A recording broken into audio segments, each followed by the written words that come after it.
Le Malangabay sa mo New Zealand Day. Affair de loa ile official le R-Dash Travel. Tasi valu lima Great South Road i Marurua. Pe vili mai ile telefoni tolu i valua ofa o. Tolu i valua ofa o mo le R-Dash Travel.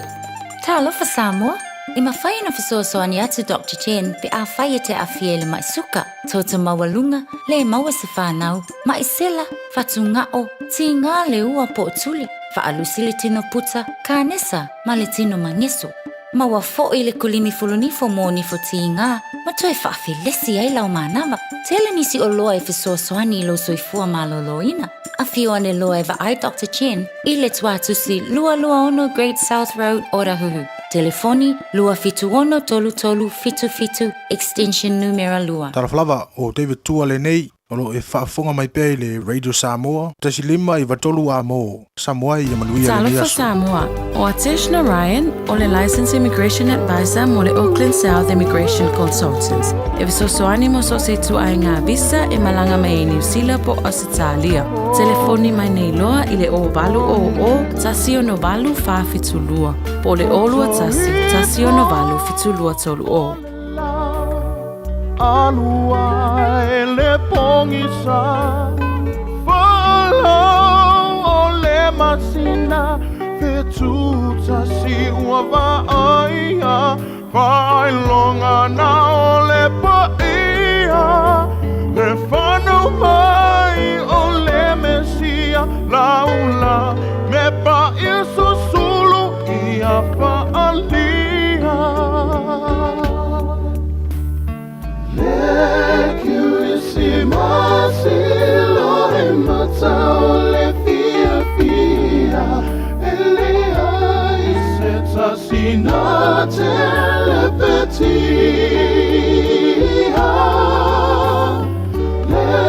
Lecurissima silo e matao le fia Lea lo lea tua lena tongia Angasana itaua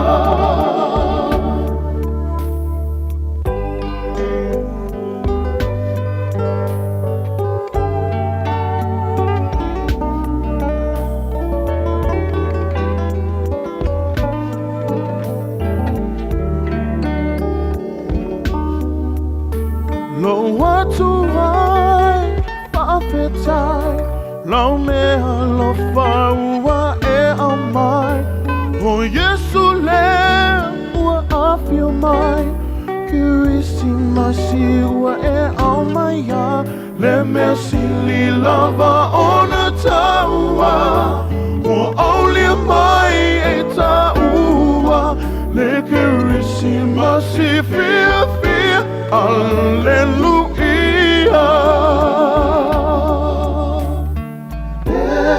Lecurissima silo e matao le fia Elea i seta sina telepetia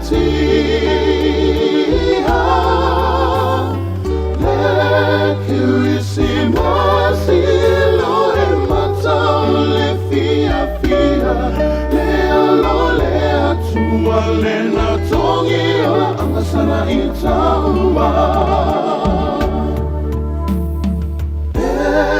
Lecurissima silo e matao le fia Elea i seta sina telepetia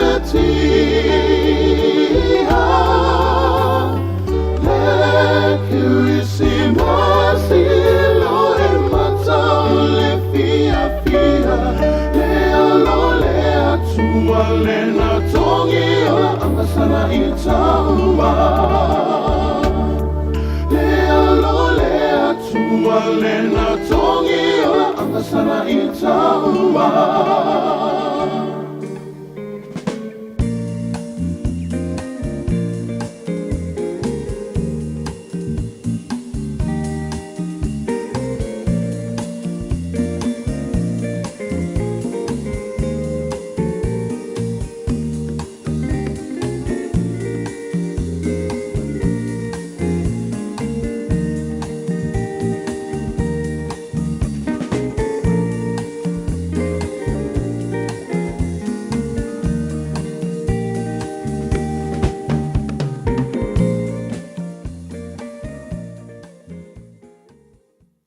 na o le Radio Samoa se furulima iwa toru a mo e tautuaina o e ilaungangana fitu aso le vai aso.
Moni na o fifi le mo ma o whaalolongo whapei o le tama ua te a ma le susu o lontina.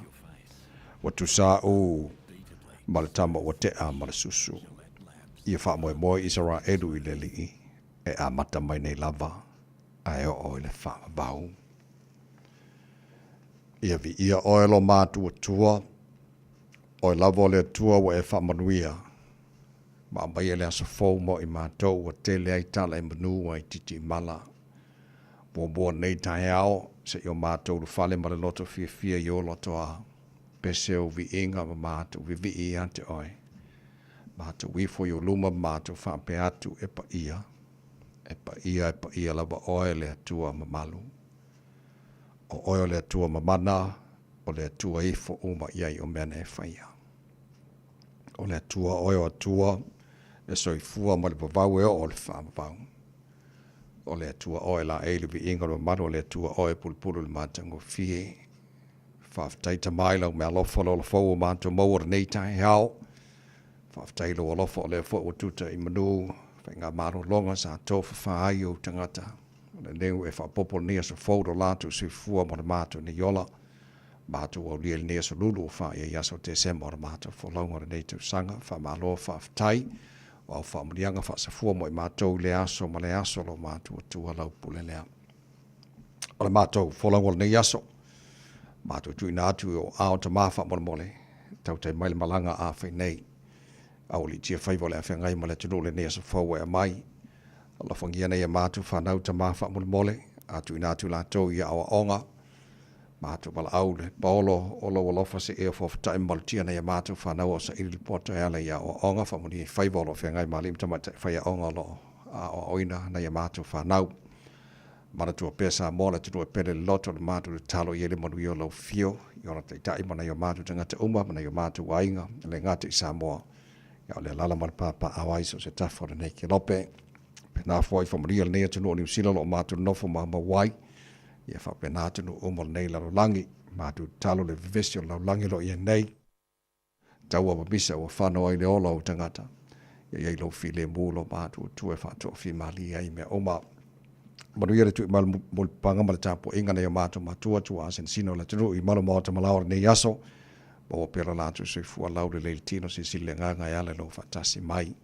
Me umala whana mātou whaia nei aso fau e mailo mātua tua. Ia mātou whaia lava i nei wha i vi inga e ate. O e whamunia mai ta maa whamuna mone, tautua ruere sa mone nei aso atoa. o mātou wole mātou wala au nei mea malawa e ala sua whamadu malo o Yesu Kiriso lo mātou ri mara mātou whaola. Amen.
ilunga mai la pese ale korisi fa fa au I piula tau mo already sa pos falima e watolu amo wa tatonu ia le July ono.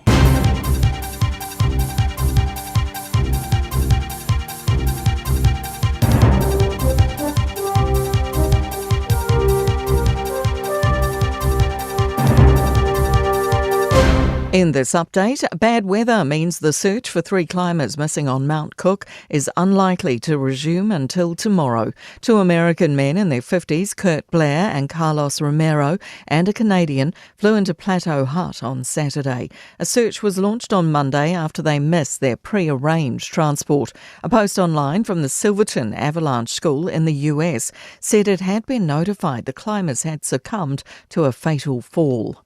Major disruption at Auckland Transport as a promise is made to return power to the people. Transport policy and planning will be moved under Auckland Council, which will also take over road control. A new Auckland Regional Transport Committee will be formed to develop a 30-year transport plan agreed by Cabinet and the Council.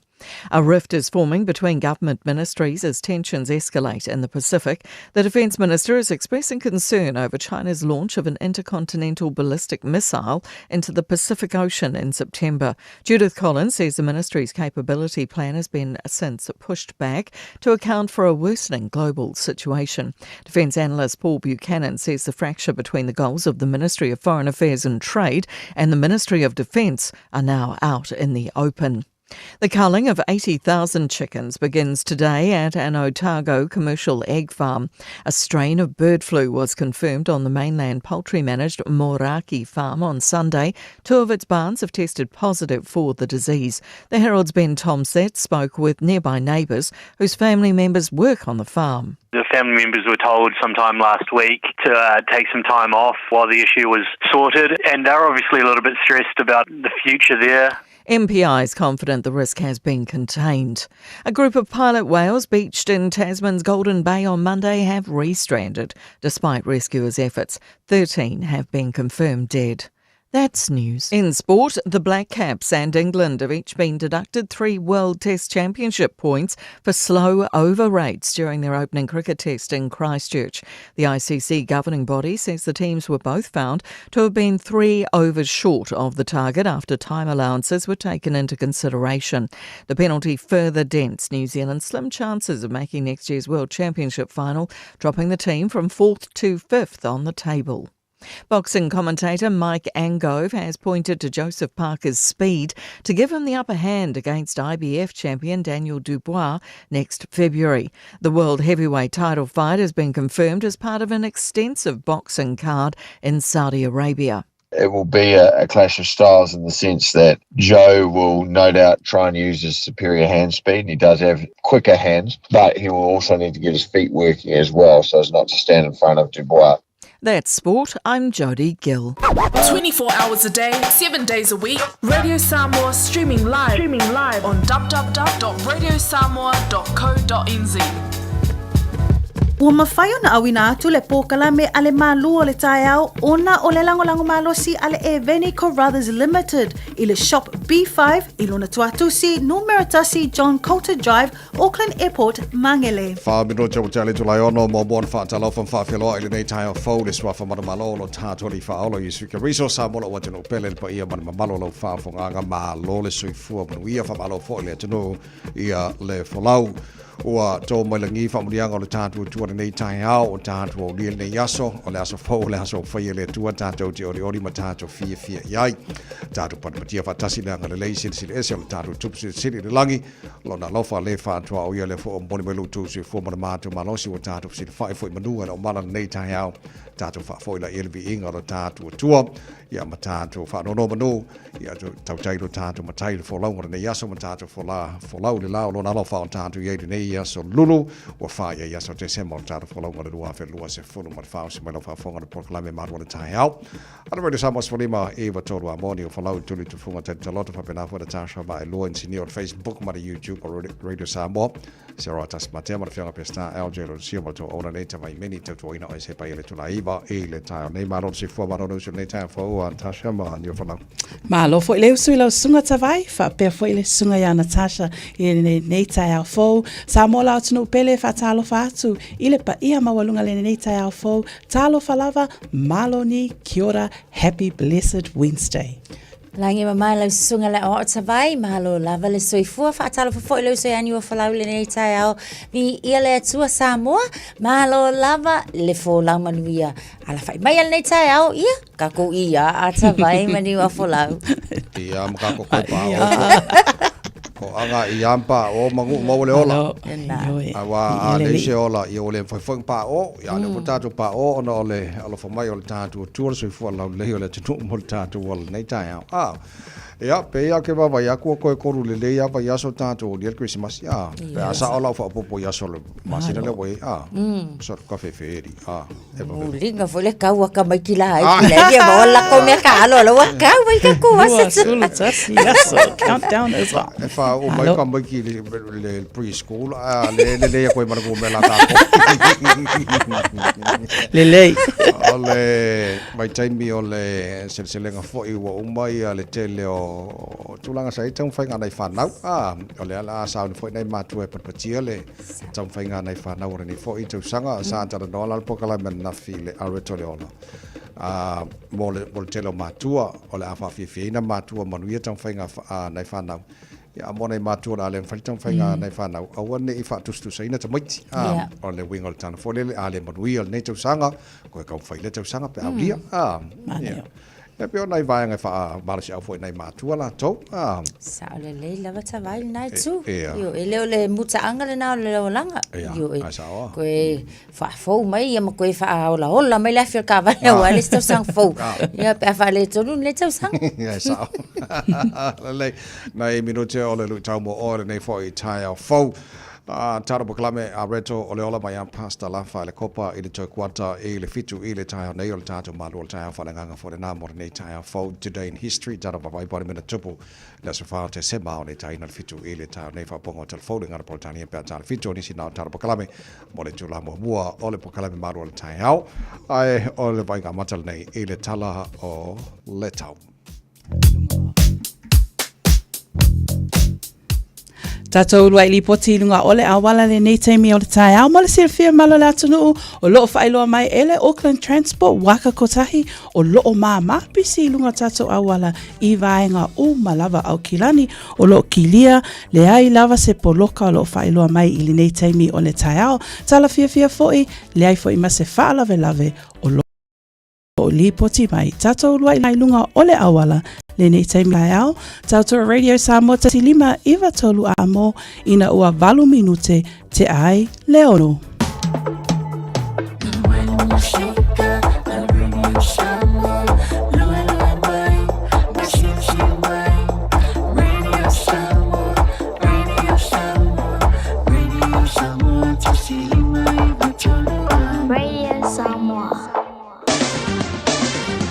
Ua mawhai ana au ina atu le tala o le tau Iaso Taitasi ona o le lango mai a le Pacific Finance Limited. Telefoni o Varselau fitu whawha lua fitu. O le vainga mata I le tala o le tau o le nei fōi tai au fau tamaki makaurau au ki lani no whanga leo whaasalunga a le Radio Samoa. Sfofitu o le il malu o le ere ni vainga o le tai au wing o le tau le so le whaasalo na langi le leili tau e awaoa I nisio taimi angi maria marasabili mai saute I sifo.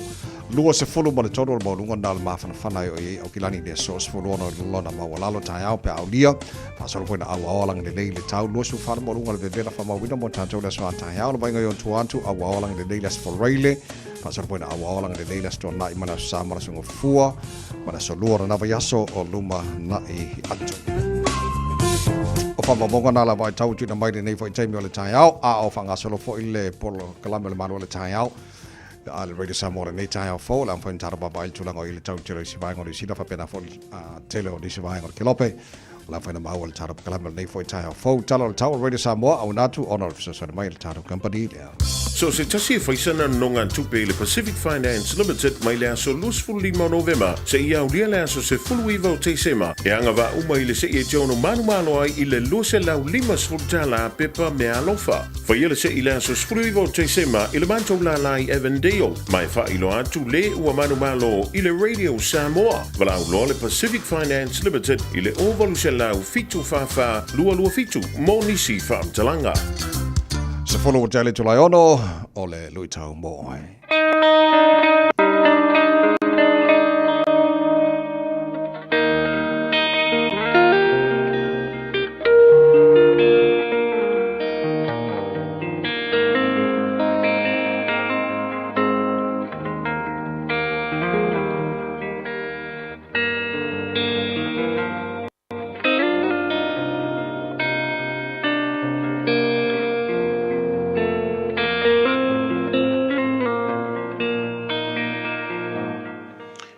te toe whatalo whatu i suafa mamalo Yesu Keriso la Nazareta i lau whafonganga Samoa i le nei fu i tula leo toi moa le amanoa tātou te mafutai.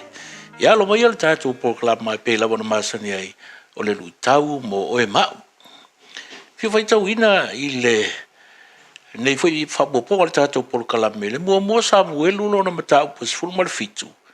Alfa i upe fast fulmar fitu. Mua Samuelu lona matau pas fulmar fitu. Alfa i upe fast fulmar fitu. E whapelo na whai taunga. E iloa i fo i le nei whaaputputonga uma. E le whaolaina tangata i ova i se pelu ma se tau. A o loo ia i ova le taua. Na te tuina mai o tau i o mātou lima. This is the Lord's battle. And he will give you to us. O le tala lea. Ia, pea wana masani ai. O le tala i le tau a tā vita makoriata. O le autūla o le lutau mo o ema. Ema fai ona e whātu i laloina le sau ai. Ema fai foi ona o whātu i laloina le sau ai. E watu tā vita i le aso le ai watu ia me ai mga ona uso. Whalonga kula lea kupule me lea. O le me o foi. O le tūtaua lea, o le tūtaua Israel, o le tūtaua tangata o le atua.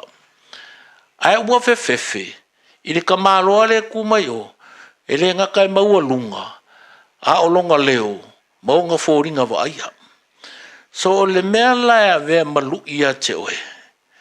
Auange a vea fōringa wa aia, auange a vea le leo, auange a vea le kalaanga o le skaka ke fefe. You can defeat the giants. O le kele i o sau ai o le soifuanga le nei. O ngā whaawai vaia kākou, whaapala aia kākou, whaapopole whaafefe kākou. Ai ai le marosi anga e mawhai ai, ona e so sofa ina, mawhasi o kia le sau ai, peka pēr sau ai. O le mela le e tau, ona mana tua e tātou. E mana tua e tātou, le kala kāwi kāng whai hakoriaka. Whameke sau e ke au le pelu ma le kao, le karika, mau fōringa, makawhamalo kala anga whai mainga e kua mai, au te aluati a te oe le suafa i ova. Wai vai mai, the name of the Lord of hosts le suafa i ova. E le i alu ma se kusipasi, e le i alu ma se kamau ainga, e le i alu ma so ngā poko whaafika fika, ngā alu i le suafa o i ova. O i nā foi, e mawhaina e whaatu i laloina, le mea kongoa lea ma le whaafika auri le peo se sau ai a oe, ma le ngāwa yaso, ma le ngi yaso. Ai mana o te manu malo, alu i le wafa o ke riso, e mawhai ai, ona e manu malo, ai o ke wha moe moe lo poko. Ia, whamanu ia mai le tua e lau whaafonganga, ia mai se uwhi au le ni yaso, ono le swafa Yesu. Mene.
Ole vinga le tuolle pese mala pese le Crichton family le tu mo really samos for me va tolo amo ma pokala me maro le tai au no for maro no chale tu la e ono ia o te lo pese ngal nei vai tai mo mori mai le na mo nei vai tai mo tu sanga ka ko yai kirisi masi mo mai a ka do fai ia le kalau si ekering me alo forkisimas ya pangal tar bukala melungan Facebook mari YouTube mari samor nei tai mari tai ha malo la pasi fo manuia o leo te va ya to le fatalo fa mai si ba ngai sambo ngalwa fila pepe malo si fo manuia bailele sambo mai la matangi to timu sambo kalo fai ya le melpone fa tai amosa malo si fo manuia early morning ka ko yo I Melbourne ni tai ya sa no pe la fa ke le fa o se kai mi fa pe na I Melbourne ya pa nga o mal tarap kala malo la persi fo man wi a wanda pole ale tele vaenga o lo lunga le wish list ta to por Christmas ya alo te ma wol pole benen na fi ko ke le centers ya wo ya my lord the need in fai all we want for Christmas file mako fan mai fa mo pero bangale na mai na fia yo it's a vai o le tulanga le na yai e mana ya fo ya wa mana tuala o kai mingi ese mana onga o tato ese o tato mana onga ia fia maua le vai nga fia maua ai o se tulanga fo le mana tua talo ina tula I mai le fainga malo ma nga I mai le taimi o le palota o la lato polo misi le sile nei o lato folanga sai ai o le ato e fa le leia be fausia ia le le ma fa wina le fa le mai le tu malo le o Dunedin le la o mai le taibile nei o lo fe falo I lava ona le o mafai lava ona tali atu le malo a me o le o le ato e fa le le fa le mai tato peta iana ile tali lava ia le leiba a wa ile su le leiba le la na nga iana tali ia ngai centers ia nga na ia tu malalato sa vali le ile maota le pale bene o lona ia fina ngalo na faali yes o le fa le mai le nei ese le taua mo I lato uma o loo ala I le whaetu le nai saute atu o le tato fo I nei motu I au kilani nei. Ai peta ai ia o le tūlanga le na o le alava o loo tau mawhai. Ona o le wa kelenga ka te le malo. Ave ese nisi o alanga tupe sa mawhai. Ona wha ama amulu fo I lea mo le fausia ina o le whale mai lea. Ia ai o le nau nauta ingo tangata. O le ia mga o mire fo mai a mako mamai o kungei mea ai o Krisimasi o whialan mea o le a mako wanga I ai. Pe o le tūlanga le na ia ngai ke le fo ile fe au anga ia sana ko wa mata ai le yo aku Krisimasi ai mana o la tole na no ta inga ele na mo tanga ta to sasi ai mo tanga ta la hotel mana ia tele fo fanga le lo ile au centers le e watu o lo mo mia le lato na ta inga ina ia fa ta no ina le mela o folfola mai ai ele malo pe ana ta o foi tato polo kalame ana na file sa ta o foi se solo tite o le o nurses pe au I tu langa le mtanga luenga soi fu malo loina o lo mo mia tele so soani mai le malo pe ona o le vai mama o le na o le to tele o lato pe ona tala no nei tai au o le taua o le whaatau no uina o le folanga o le awa sau noa mai ai me se foi le tūlai mai o le malo fo New Zealand.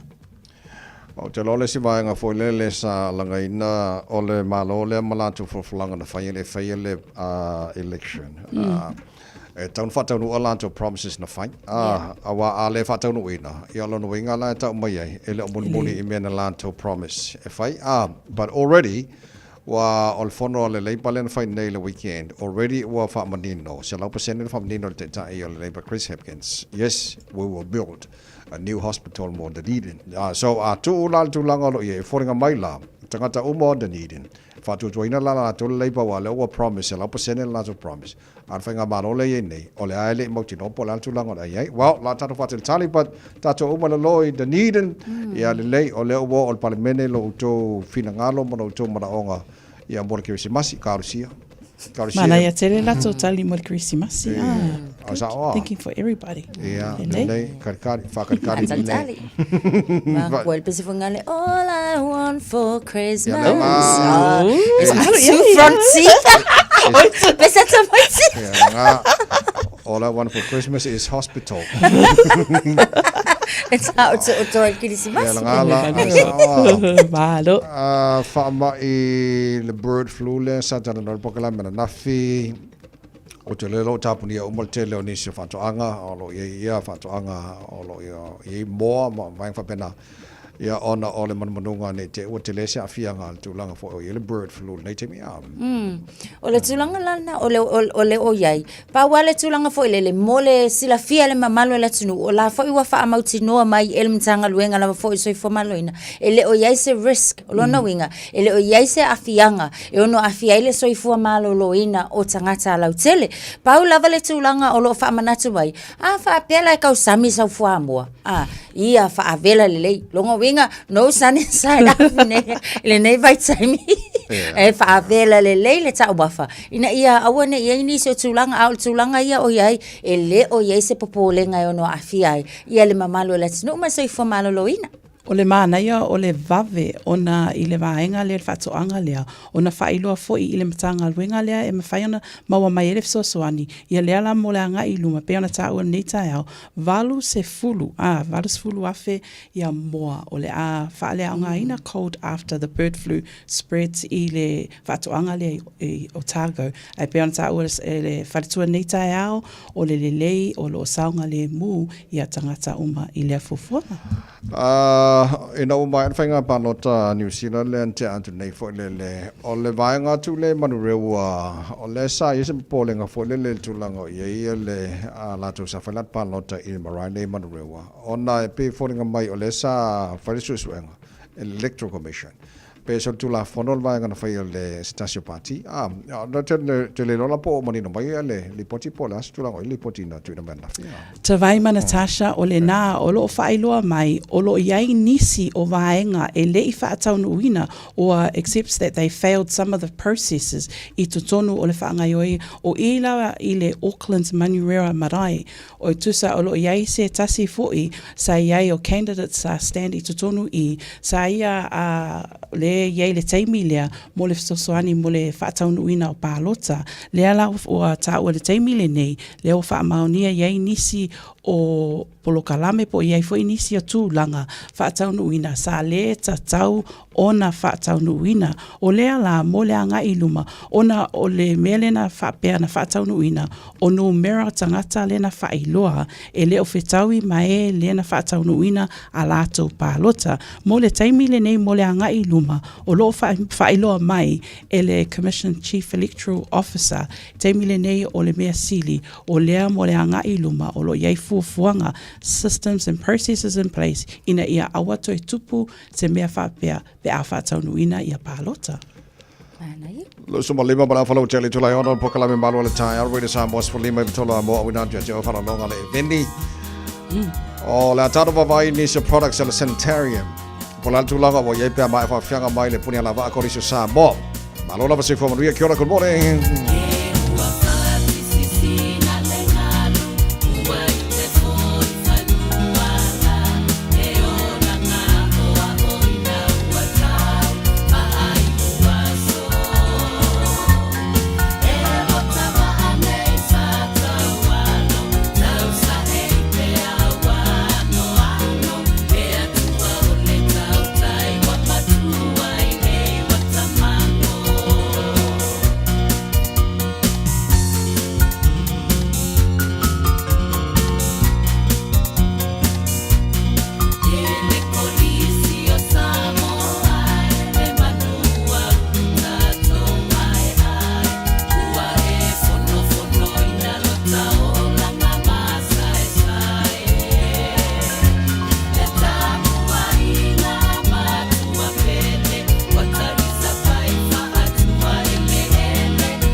Radio Samoa. Tasilima i tu.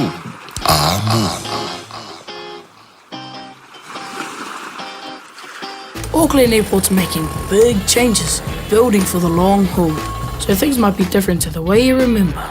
If you're heading to the airport, plan ahead and allow extra time. Find out more at lookingbeyond.co.nz. A umaloa ona piki tamaiti a onga i le asolua ma le asolulu o vai aso taitasi. Ona ki mai loa lea o lau leiti o Facebook po le YouTube a le Radio Samoa. I le afa o le tolu i le polo kalame o le tuli matangau. Ea oa o hai whanau i le ngangana Samoa. Awane imisia e le whanau le polo kalame o le tuli matangau. Ma le whaletua i a Natasha o le saasia i asolua ma le asolulu o vai aso taitasi. Awane e misia le nei whaapitoa tāua ale Shine Dental. O le ato e sele 5 tāla mai le tau nifo aulo e ono se lau tāla pe ilunga atu. O le nei whaapitoa e whaangate la susuma 5 o te semalo o lua wha. A whio mai i le 5 Great South Road Manukau. Be wala au mai i le 2 ono wha. 2 ono wha mo soa wanoa i le Shine Dental.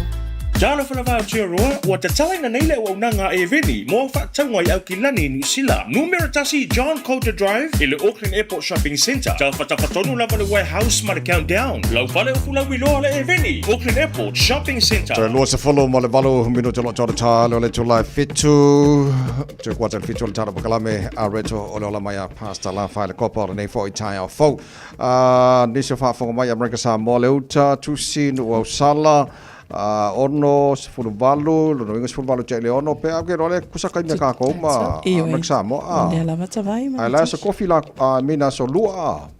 E pe ese aso a. Ese aso ai tu tusa taimi mtato le Amerika Samoa. Malo sefulu Amerika Samoa. Good morning. Nei tai au Utah. Malo whaftai ni so paanga mai Utah, mangele East, wala. Hey, Utah, ya mangele. Alo falava mangele side. Abuyo. Malo. Malo se fomori nei tai au fo. E ni so products ala sanitarium. O leo te vavaiato te le lopo la le te whaawawina o na ngausia mai le foi company. Ia te le foi leo, no company le te le foi a aro sa boba le te no long handue. Io e te vai ma Natasha, ia o le tala mai le nā le New Zealand Hero le aso ana nafi. O te iloa e to te lele ma malo le atunu. La to te tau mafa, pe whaunga ina le sanitarium peanut butter. Le ala wa wha iloa mai. Tusa o yu lai le tau sanga nei. Lena whaapea na a mata e no tau fia le whaia o le sanitarium peanut butter a o ana nafi lea sa whailua mai e le malo le atunu o le a le to e a whaia lea product a le sanitarium. Ona o le tūlanga lea wa vaia lava le company ia le wa si le fia malo le atunu nei te vai teimi i le taunga tā o le soifuanga ma le whainga tā o lo iai. Ia o le vai fo i le nā o le company a sanitarium mo le anga i luma ua le lava tangata ua lato whaatauina pe o lato whaungaina lea foi product i le teimi le nei mo le anga i luma le nā e le whapelana o le peanut butter o te iloa to te leo tātou e fia whaungaina ma tau mafa le peanut butter ai ai foi nisi o cereals le na whailoa mai ai e le sanitarium company a sanitarium o isi o cereals mai isi foi products lato te whaia a o le teimi le nei whamalulu mai le company a sanitarium ona o lea tūlanga a e tali tonu ia o lo iai foi ia isi a lato products e mawhai o na whaungaina. Te loa o le ale tua inga peanut butter fifia o lua Natasha ma tawai. Le tele tua inga peanut butters o lo lato whaka. Mantua foi e le crunchy, e le smooth, but o le teimi le nei, mo le anga i luma, e ui lava leo wha amuta po o le toi whaungaina e le sanitarium. Ai o lo iai foi easy brands ma whaina tau ma whaile malo le atunu. Ia, e sa o lele. Ka olo peanut butter o la kama funga lele pa o mai ai malpinga ki kong atawai. O flavor la kama. Ia e mai tawatu ia e moni lava fo i tātou te nau lava fo i tau mawhale nei vai taimi. Ia ai o pisinisi o lo o whaatau ni uina. Mai la tau lo o tilo. Ia wa mankuala. A le ai se seo. A pe a le kele se alu fo i le alu mio le oloa. Ia ele ai fo i so na winga ia lai o na whaipea. Ai le o mawai se polo fiki a le pisinisi. Pau fo i la le tu. lona winga a faititia la o loa te tonu pisingisi o te tala tonu foi au ia o le a faititia foi mava no fainga luenga awa e a fia lava la tangata fainga luenga pe foi on sau no ta vai e to tele ni se o tatou o nga lulu e ma fainga luenga ia o lo au le na ia va ia tu foi le ia ia a tonu foi o lona winga o ko yiki ngai foi la fa pe mai wa mata ia ona faititia foi la to e o lo nga lulu e a le si foi tu manga ia e se ro fia kilo ku ia fa pe au ia le sanitarium ai o se pisingisi foi le mai se tunu I fafo ai ina ua fa ai loa le tau le tūlanga le sele ni o lau te mai tau atu o le e kale si ato aso fitu o la tau la e o ngā le pisigisi le ngei o le sanitary e fa maa loa foi maa nei e foi nei nei tau mwhainga talo sia ia wane I te le se afianga mō nei o tātou tangata we umolo o whainga luenga I le foi company nei foi suinga fo ai sawa ia le lei wa o le peanut bata e ko kere kamaki a fifiel fa nau ia a fa pela le la ko wa ki la ko le fa mai spa ngal tar bo kala boy kalo fa no wonder why ma confuse ni ina bata ko fa lo ia nga al me nga wo kupu ia ai le ia vai po angi si foi option ti lo ta to pa de ko mo le peanut butter foi le fifiel ko kilo ka ko kam a sa wa ka bo le pe fa pa ka ku fa lao ai la bo ku fa lao pe pa o me pinga ki e le paki mai pinga se vai cosa mai pinga uia fo e o ini so fa fo mai vai tele le time tai ao naua tala I le va ma lo si fo maria vai tele lo lava fa tai Melpone 501 Steve Yoza good morning ma lo si fo maria mai Melpone so le fo na po o Melpone ne so o le pulenga transport toro o kilani o le lato for the council te lo vanga le fa lo por no o kilani nafi Wayne Brown lo winga le la te fo le pulenga o le vaenga o femalanga inga e la veia public transport o awala vaenga uma o le la te fo I umar pulenga o vaenga ia la lo vaenga le council o kilani o le tūlanga na lo ia tawai pe lawa foi ona telefoni nisi o manatu fe faalia ile nei foi vai taimi ia o le tūlanga le leina ia ile o tūla I mai foi pe o le faalinga le na ale meia o ia le sunga ia Brown anga ngafi ia o le o ia taua o le lava o le ato foi mai lava le tele lava foi mai se lava le tūtau transport o le ato foi lava ile council lato e lato te ngafa mavaenga uma lava na mai se lava foi ile ilo ina o mea e tatau ia ma mea e mana o mia mai tu e tatau ona tali mai ai ia le council mai se le vaenga lava nei o transport I tangata lau tele o le tūlanga na leo o ia tatou I le nei fo I taimi ta vaimni o whalau Team Brown, Minsta Awala, le sunga le a Simeon Brown, fa pe fo ile pule no ule a mea wa Wayne Brown, o la o ia to lua, sa no anga le tu ina mai, le aso ana nafi le awa uli, ile afo le tolu, o le maa nei o le fufuanga, mo le anga I luma o polo kalame, o awala o au kilani, pe o le tu langa le na mantua foi, tu la I mai, ia le malo fo, o ila tola lewa pulea, le Minsta lea o awala, Simeon Brown al taimil nei ana nafi o se tala fia o le ato e foi mai lava I le Auckland Council mana tua foi Auckland Council e iei le leo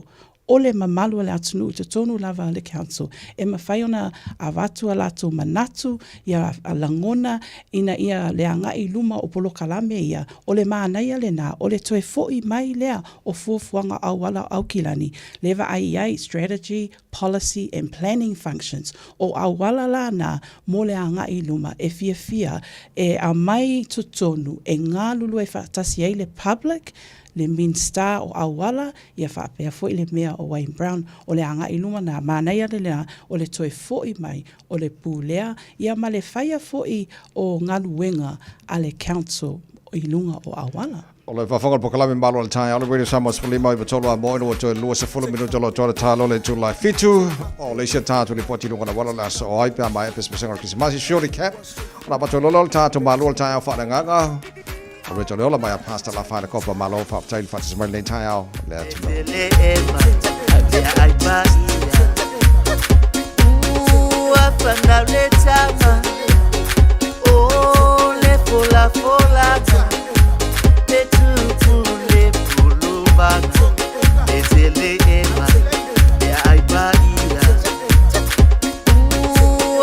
Now let's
Koina malanga ina ua lato maua o le tala petele ema le ai pa ia panau mai lo tato misia lato ave o mea alofa ai o wa foina tu lo uola au nai i lo umatai Yesu le pepe wa fanau mai kako alalanga ia mapepese bi ia o Yesu o le pele kako alalanga ia mapepese bi ia o Yesu o le pele we fio mai i le falo mangu sili sili ese lo kupu mamanu o le pelengi se lava o i le langi sa o ngofu mafa kali ai fa fikai lo wa fio mai le ua o manga lo ai ai fa fikai lo wa fio mai ua manga lo ai lo vai le ua au lia le Christmas fa amanga kuinga male fia petele emale ai wa filia wa soifua mai ai lo mesia petele ema le ai ba ua fana le tama o le fola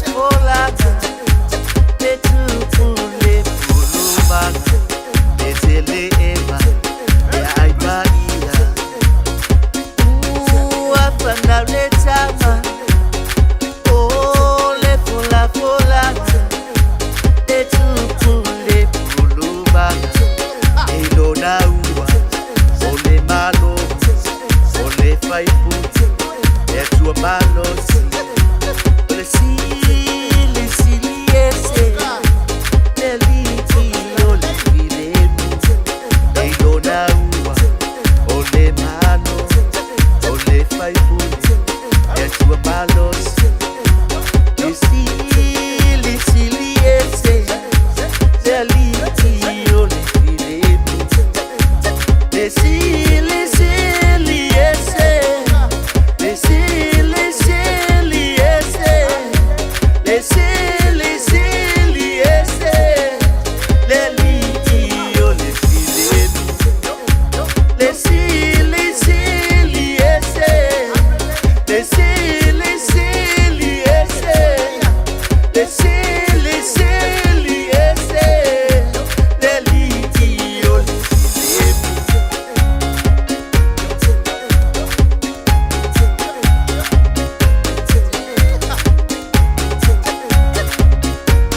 I State Highway 16, i Twin Coast Discovery Highway, o loo whailoa mai le nei taimi o le tae au le vale au Kiumeu, Matapaki Road, ia le nā ua amata o na le mū le alo le tātou traffic.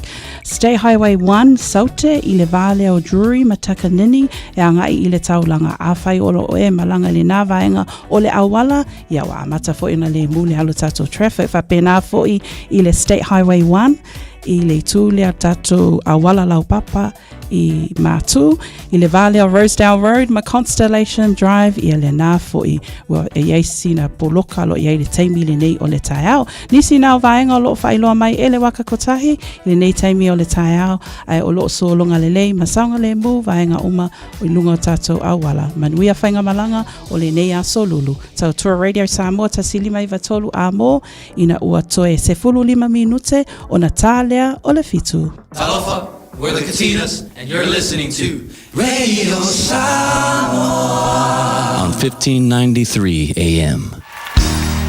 Bread of life sent down from glory. Many things you were on earth, a holy king, a carpenter. But you are the living word, say it now. Come on.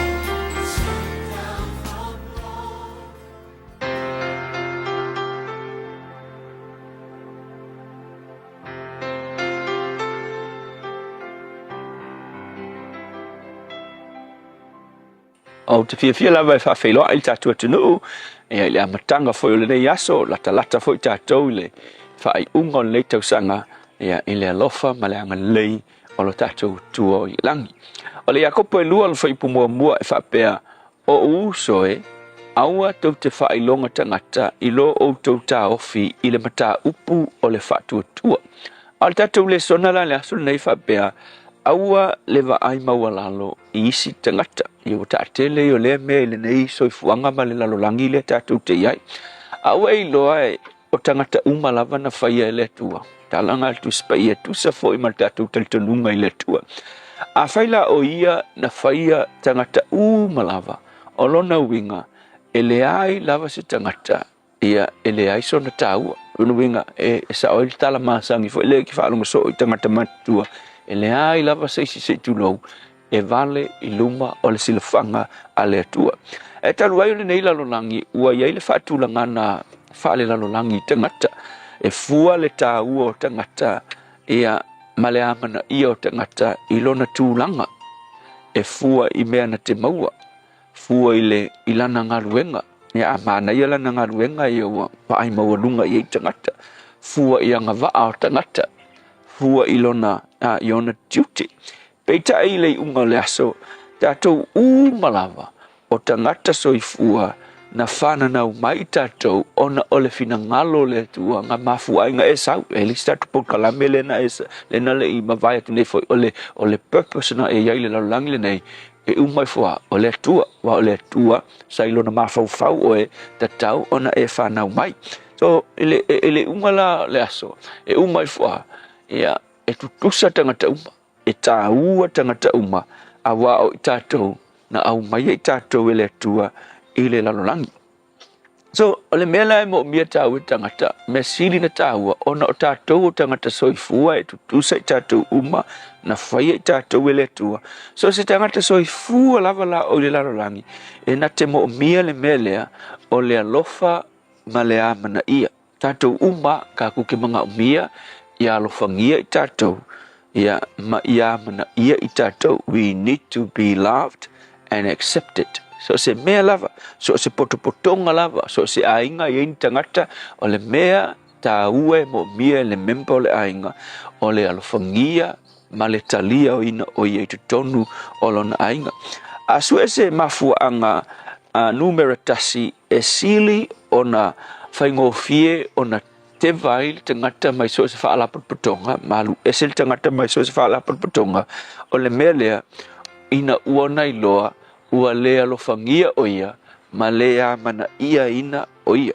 Winga, o mea sili ia o na mana o mia e le tangata soifua, o lea lofangia o ia, ma lea mana ia ina o ia. Mena lena ma fai mai kala tusile sa tatou fai tauina nei, fai mai, o usoi, a fai e ulufale atu ia te a fai mai, a ua le whaailonga ina tangata ilo o tau ta ofi le mata upo le whaatuatua, a mai lo le mara whaataita inga e le apostolo Iakopo fai mai, a ulu aku kangaka kele mea i onga kingo o anga mama o nga kaukalinga, ia o nga ponge a ulu aku tangata e tele anga mea, ila au kou potonga kou ke kali le leia pe a fio mai su mai lo wavale ave mai ai a ulu aku tangata mativa ko ai aku ele angala ona lava ele isenga luenga taulo ia ke fapea ia mi fo ela lo ngofo mai kalanga la paskolo fai mai lo kala paskolo wale angala auto me fai o to fai lo ngaina tangata ele o fina ngalo ele o le fina ngalo le tua so le upula mo o le asol nei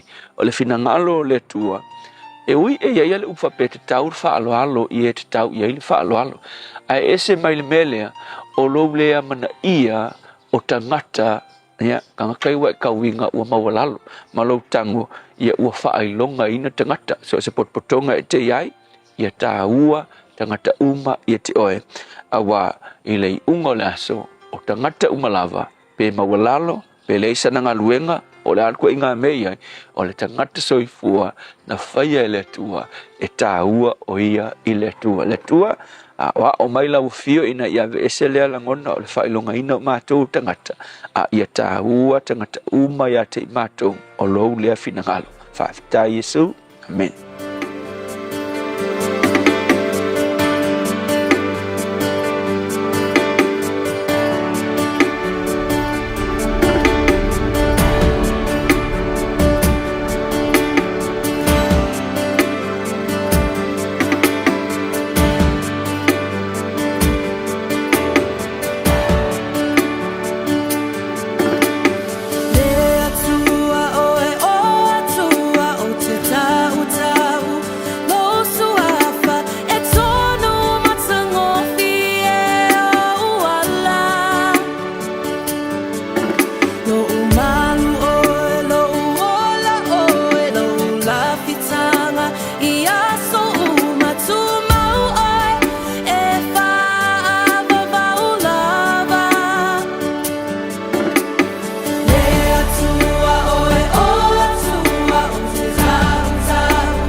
Pesele Hallelujah Worship Team ina wato lima minuto lo tora tale o le tula fitu o le aso fao te sema ona mena tukule nei aso tau sango mapai. Tausanga te si vai valua ia o le aso na whapena ai o na whaatunuina ele preseno Amerika sa ia ile na vai taimi a le ia President George Bush ile toa lua se fulu valu wafe o fita ina ia awai atu if so swani i se tasi o taua sa whapena o na tula i mai i to tonu o Somali ile na vai taimi tausanga te si vai vatasi ile aso na whapena ai o na toe whaafo isia mai se tasi sa whapena o na tau fia whaana na ina ele atunu o le panona i le ono ma le afa tausanga o le neia lii o se ali i tu stala mai Amerika ile taimi au ia le taua i te tono le panona na whapena ai o na ave whaana na ina pe kidnap o ia enisi o le military le nei a le vaenga le nei a le Mosalemi e iai fo ilo lātou pitanga i le Hezbollah i le nā vai taimi so e lua afe whasalau lima sumal wha aso na whapena o na loka ina ai le nei tu stala Amerika i lalo le underground prison sa whapena o tau fiai tau sanga lua afe sumal le lua ia o se tasi fo i o whaalavelave whaale nā tura typhoon na whapena o na maliri waila tau pia male toa afe i to tonu o le atu Filipino nisina o vaenga mena tutupu i tau sanga ua mawai.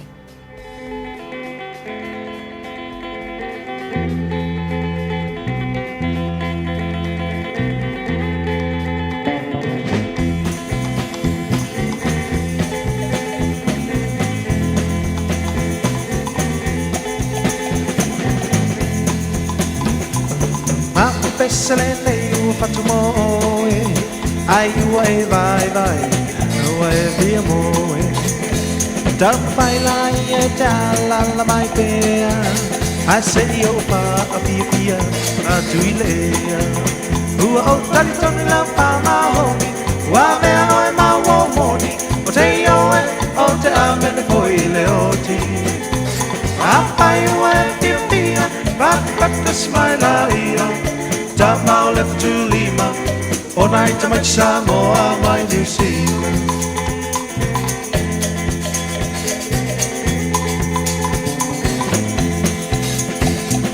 Naya Fatina ese lava, te leoina, e una motanata. Apaina ua e pia malama, e si li ai pea, tu mai oleana.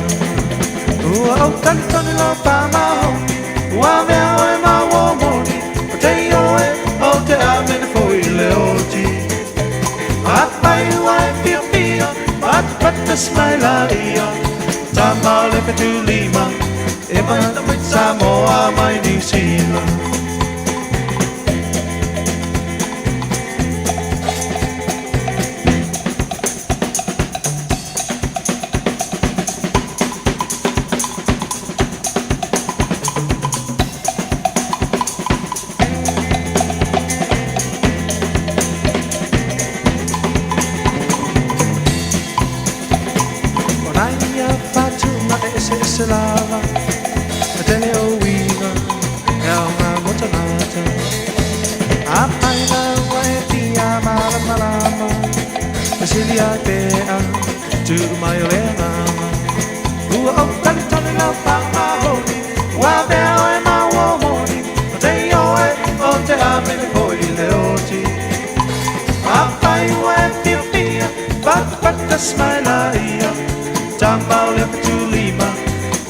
to my Samoa, my New Zealand.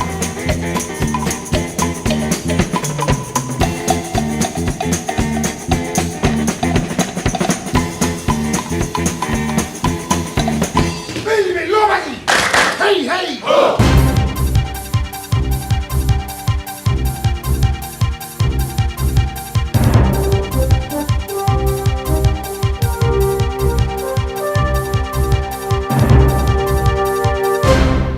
In this update, speculation Defence Minister Judith Collins left out a key detail in her address to a select committee.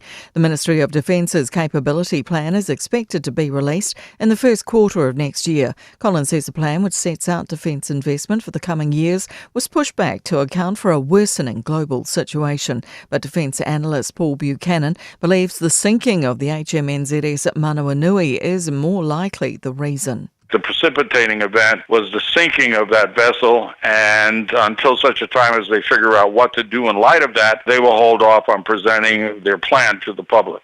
South Korea has been plunged into political uncertainty after President Yoon Suk Yeol's declaration of martial law. Lawmakers have since voted to block his decree. It's unclear what effect the vote will have on the martial law declaration. The culling of 80,000 birds begins today. Bird flu was confirmed on the mainland poultry-managed Moeraki farm in North Otago on Sunday. 2 of its barns have now tested positive for the disease. The search for 3 climbers missing on Aoraki Mount Cook is still on hold, with bad weather meaning it's unlikely to resume until tomorrow. A post online from Silverton Avalanche School in the US said it had been notified the climbers had succumbed to a fatal fall.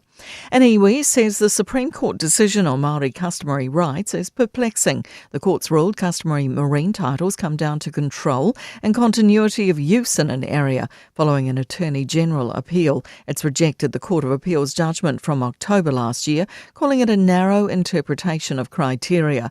Ngāi Tahu Chairman Justin Tipa says the Supreme Court decision significantly raises the bar for proving customary title. How are we supposed to prove exclusive use and occupation in a strict sense when in many cases the law itself or Crown Treaty breaches deprived us of the ability to exclude others? That's news. In sport, New Zealand's chances of making next year's World Test Championship cricket final have taken another major hit. Both the Black Caps and England have been deducted 3 competition points for slow over rates during their opening test in Christchurch. The sanction has dropped New Zealand from 4th to 5th on the championship table.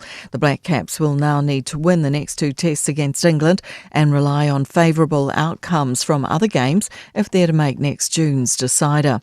The Titans have denied a release request from the management of Club Rookie of the Year, Josiah Pahulu, to join the Bulldogs in the NRL. The 20-year-old, contracted for next season, emerged as the club's most promising young forward this year. It's believed the dispute has arisen over an alleged $40,000 bonus Pahulu would have received had he played 20 matches in the most recent season. He played 19. That's sport. I'm Jodie Gill. 24 hours a day, 7 days a week. Radio Samoa streaming live on www.radiosamoa.co.nz. Whiololo le pisionisio vaenga o lunga o le tele le taimile nei mai tau watu I tātou lava on State Highways Fulmaleono westbound o lo ua mai tau watu le anga iatu le na Waterview Tunnel e whaapena fo le exit o lo ua mai tau te taimile nei o le na slow down tātou o le eastbound between Foster Road and Riverhead Road o leolo mai tau watu faisi slow down le nei fo taimi tātou lunga o le State Highway lua se fulu southbound o lo mai tau watu ia ua fai fo isi slow down o tātou le nai anga iatu I le vaenga le nai Maioro on ramp northbound o lo mai tau watu ia o le vaenga Hillsborough and Onehanga on ramp o le na fo I ua amata o na pisi mai I le taimi le nei o le tai on State Highway 1 mo tātou le vale na Takanini on ramp whapena fo I Papkura off ramp vaenga na o le na ua slow down o tātou le nei fo I taimi o le tai au manuia tele au ta vale lau whai ngā malanga le nei taimi o le tai au mafta mai wha minute te ai le tu lai fitu Manuel Tayao. Talofa Samoa. Wa ule nei o kaasputi alu. Awar sui alingila ura ule kio. A eva mai ina se furu lima iwa kolu. Amo. Radio Samoa. Vevela a. Ua mawhai ona au ina atu le tala o le tau Iaso Taitasi ona o le lango mai a le Pacific Finance Limited. Telefoni o Varselau fitu whawha lua fitu. Malo lava se whamaruia le tunulu nei teimio le tai o fau o le vainga la tamaile nei tala o le tau tātua a mata mai Samoa. Whatalofa ia Juliana Smith le whawhonga mai o tau Messina Hotel, Waiala. Malo se whamaruia le nei tai au mapanga o mai so se vainga le tunulu I Samoa. Lua se formal taselo ia ile vevela le Samoa nei vaenga le tai au vava atu o le na mo mawine nei se paanga tara pokalame pa uti mu Samoa Fo e taimi langi le ai winga le tau I Samoa I le so e langi le ni so taimi pa utimo I le telo ni so taimi tolu se fulu degrees Celsius mo runga le vevela le e Samoa le so lua se fulma lima I lona mawanalo na minuto la tatu tala nofo I Samoa le fionga ngal mana tu mrava tanga vai tipi tanga vai ya la pa fora mai le atuanga o le tulanga I le tau I Samoa nei tai au fo se mai le talo le tau toro New Zealand telo baanga o motu I Saute good morning pa angal talo pakalame so sbaga no motu Saute tolu se fulma le tasi le maurunga le vevela le e Blenheim oka e ka fe langi le tau mo tau le so lua se fulvalu Morunga le vevela Alexandra la langi le fo le tau e pa utimo I ni so taimi o le nei fo iaso e le vavai atu Nelson langi le tau e awa ni so taimi Queenstown langi le fo le tau e pa utimo I ni so taimi o le so langi le tau Timaru Luas fulono morunga le vevela fa mawina le so Dunedin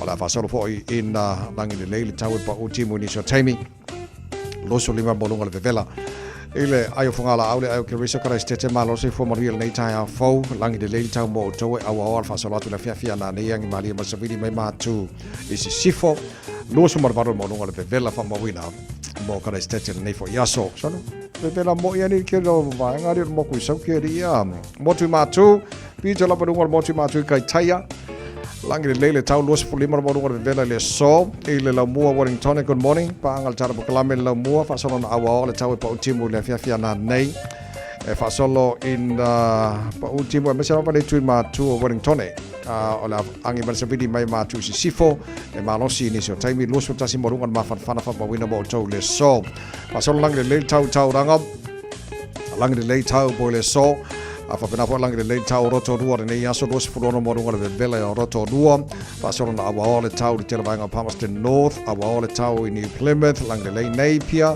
langi le Masterton le so I le televanga Hastings o la langi le tau Gisborne langi le tau Kirikiri no Hamilton o la fa solo na awa le tau mo to langi le ni so taimi nos lima morunga na le vela le mo Hamilton e le nei fa yaso tamaki makaura o Kirani no fanga fa sa lawa ale radio sa mo se futbaru wa yele ma lu le nei banga le tai ba ba yatu le wa mata fo na suru mai le la nei banga le tai how winga na tau la langi de nei awa ni so taimi ange maria mo sabidi mai sauti si fo no su tolu o morunga ma fa fa mawina mo au Kirani le so tai how pe au lio fa so na awa langi de nei tau no su fa morunga o le vela mo tau tai how pe au lio langi de leilas for radio sto na ia saso nga fuang para so duar na ya solo mana ya tol talo tau radio Samoa au na to fa longa al tar company le so se tasi faisana nonga tupe le Pacific Finance Limited mai le so lusful lima November se ia ulia le so se full vivo te sema e anga va uma ile se e jono manu ai ile luse lau lima sfutala pepa me alofa fa ile se ile so full vivo te sema ile manto la lai Evandale mai fa ilo atu le u manu ile radio Samoa vala lo le Pacific Finance Limited ile ovaluselau fitu fafa lua fitu monisi fam talanga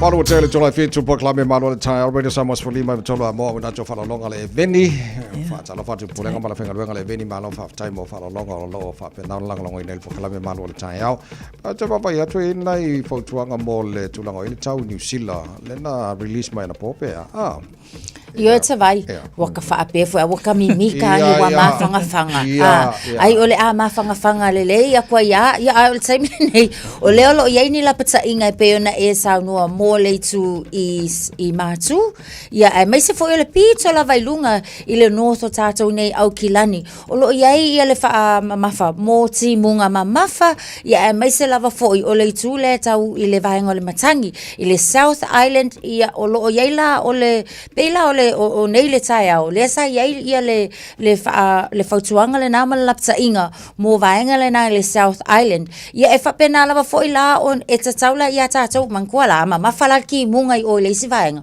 o le kaunga vela ilanga au kilani so o kilani lava ia o lo ia le sala foi le kaunga o klale vela tatou I le luasu lima tikeri ona o le swinga le na o le tau o le o lo ia vaenga foi o le atunu ia ai o le mea lava foi le ia e moni lava ia e na o matangi matimunga ele o yaini afa manila pata inga o lo wala pata ia ia pe yo tunga South Island and North Island fa fkailo nga kong la sek ya ka kong songa le mutasa ala sa o sol wa ka mimi ka la ko kirkilo ko suru mole la ale foi mangi fo ku nga di ala apa o ki munga ni so va e ka si o ngela ve ka ko ya kila la ve au kilani ma tu foi ren sa o foi o le neiva yaso ya kilani lava ma le top of the vaenga le peona ta o Natasha o lunga I matu ia me se foi le South Island o inala le ia matangi matimunga ia au ila le au kilani ma vaenga ia I tonu o lo failoa mai I le vevela le ala o ia I peona o te iloa to te le malo le atonu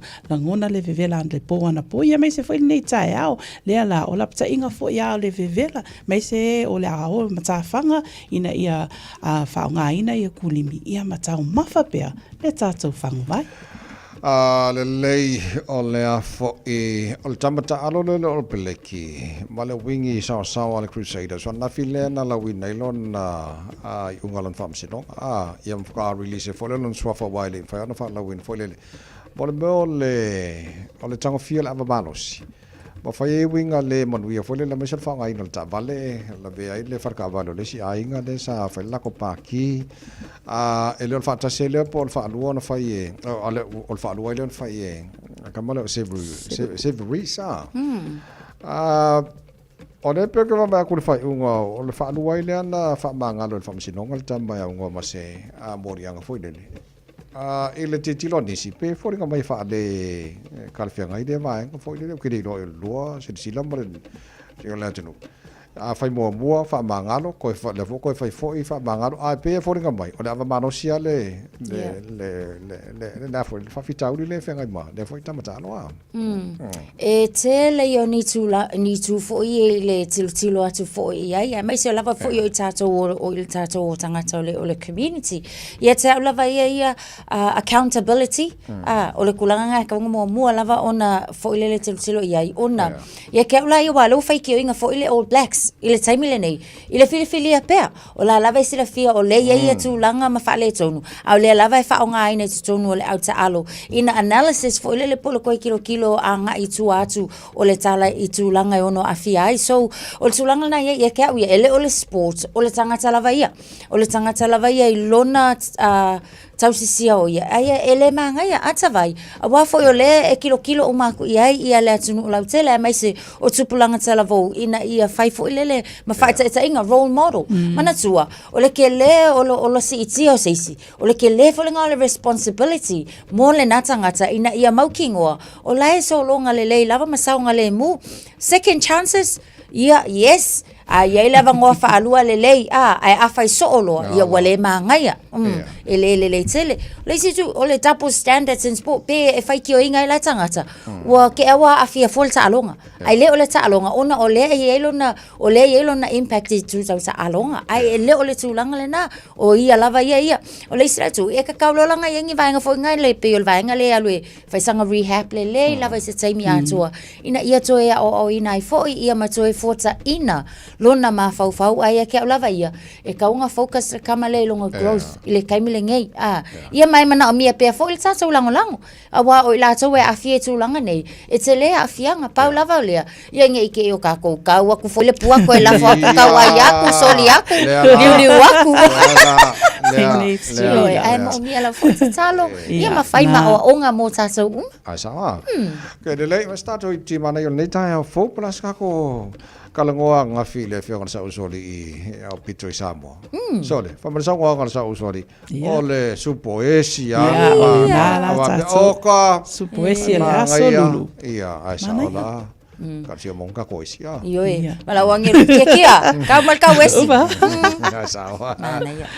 Le le so fa se piti mana yo tai ona solulu fa mo mo Spulfano would tell it to like Fitu, or if I bong on Pocalam and Ganprotania, so I think Manager I might announce out of so tight someone if you're on Manapur Masania Solo Vasta. Tasia, Lele, by Skakopima, or Fay Molesia Kako America. Yeah. I want to for if you have a back a little more. It's a the specific Christmassy, Richard Parker. At no feature to what you can work on time. Malosu, Malosi, Koi, Marquis Masila, Koya. Yes, good morning.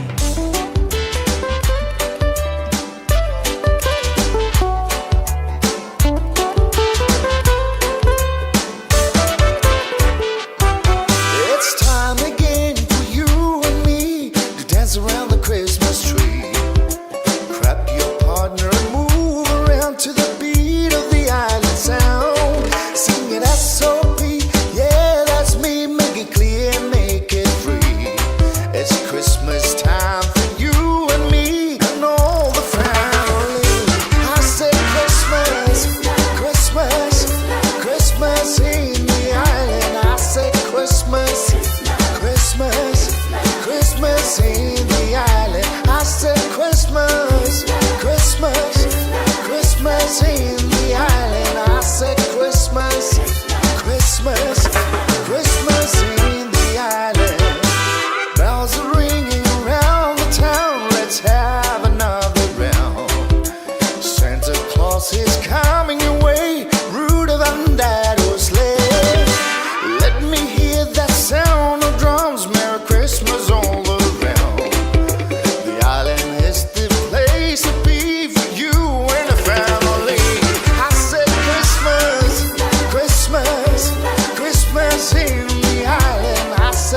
Christmas in the island. I said Christmas, Christmas, Christmas in the island.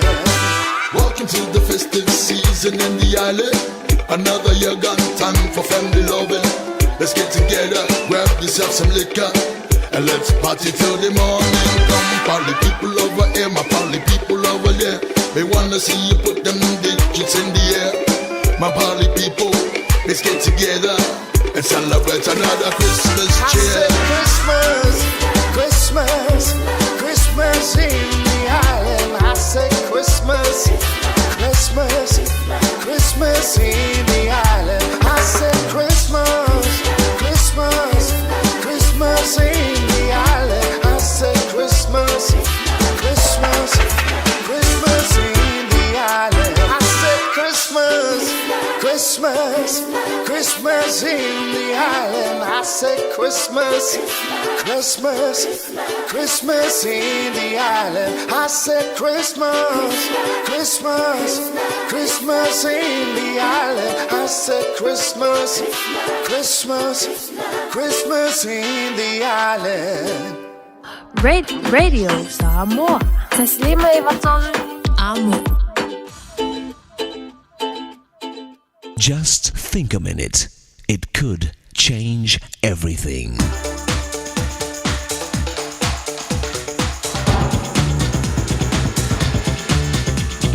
Think a minute.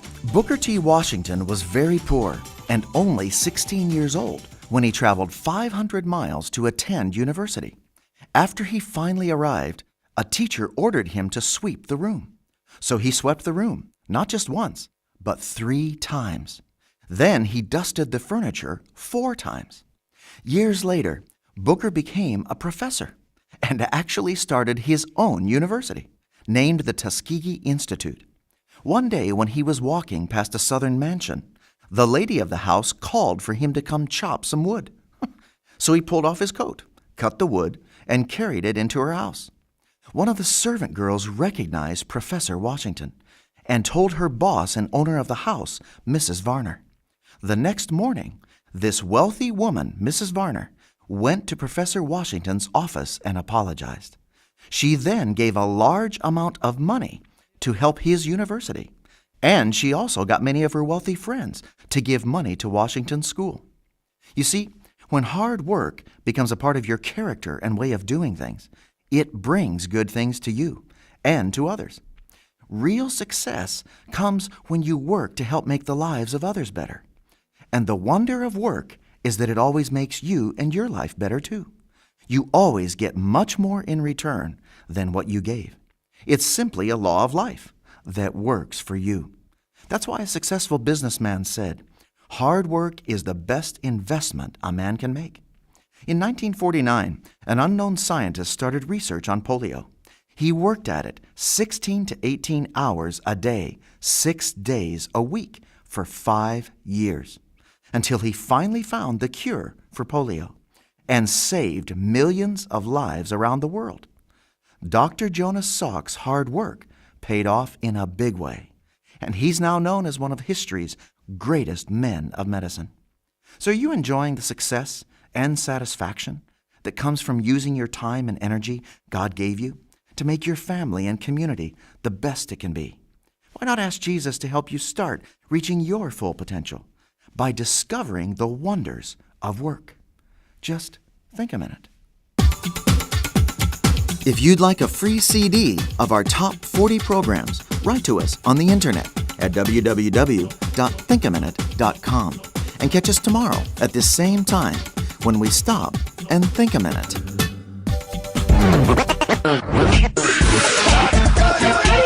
Malo soy fua, ol si fufonga Samoa, Radio Samoa, tasilima ivatolu amo, se kia Radio Samoa. Lo se fulma la follow with Jelly July feed to Neo Faloma, Shalom Fatis Mile Fianga Le, Lili Fianga, Mana to Marvao, Changa Vaya Tipia Changa Vaya, ya, to some Majar Salam with Samoa, ya, for any surviving if you follow Jelly, while far from Manager. Wow.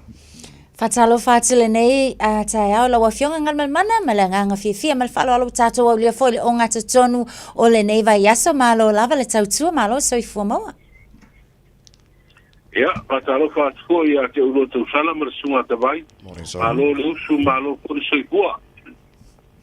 Ia malo lava soifua manuia lawa fionga ngal malmana.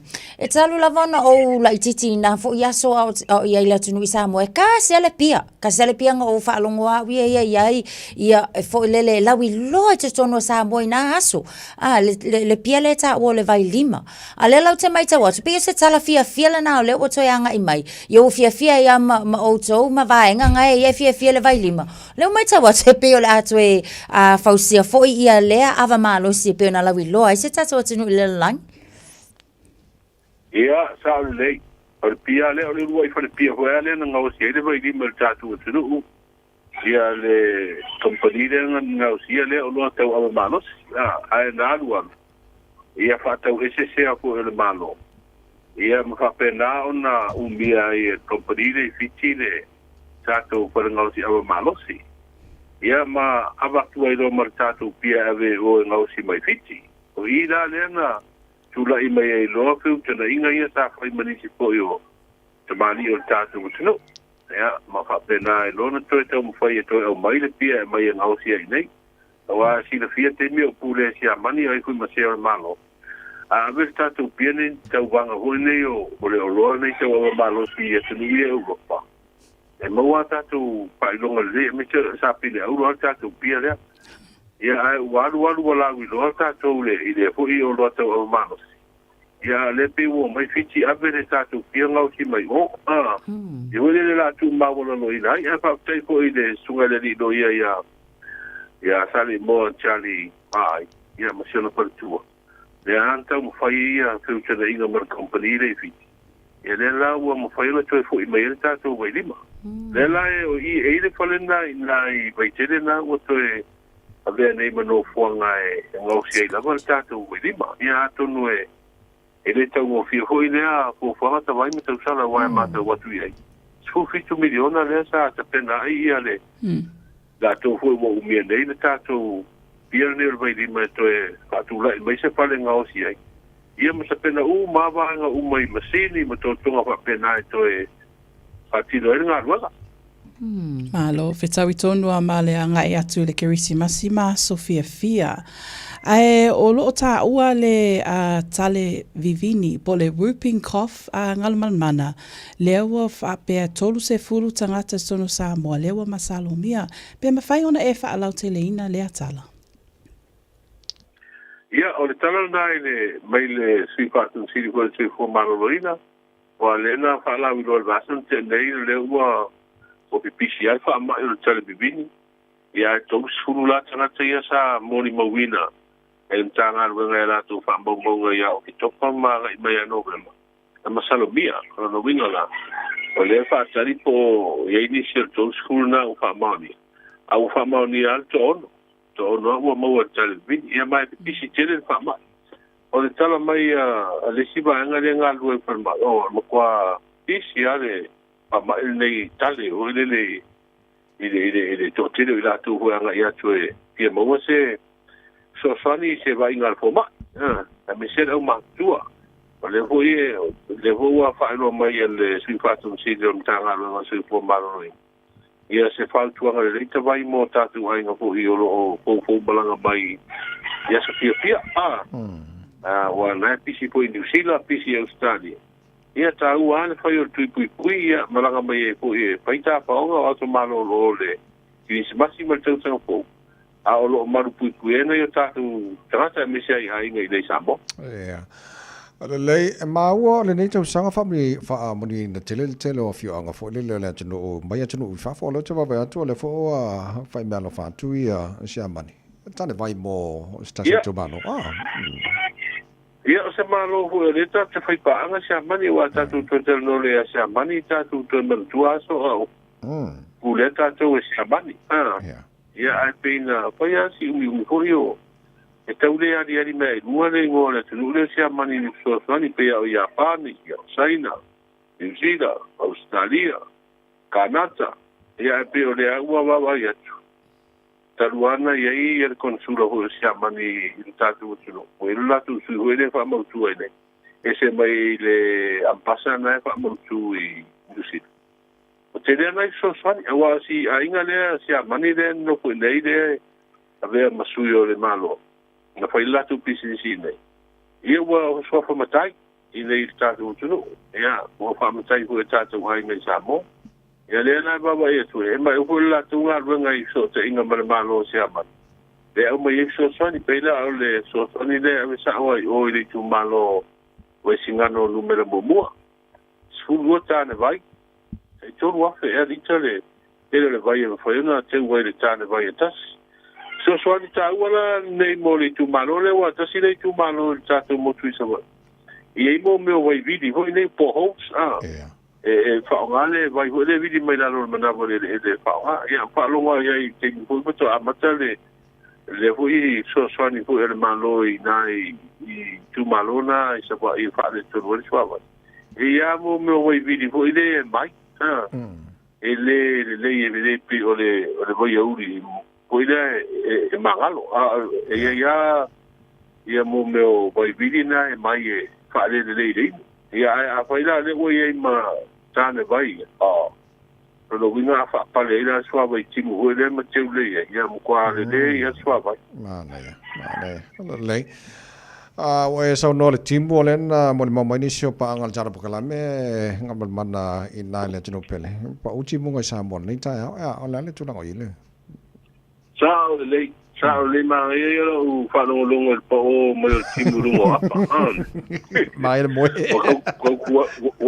ko ye ko de ku no va ne fa ko ngala tino ai o winga na le tau le ta ya ale wa ba ya ole ole mo so mai la ele o ye ko ila ni fa tuanga oni tulanga le fa tuanga ni la ta inga oni winga rolo wa le tau ye lu ta tu sulu na pa wale tau le mo le so o le fa pemba o winga le tau mo le so o sa vidi e fo lo ma no se le mata polu lo fiti ai pesa mo ia fa ta se ia o timo e fi ida sulu ini so temi i le ba inga ia mo le so lu le tu ba solo timo ia mai ono florolo le mafa ai pu e fa peni wila ia na wila ho in fai tigi ono ia e tala na tau le so lulu te bai ma no fa te tele lau to mo la tunu ia taro tala ma sa mo pa tala valu le tau nei ala matu la no fa ilo foi po hata penanga ia wa fa fonga la tunu fa mo mo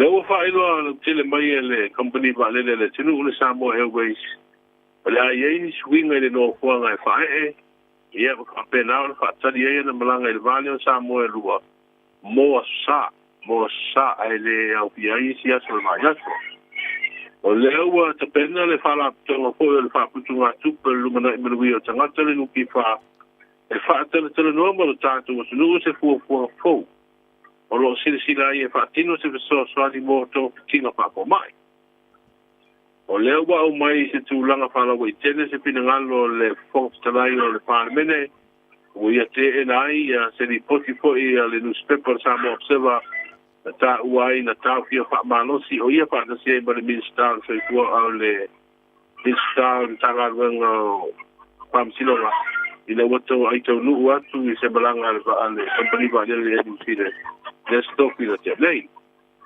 o lo e se tinai no na tomo fai e fa u pale le per cui tano malala le aisa e ba le wa tole va ya so to sa ini pele leo ia se tina e ana le pepe na fa na u se fa ui se va ne fa ko ngale tu le tato mo tanga tanga se meto tua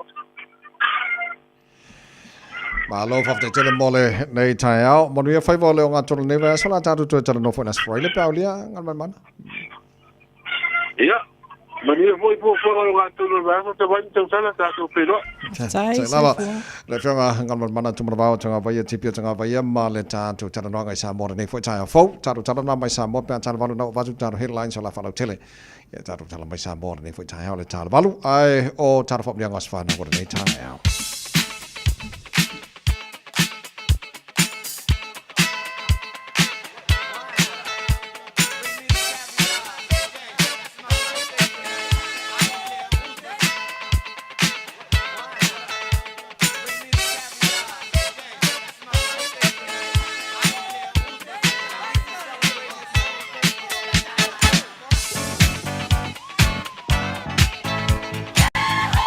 Nanga swana ola sa fao te sema o matala telefoni pe a mawhai ona e whaangai ne mori se whamanianga mo se tasi whamanaturo nasa whanau le so tolu fitu tasi lima i matolo le tātou i meli.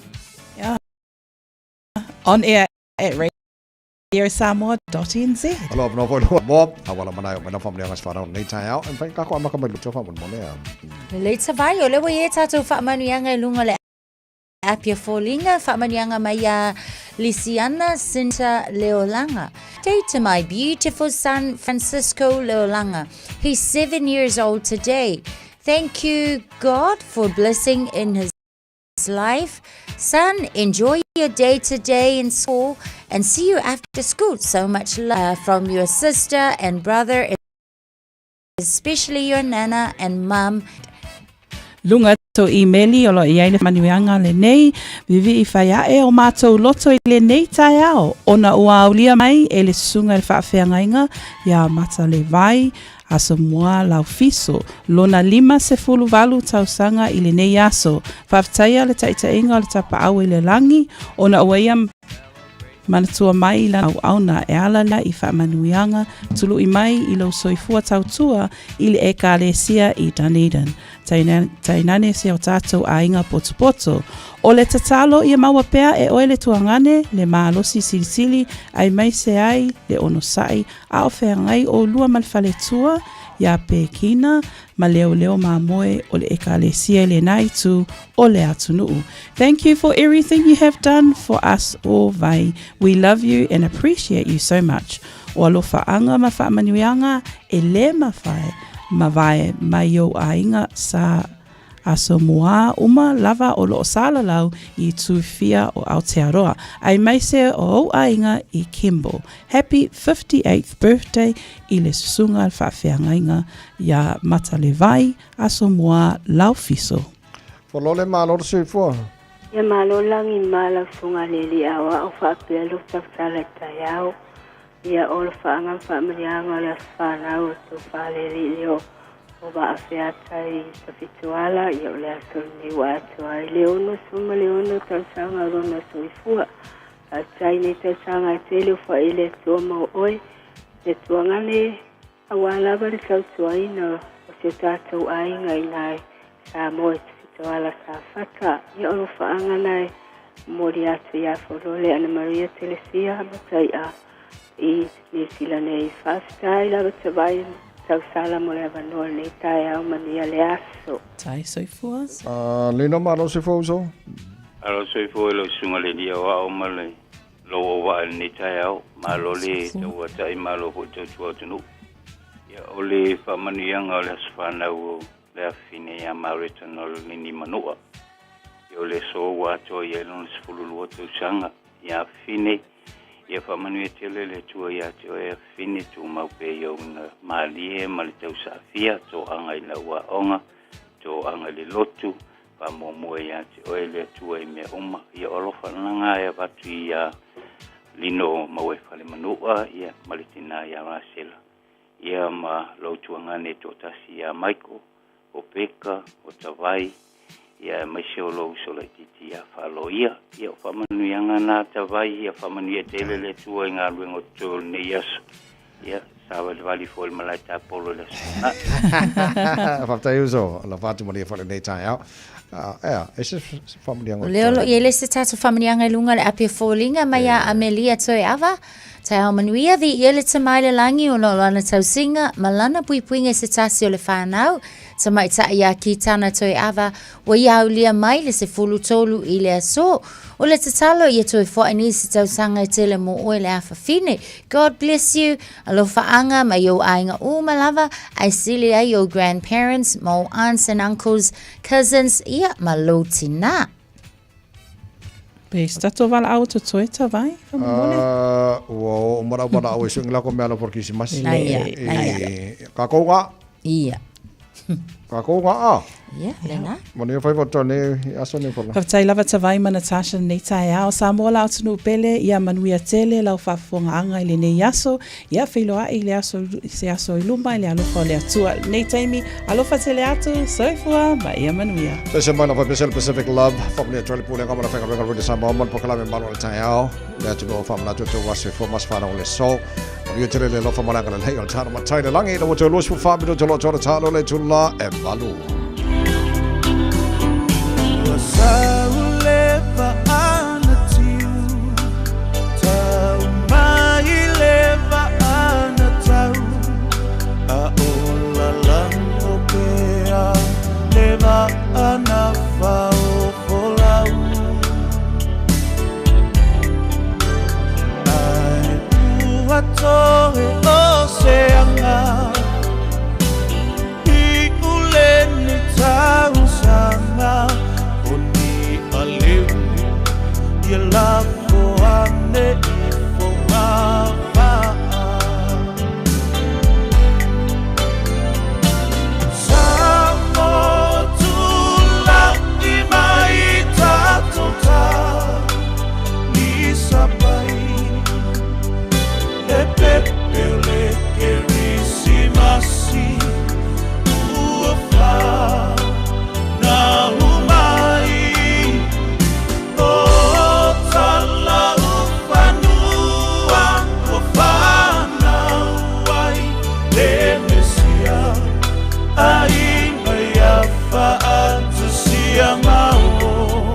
La fia fia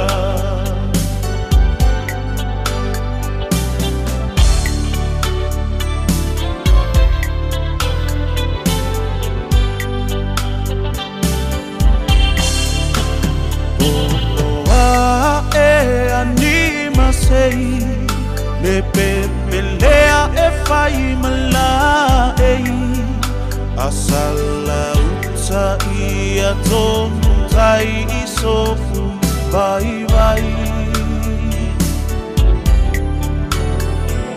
ualiuti no le upu o ia lea e fai masulu le tupu musu o Samoa e fana wai le tupu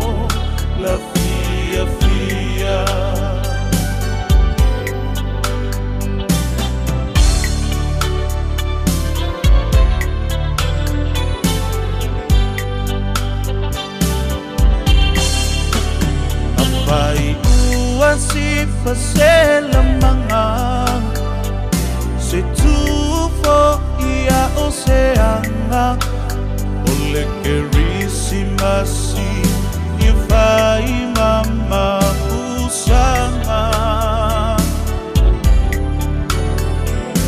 olon fana mai ia mama loai oni ale vai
talofa Samoa o Jerome Gray lenei.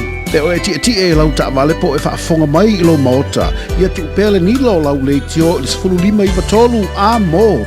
Radio Samoa, numera tasi i New Zealand.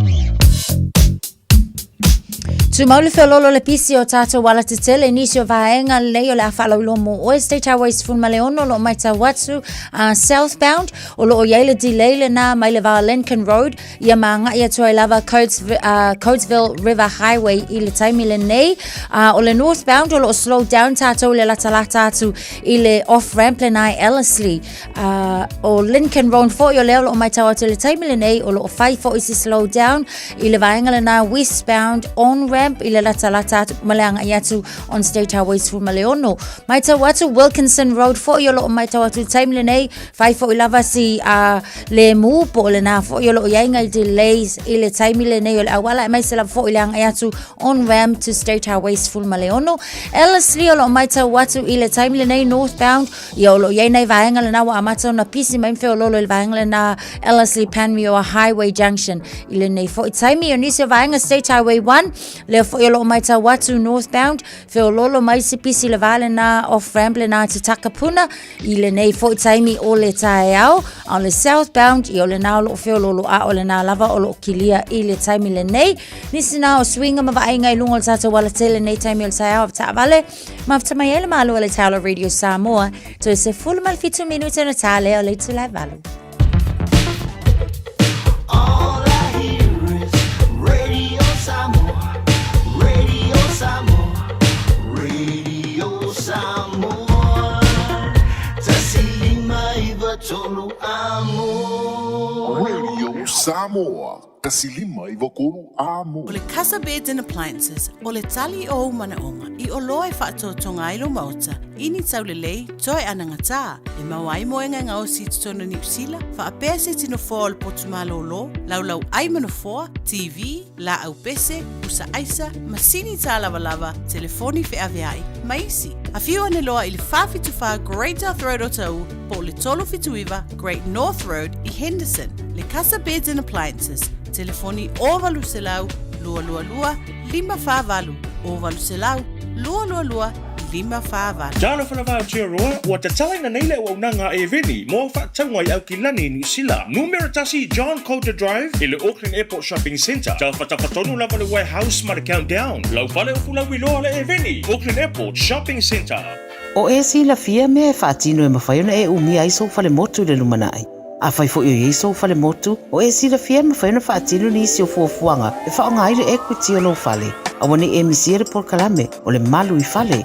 Ia fiafi o soruru taitasi le se fulu e te aile wha. O le a e sira fia ai au wala e mawhai e ona e umia se fale motu le lumana ai ma au wala e whaonga aile equity o lo fale motu e whaata wai se isi o fale. Le por kalame o le malu i fale. Ia fiafi o soruru wa yaso taitasi se fulu e te aile wha. Hey, hey, oh!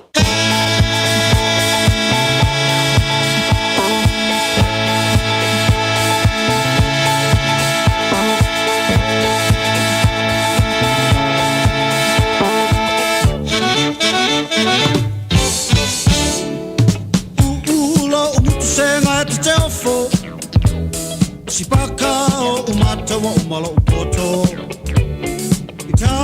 Tau mawhaine ona po Tata mei a whea tawai Tau popo Eleni, Eleni A whai whalele sini le malongi Eleni, Eleni Whakale sini le malongi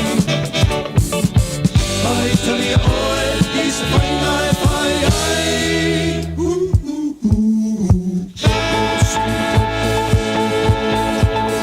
Fai ai ai Fa tau ono si fai malofa O le manatu e o matou polonga Atasi I matasi tai tau I le langi Wale I loa e le au angelu a o I ai Eleni, Eleni A whalai whalele sile li manongi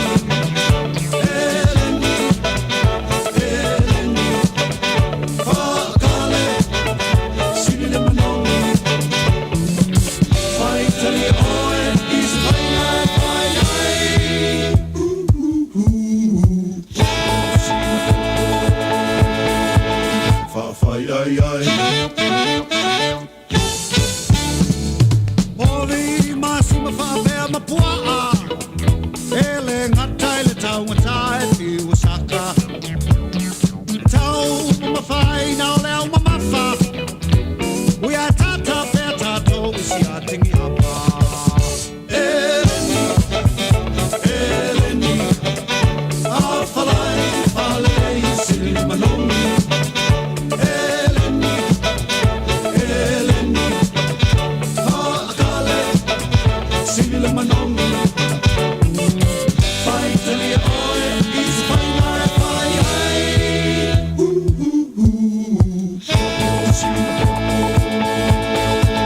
Whai ai ai.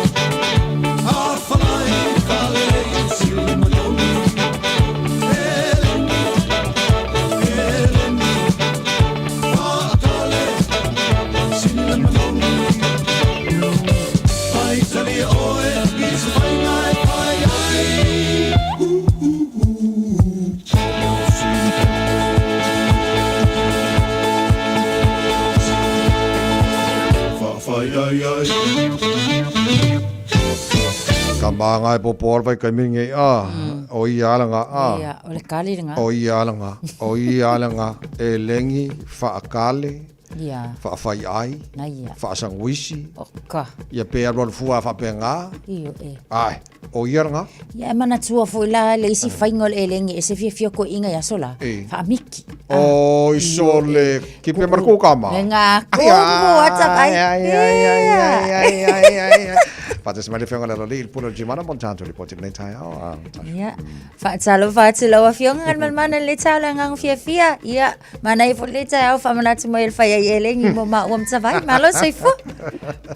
Ia pe po man via po imale langi ma fria tio el faltua po ya te fa sala nei tai ma lo malanga man via.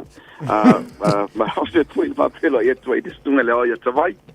Ma lo lava le usu nei tai ma lo tawa tai ma lo fo le tau tua tunu ia o le tatu tala masa ni lava po le vi inga le li lo so soi fu tau tua se wola vai ia mai se fo le soi fu la le tunu le o tatu pe ne ia lu monu lo tu lu pe po le tunu ma lo lava le po la ma lo soi fu mania talo fa tatu tim ma lo le soi fu ia e se ane le leo le tua ia le se tua io le lo fo le tua o bolo sui fu mo fo sui fu la le la tino se manta wola fo il nei tai fo eu afrika ko bayaso Ia.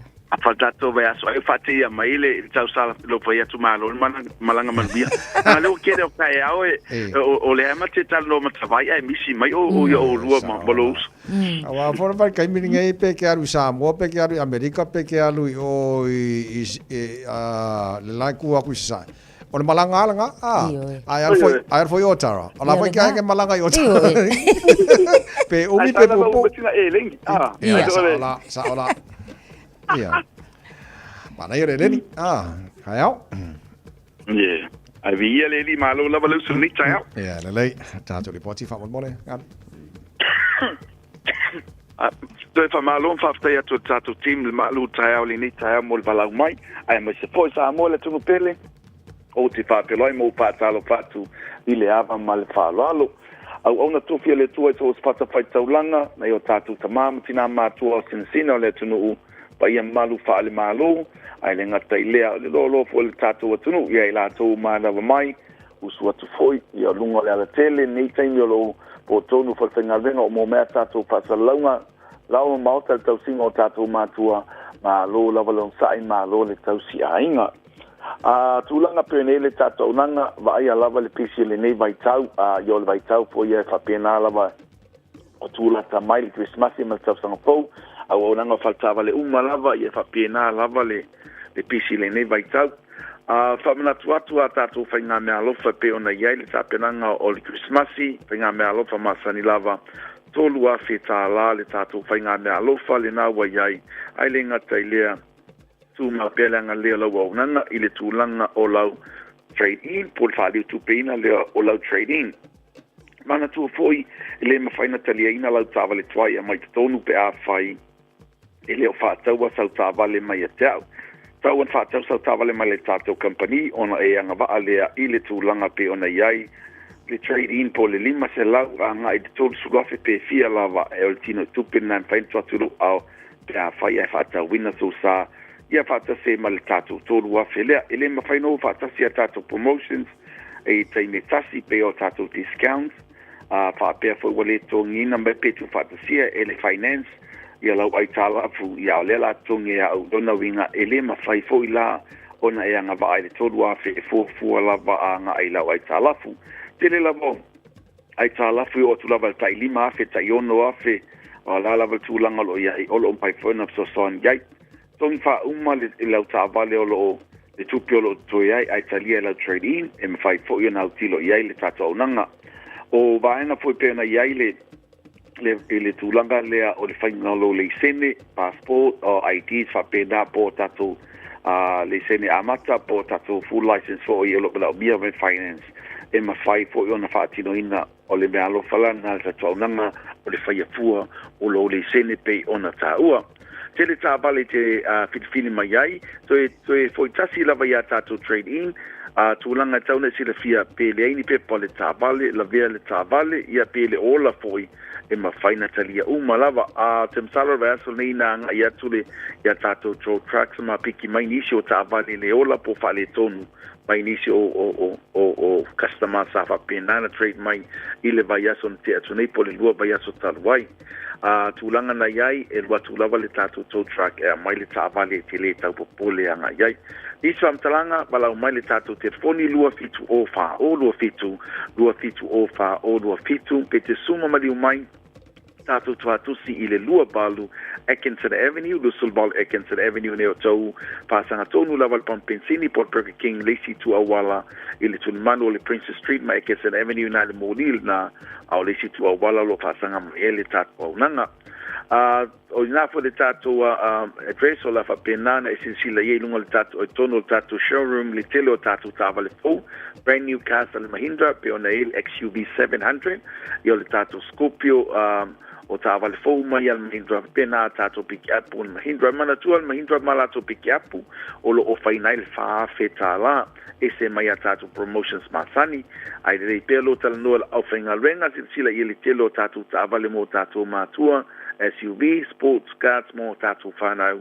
Ia le ngata leo ta avale mo ainga tele ia tato sfunu foa, hai aces fa pena caravans mo la to to tele le ainga o lo yet tato ta avale tele le. Ai bala wa le tato pisa i te poni na, tato nu toa oi, so ai mai le oval se lau chimana mertasi, oval se lau fauno lua ono lua tasi, oval se lau fauno lua ono lua tasi, le tato telefoni balau fua mal falalo, tawai mal tato team, faftai tele lava mo leva no nei tai au anga lele tui fofa ma tiutole nei aso fa pena pul pasau saunga Samoa pasoi foia Faftai mo le potil nei tai au mo ni foi faiva ole nei foi solua tau tu mo already Samoa's for lima I tolu a mo no to lima minuto lo tora ta ole tu la valu taro tala mai Samoa o nga toro nei vasa pa tala valu e le tai nei ma lo faftai le tenu tali o tu tono lo mota tono ta vale tono fa fengar wega mai mo mai mal fa mai le tenu lo on Facebook ma YouTube Radio Samoa ma lo la vale fo la mo wi fa tau mo aval taro fo lawa fa on nei tu sanga la fo tatu tu tau tai pel tatu fo lawa lo fa nei ma lo ma tu le on sai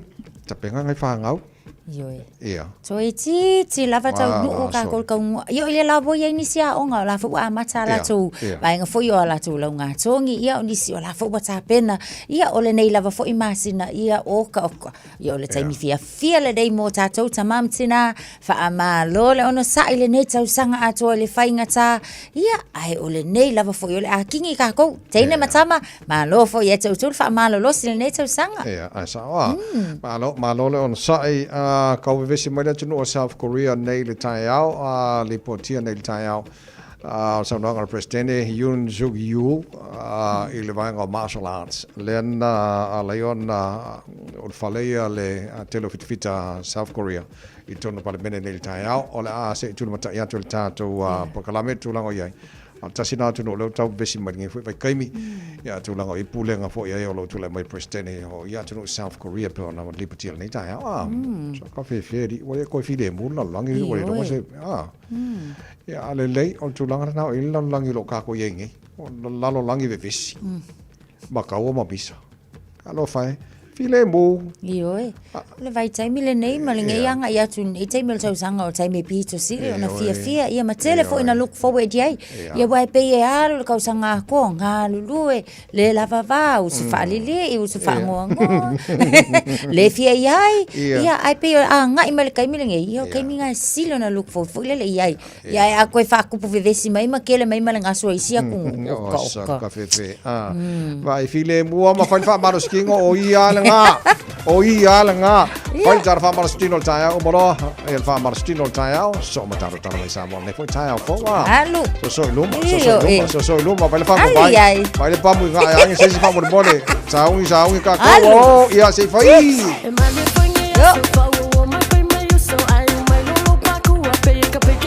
Aia Casi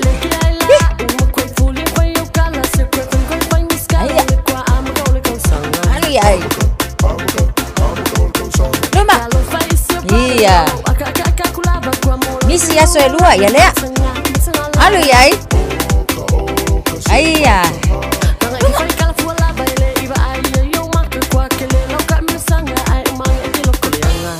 Alu. Iya. Sao luma ao. Alu. Agafa. Iya. Aia. Anga dale. Awak care. Luma. Halo. Tua. Halo Luma. Iya. Tua. Luma. Iya. Safa. Ambil lesi piko. Iya, Luma. Atsa yai. Kasih. Luma. Luma. Iya. Yoi. Kas. Tua. Halo. Yoi. Wow.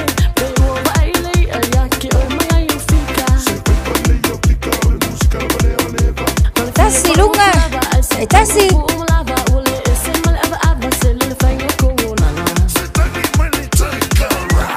Alu, iyo Respito, alu, Luma, tua.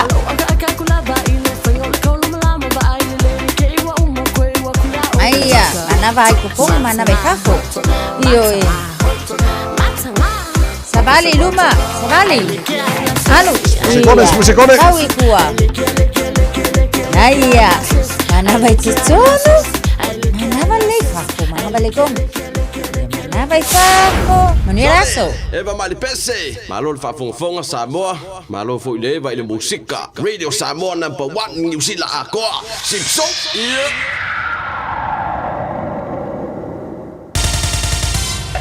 Usi mai alau whaafafonga. Telefon mai Samoa ia sa taitasi. Wa au mai mo oe ona o le langolango mai a le talofa voucher.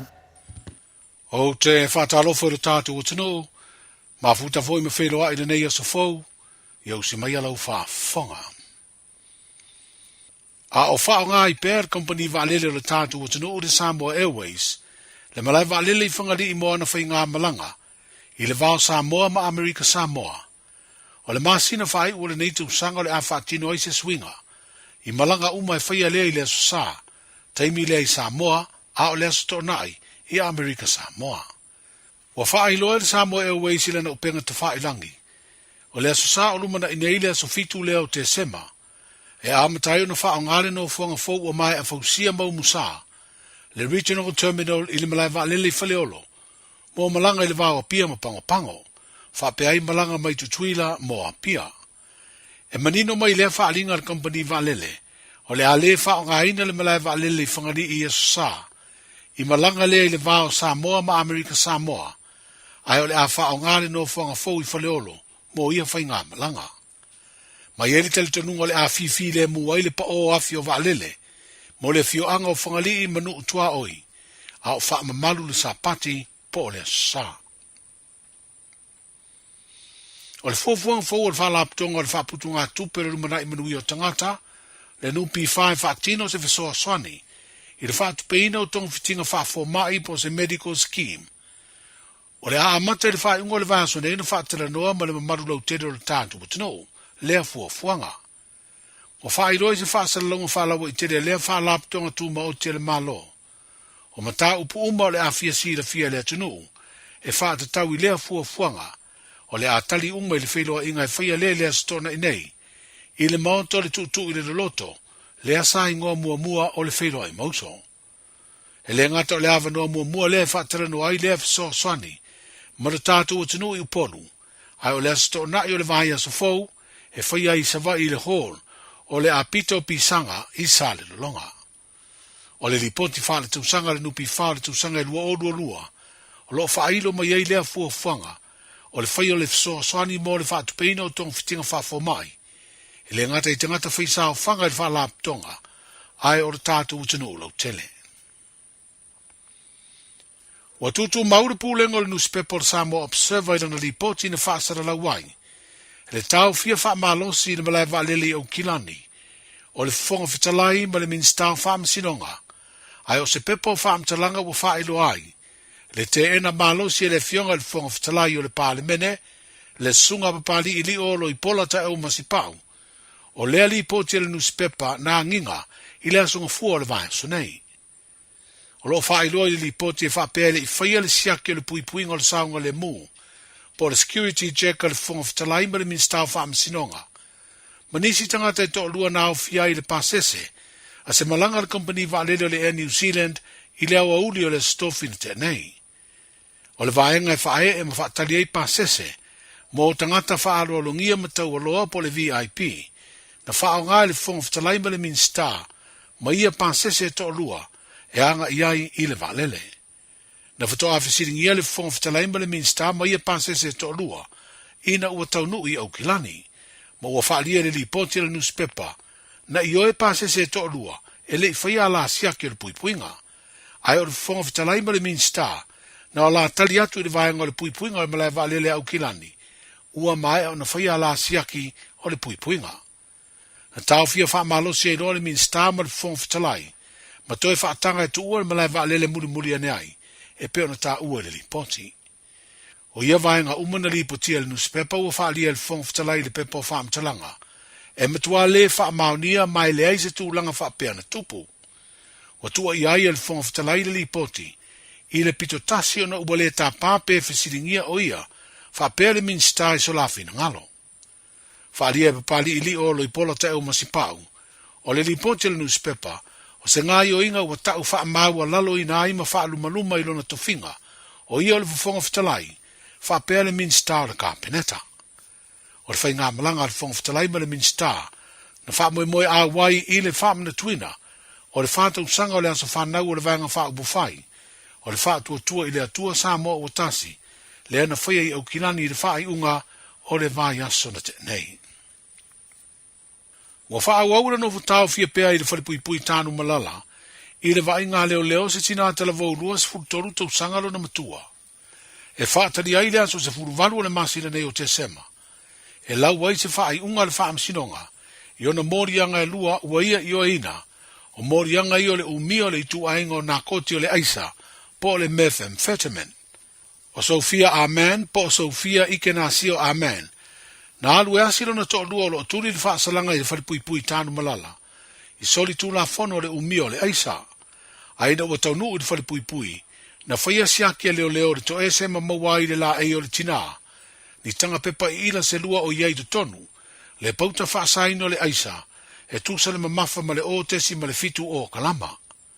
Na su e fo ilana ta vale na malanga atuai, ma mawai isi tanga pepa i ila e lua, holo iei le aisa e tūsa le mamafa ma le o tesi ma le o wha kalama. O le masina na te neo Novema, I le aso lua sfutolu le aso tona i lea. Na alu waile tina e asiro na to lua. Ai mawai o ia umia ia pauta whaasaina ma tau fia i loa. Se ia o mai le aso ngafua le vai aso nei. Lea na tula i ei matu ina atula na i oenga i morianga i lua.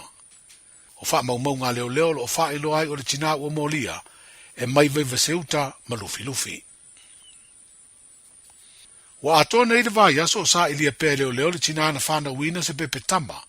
Lea na mau atu i se whale ui o le mauta ngase ngase i matotua. Ua whano leola. O le soluru na te neina longo i nai leo leo e nisi na lato maua le pepe. Ma whai aisa i ringa le fia maua le tina. O le tasi leo soli tu la fono. E ngangalo futa aali ali mai. Ma o le tausanga i duafes furuiva. E tolu ni ngai o inga whaapena tu la i mai ai. I te tonu le masina e tasi. I le mara tausanga e lua o. Na tu la i mai ei fo i se soli tu la fono whaapea. Ma whai asu e su e ngā leo leo ma mori ai se tina. I le whanau la fwa i leo lota ua. Wa avea i nei le whaatala ula leo leo le tina e ana le pepe na whanau uma leo le saruru ua mawae. I nei a wha ilo atulo na tangata mo su e suenga. Whaapea i le tu ina atu mo su e suenga whaafo mai. Ina ia pui puia lona soifua malolo hina. Manuia rena yaso soifua.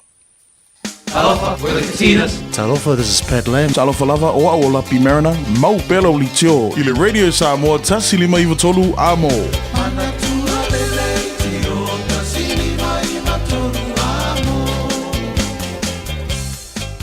E silia ma le se laufale o loa i Samoa e mawhai ona whaanga i le talofa voucher mo whaatanga alu a inga. E le atua lava se 5 minute lafu antuai mai New Zealand, Australia, Amerika, mai si antunuu. Ai tau nuu i telefoni maolo e whaanga le talofa voucher e whai e le whaatau. E mawhai fui ona tungi e tuai le cash power whaapea le pili o le vai iso o se taimi. Anga i loa i le www.pacific40.com e lafu ai se talofa voucher mo lo a inga i Samoa. Mo risi whaamatalaga vala umai le olua tasi o valu tolu lua tolu po le info@pacific40.com.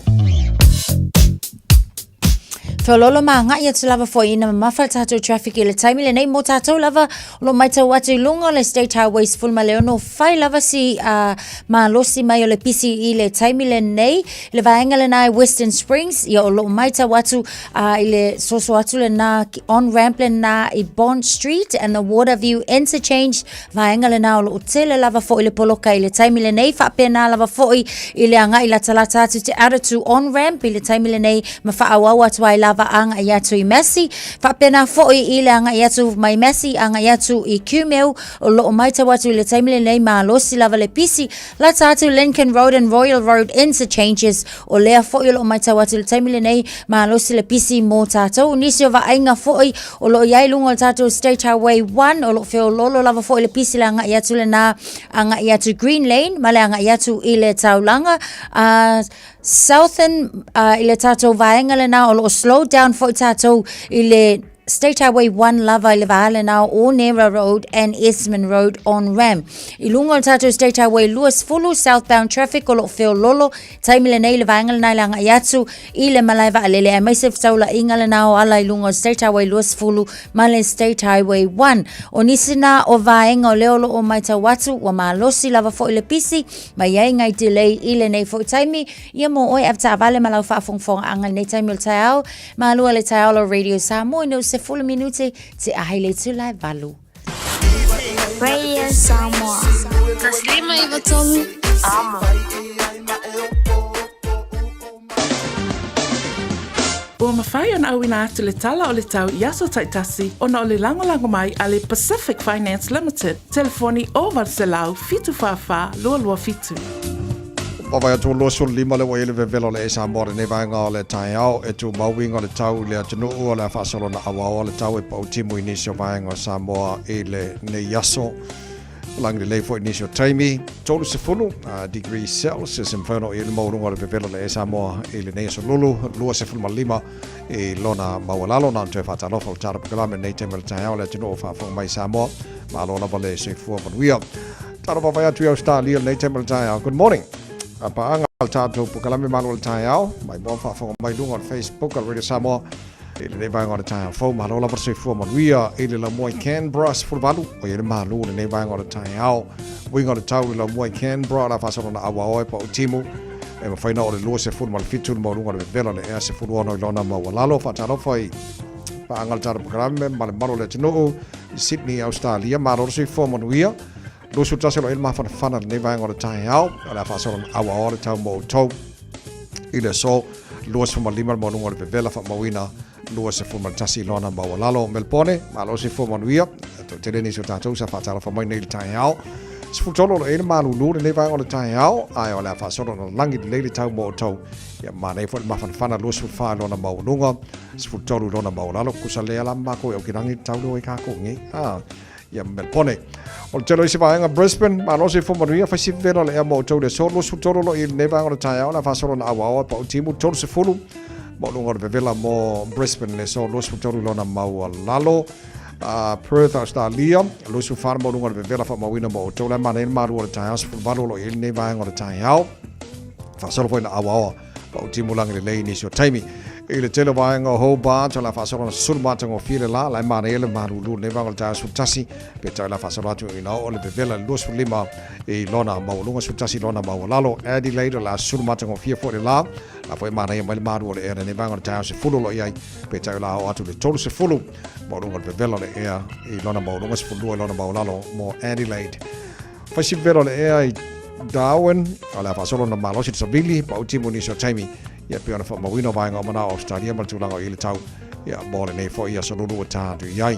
Fo i mali talo le tau, i le no whanga whasalonga Radio Samoa tamaki ma kaurau se fruiva, o i le maru o le ere ne vai ngā le tai au, tu mawinga le tau le so, o la fasolo na langi le lei, awa oa ni so taimi angi maria marisavili mai sauti si sifo, tu mau losfu toru, mo no le vela le mo tatou le so se fulono lona mawalalo ta ape audia ala fa so na awalang le le tau mo tatou fa so na awalang le le se forele mana sto nai mana sama so fua mana so ruor na vai so mana itu o fa mabonga o mai la vai tau ile nei foi vanga le tai au So se tasi faisana nonga tupe le Pacific Finance Limited mai le aso lusful lima November se ia ulia le aso se fuluiva o teisema e anga va uma ile se ia jono manu ai ile luse lau lima sfultala pepa me alofa fa ile se ile aso fuluiva o teisema ile manto la lai Evandale mai fa ilo atu le ua manu ile Radio Samoa vala ulo le Pacific Finance Limited ile ovalu se lau fitu fafa lua fitu monisi fam talanga Apena e misia tātu tala mai Samoa aore popole la atoe whaasala wina mo e pēr tale tu lai se fulu ma le lua le o le so ma le fitu le pō ana nei o le si whaponga tala mai Samoa le tāo le valu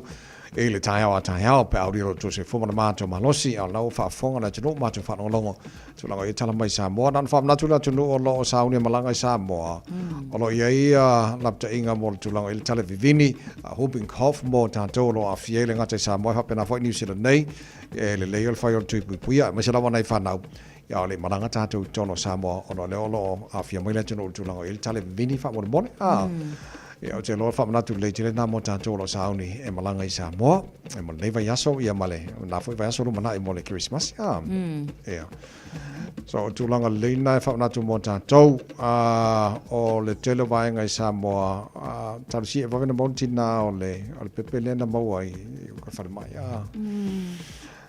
Fasi le vai le toi tupu mai le me Samoa le fo toi tūle mai fwoi o le tala whaanono le umo le olo si alo toto ia ai le lopo feo ili tina ai o le winga le tala le pe a vena maua ia e se fo ile tulanga e goes through ile tina la to ia le lopo la mafu anga fa ile tulanga ia ai te tau fo ona i counseling e mana mi mo ia io e tavai o le tulanga le na ia wa tatu te le o mai loa ai o le tulanga le na ele le pesa ile ia maua ai ia faila e pe ona e saunu wa tulanga la nei ia tatu tsel tonu le afianga o le mafau o lo o afia ile nei tai mele ngata fo le na health wise physical health e motino lava e ka lava onga ia o pe la fo sila fir tulanga ile tu sse matanga fo e mana o mia lava le so soania fo ma ia mai se le tu tau soi fo maloloina talo siala ia maua ia a mawala ia ole ngaluenga fai fata se tatou ole lango e ui lava foi langona lava le a fano no le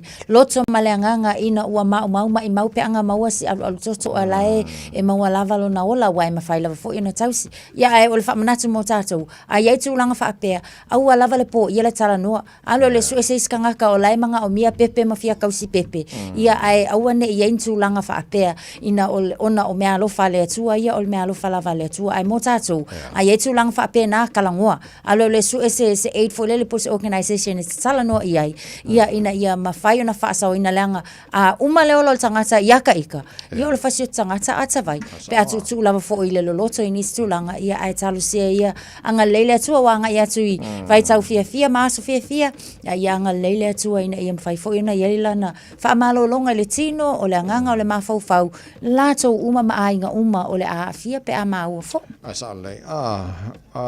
Whafte whalongo atu lo o marupui ai lato leo i le whalemai I mean whalpui tangalala. O le ai maua ia a whape o le maua a laku ko lua a lua asiri ko lua la le whalpui ia laku maa fo mangime o whalau whaasai ne tono whalpui o isale. Kere whale kongori. Luna winga o le addiction. Elo se be foi le fo wa ku pe ka fo o lona winga e te le fo se kaimi e ka ma fai e foi e koe unpack ma ave ese mai ma koe ka ma fai fat you know e ave ese le foi vai nga wa afia al fa no anga le na ona longo winga o la ngo fo fai pui ale e tala no mal so ro pe a mai me anga ia anga fa pe la sa o ku ngi longo winga la fa el fa so al vai nga le kongui o fai pui o le nga wa koe ina ia to ya luita wina o la to ma fo o le ia thumbs up i le leo nga foi mal pui nga ale malo iso tata watunu sa tele lola i la to ia foi le pol mela a no fo a umina no fo tono fal pui le to e a tang fia va nga fo la fa sain pol mela ka le mai le ma fa fa nga le ma fa i le olanga male tulanga lo ine e wala ngal tele tangata la fa ia tele fa unga le manu foi le ona wa fia i me o fo la fa sain nam tulanga pena ka sia la o mingo for fal pui ma le ka fia la ma le fo la fa sain ia ma se ka usang ko ngol ma fa la ko ia fa i me le Io e tawai, ese lava tangata tawai. Io e ai mole mo tangata fo i o addicts o kangaka ua makua i pe ua o lai leo langa le na e whainga ka. E alal tangata e so longa le leilo na mawhau i le umi ele o toi whaungaina. Ai ei fo le kangaka e aki leo na whaale e tonu lo na mawhau ma whai isi winga pe a wha pe e umi ele toi tango fia mea i o masangi ai fo i lele.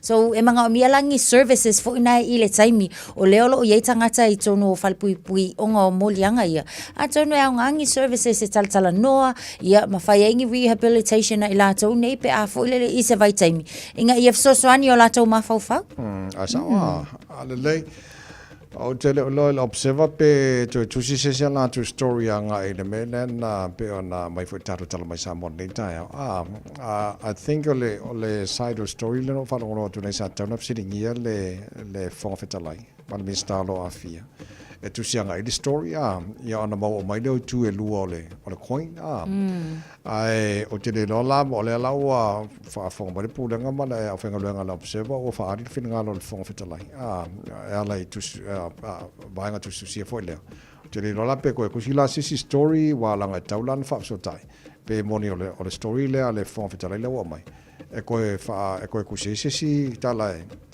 e fa sa pe e pa fa pe ola sel le tana entusia fa ko winga le winga le telefone le wa moniel fo fa tala sa tau no sitting ia pe a fa pe na mo sa va no sitting ia ia mo fo no le tala to ku sel le story ala mo le sa la pasene le ato ngole o tala ia te taula ia ke wa ia ka ko kusi mana mawalo le sao e te tawala una toi au mai la tau lava ia fo ile sao ia wa ia ka lang fai tau le tala ele o fa longo le news e lo ai ile ai la e pese misinformation lenga sao ai ma na ile toi tusi le ina ia fa lo mai ia le sao i tanga tala te lo se forma la fala o te nei le tula valu se mala fa fonga ta to mo fa sa mo nei fo i tai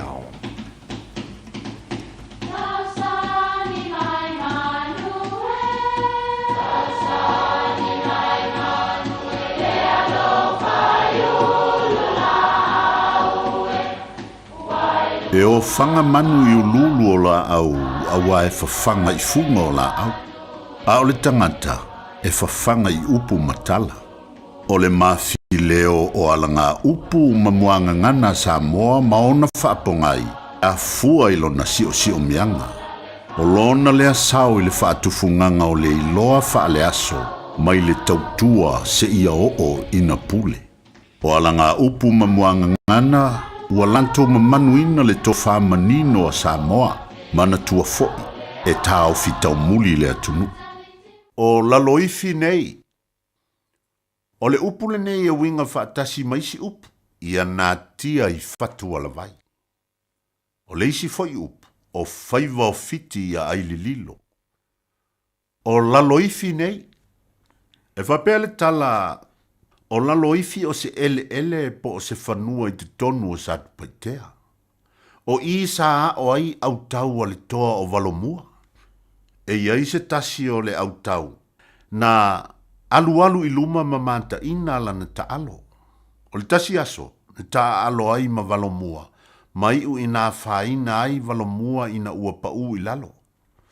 Na langona le fefe le tau le lea. Maanga ese o le asola. O na ua pau lo na matai ia te ia. Ai na whaapea antu a valomua. Sole, aua e te fefe. Foi mai. O lalo ifi nei. O lona winga. O le mea ua tupu e tanu I folava I nei. E lei loa e se isi tangata.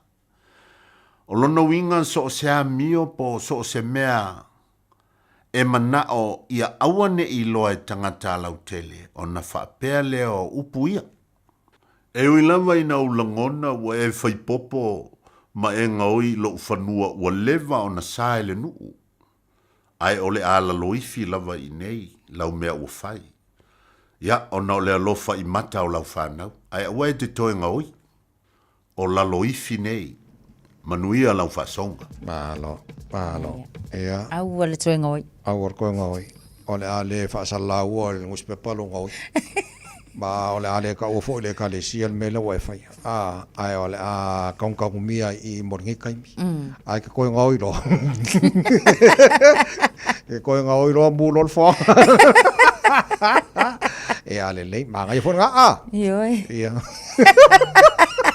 awoi ia awara ko ngoi awar ko ngoi le fa pe fo la fa ya ko la lo ifing fai so o ya la ya sa va lo winga ngal kala e ke ko ngoi lo le ko la lo ifi lo ai lunga lo le ifi mal va tse ai lunga lo Facebook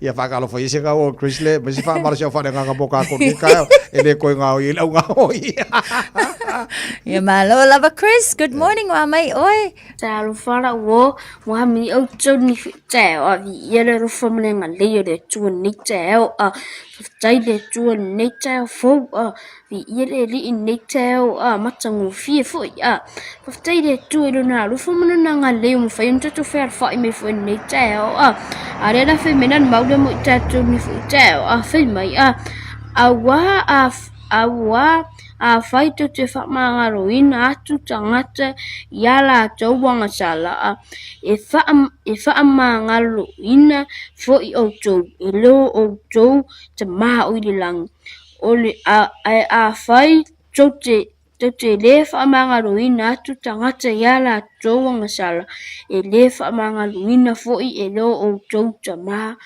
o tau wanga sala di whena te tatou tau ni le whai mena whamaro si pura o nga mo tatou ni whai tau whamea wa a whai te whamangaruina tu tangata yala tau wanga sala whamea e whamangaruina whai la o tau I lo o tau tamao I langia te tatou tau ni tatou a whapeto te whamangaruina tu I tangata e whamangaruina whai la tatou o tamau I le langi a different nuinga nei tatou ai fimena o le whamangaru nei tatou e re tua tau whenai tatou whamangaruina tu whai la istangata a different a whai la tau te le whamangaruina tu ia tangata ia la tau wang sala whamea le whamangaruina whai la tatou tamau I langi tama a different o tatou wang sala a different whamea le a whapera te le whamangaruina tu la tangata e le whamangaruina whai la tatou a different e le tua a different a tatou wang sala tatou te au ni tatou o le aso ni tatou mautino tatou ilo tatou whaamangalo atu I se tangata ona whaamangalo whaida tatou ea whaamangalo whaida ere tua tatou angsala ai a tatou le whaamangalo wina tura tangata ea la tatou angsala e le whaamangalo wina whaida ea e le tua tatou tau nei different whaamalosi pula wa onga mi tatou pula tau mi tatou tau ni au ia ea ia e whaamangalo wina atu ia tangata ea la tuang sala ona whaamangalo wina whaida tatou ea le tua different friend ia tatou mauna mi tatou ni tau ia whamania tedo tole tu mau tau ka pes la friend mene yaso fa friend fa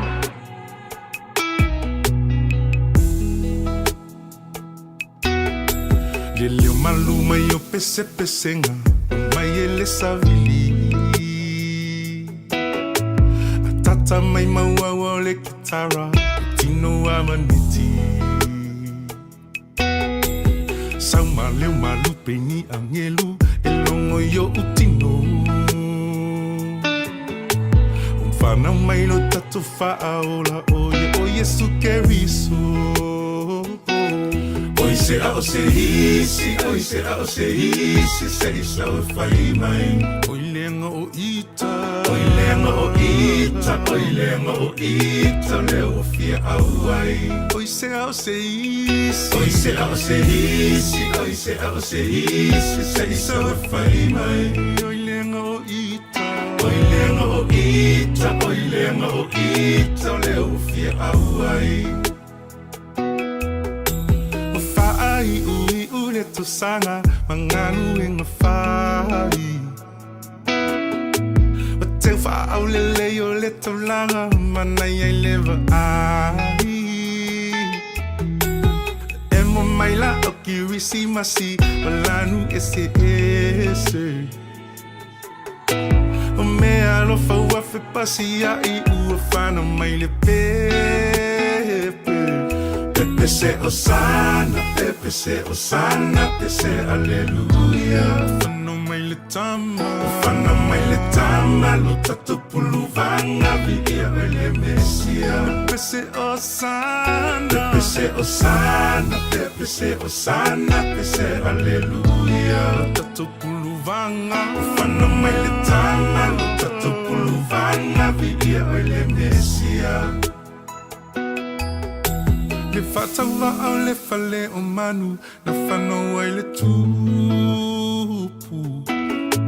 Le fina ngalo olo na tama ia whaatau nu Alona la whawana au ina mai ai lona lo pele Ia oli lele lo langi uma a toto fai pepe se leo te tele Pepe se osana, aleluya. Ufana mai le tama, lo tatu pulu vanga vidia ele mesia. Pepe se osana, aleluya. Ufana le mesia. Ufana mai le tama, lo tatu pulu vanga vidia ele mesia.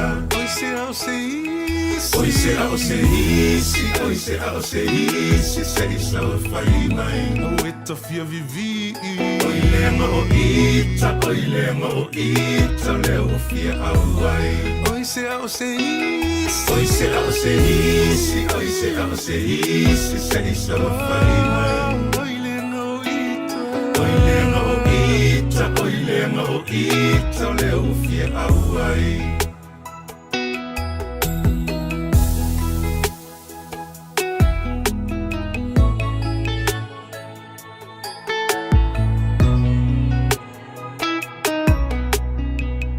Talo falava o au la pimerna, mau pelo li tio, i le radio Samoa tasi lima iwa tolu amo. Talofa, o au salmasinga, fale lua, tim toilolo, o le loia Samoa. Fapitoa la o unanga, i mta uputau immigration, pepa malanga, tangata overstayers, so ngā visa. Apena foi le taxation, por tu la fono tau la fonga. M5 foi on o tau aveina mta upu faal tu la fono i Samoa. Whaman mole, vidi mai numera, o iwa lua ono o tasi lua lua. o iwa lua nono o tasi lua whaftai. Jalo whanawau tia roa, ua te talaina neile o unanga e veni, mo whaatangwai au ki lani New Zealand. Numera tasi John Coulter Drive, ile Auckland Airport Shopping Centre. Jalo whatapatonu lava le warehouse ma le countdown. Lau whale o fulau iloa le e veni, Auckland Airport Shopping Centre. Talofa Samoa, i mawhaina fisoasoani atu Dr. Chen pe a whaia te awhiele mai suka. Toto mawalunga, le maua se whanau, ma i sela, whatu ngao, ti ngā le ua po tuli. Whaalusi le tino puta, ka nesa, ma le tino mangeso. Ma wa fo i le kulini fulunifo mo ni fo ti ngā, ma toi whaafilesi ai lau manama. Tele nisi o loa e fisoasoani i lo soifua maloloina. A fione loa eva ai Dr. Chen, i le tuatusi lua ono Great South Road, Orahuhu. Telefoni lua fitu ono tolu tolu fitu fitu, extension numera lua. Sunga o whenga whakao elo ka wale fo maunga Max Ila. Senga o ka amilo e o kilangi. Mo koe foi mai lava i o Tara i le Tire World and Auto Limited. Lea ma o aiso skoi ngā meg ma pa o ka wale. A ole me Pico City. E ngā le lua lima ka alalwa ia so le kokong. Le Tire World and Auto Limited e te maua i ta wale ma pa o tau ngofia ia New Zealand antoa. Mo fo i se ti mag wheels mo so se i tu ai ngā ta wale ma le telewishi au unanga. Warren Up Fitness i le na o le se fulu tala pia i wha i lo i eina e wha a fafonga i le Radio Samoa i nei wha abitoa. Talia wins quotes, cue cards, maisi. Walang Lola Tire World and Auto Limited i le lua fitu tasi tolu o mo pa uta avale. Po le lua fitu wha tolu lua o mo le fale inisinia. So lua se fulmal fitu minuto lo tore talo le tu la Eva. Toi pa foi nau minuto lo toi o le maru o le tae hao. Le sa mo le nesa lulu. Wa fa ia so te semo le tara polong o le lua pe lua se fulmal fa. Ya, matua uma. Te pena ina nei whanau ma mori le aonga nei tae hao. Karo si ere o kuai kama ki so le kafi fea. Ya le lei. Kong ho e whalea onga. Le mo kong ho ka mai ki whalea onga. Ya wa pisi lo foi la wala pono kai kako. Ai. Ya no winga wa ita foi ta tau tae hao. Wa le sao foi la so lulu ia. Le lei pese le mo la to monina to mai la on le tae ma le RSA. Ole toa ua lepa e ua o tia i sema o sia mea ula a ufa a mo i e to fatu i tonu e ole a o o e to fa o e la ama vai leta ua so lili ulo ma pau pau sa ili se tasi e taua pau a ole a se ulo uva ai ana ile au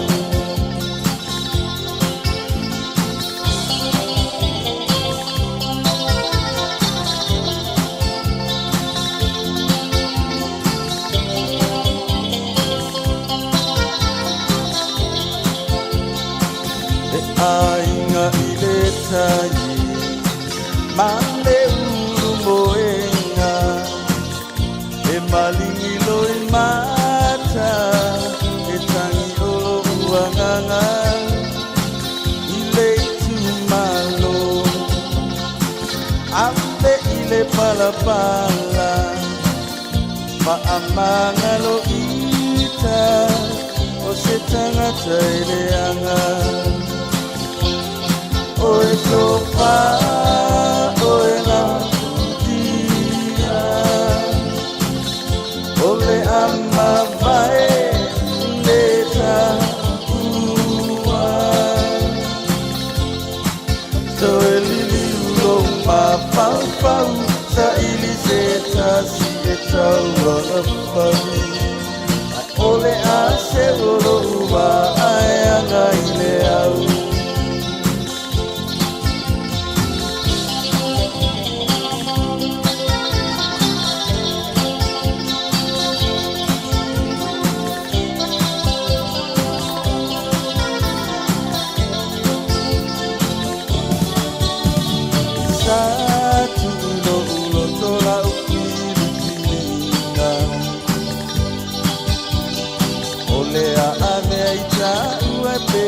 se ainga a ole nei ua esi sole na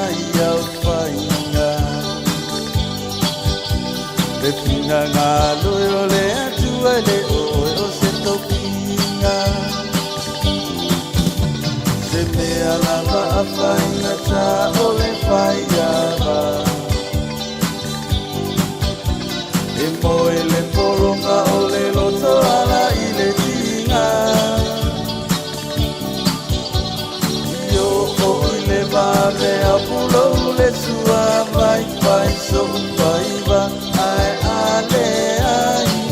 E ua laula o le mativa.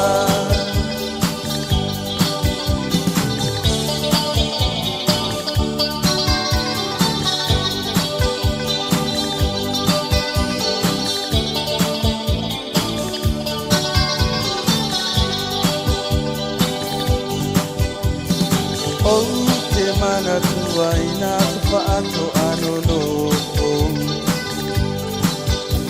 Ka o anua e tarusu e oni whai mani popo. E trauma whai ai o se sua vai. E talo ai o lo umusu i lo tamafuna ne i pia ai. Se mea lava a whainga tā ole whaiava. E moe le poronga o le loto ala i le tinga. E o i le vave a pulo le sua vai whai so whaiva ai ale ai. E ua laula o le mativa.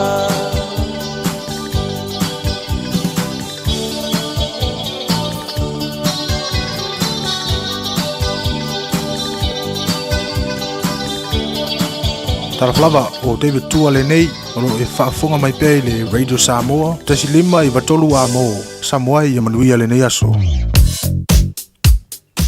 Tele lava fo ina mamawhal tātou traffic I le taimi le nei nisi o vaenga pe a whaapea o tātou o malanga atu I le vaenga le on State Highway 1 northbound Silverdale to Auckland City o lo mai tawatu le taimi le nei ia o lo o malosi lava le traffic mai le vale na mai Auckland City ia maleanga iatu I Silverdale lata atu Dairy Flat I le nei fo I taimi I ona whaapea na le langa iatu Esmond Road I le nei taimi le tai au mo I la tau o lo o whai malanga atu mai le malam vale leanga ia tu foi au kilani ia o le tūlanga lena o le lava foi o lo o iai tātou whai lava foi si mamafa o le traffic o lo whautuaina ina ia tautua nā tanga I ala foi e mawhai ona e taunu wawela o whai ngā malanga manu kau to Auckland Airport I le taimi le nei whai lava si slow down o tātou I ngai Puinui Road ia maleanga ia tu le nā Montgomery off-ramp I le tai au le nei o nisi o vainga o lo o iai tātou lunga lava tātou State Highway se fulu maleono o lo tu mau pēr ia le malosi le traffic I le nei fo taimi Weary Station Road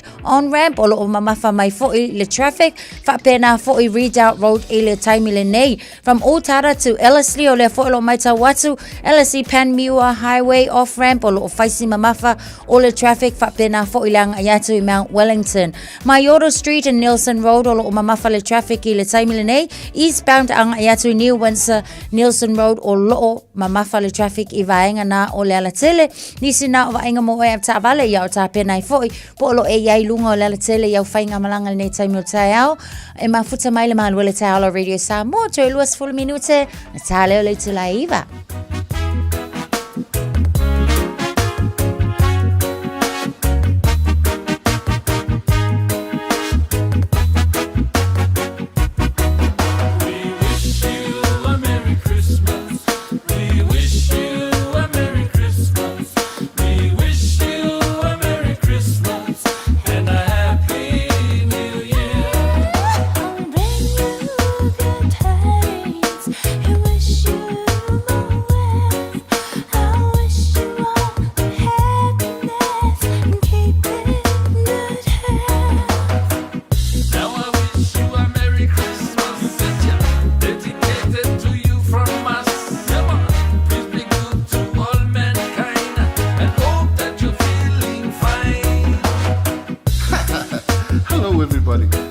Francis Polo here. I just want to wish you a very Merry Christmas and a very, very Happy New Year. Stay safe. I wish you a reggae Christmas. I wish you a reggae Christmas. I wish you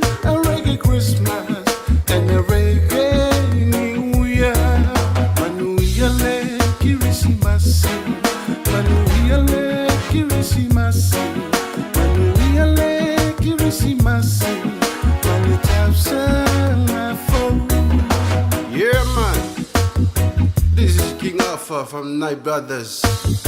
I want to wish you a Merry Christmas and Happy New Year to all my party people of Samoa. Let's go. Manuele, Kirisimasi, Manuele, Kirisimasi, Manuele, Kirisimasi, Malitau Sangapore. We wish you a Merry Christmas. Wish you a Merry Christmas. Wish you a Merry Christmas and a Happy New Year. Ho, ho, ho! Hey, Matt Senafo here. Just wanna wishing you all a Merry, Merry Christmas and Happy New Year. I wish you a Merry Christmas. I wish you a Merry Christmas. I wish you a Merry Christmas and a Happy New Year. Manuiale Christmas. Manuiale Christmas. Manuiale Christmas. Maritau Sangapore. Talofa Samoa, it's Lolita here. I wish you a Merry Christmas, a Happy New Year. My mommy, Father, Malo so soulful. Sing with me, family, come and dance with me. Let's go, Sawia. Ya Manuia Lekerisi Masi. Ya Manuia Lekerisi Masi. Ya Manuia Lekerisi Masi. Maletau Sangapore. We wanna wish you Merry. We wanna wish you Merry. We wanna wish you Merry. We wanna wish you Merry. We wanna wish you Merry. We wanna wish you and a Happy New Year. Tell of lovers, Richard Parker here.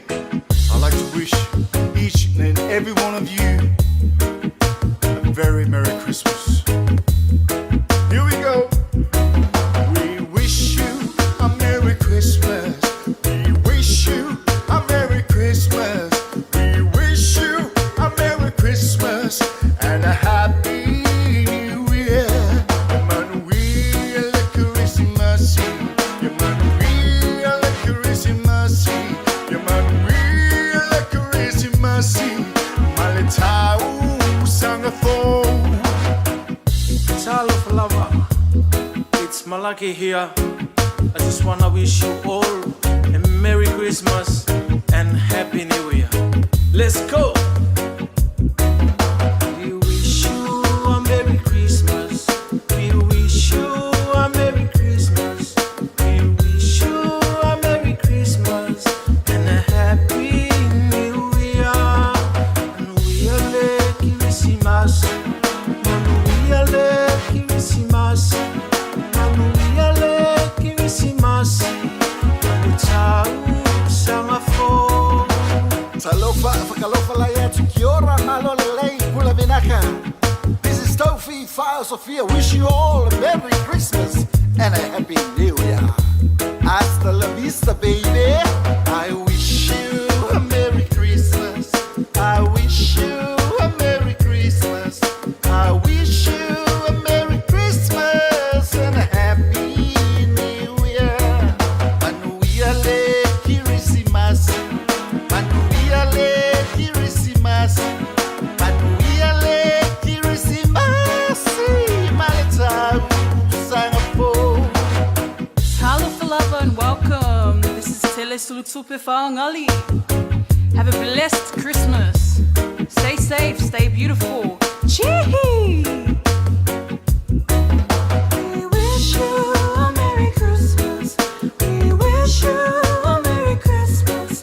We wish you a Merry Christmas and a Happy New Year. Manuiale Christmas. Manuiale Christmas. Manuiale Christmas. Manuiale Sangapore. Christmas time.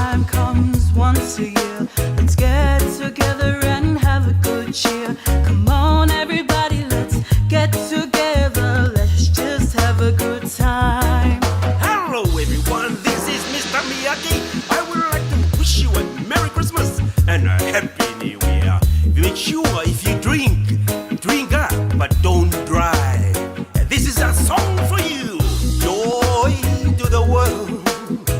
Joy to the world. Joy to the people everywhere you see. Joy for you and me. Joy to the world. Joy to the world. Joy to the people everywhere you see. Joy for you and me. Merry Christmas, everyone. Lavina Records and Friends, ilanga ola Christmas wa my jingle bells for tato wa. Jingaling-aling. Alanga okako langa nga se belo fa ya mawa yang mo hono Christmas ya. Tato wole to the entire world no to limited. So nga Victor fa se mabel report in entire out.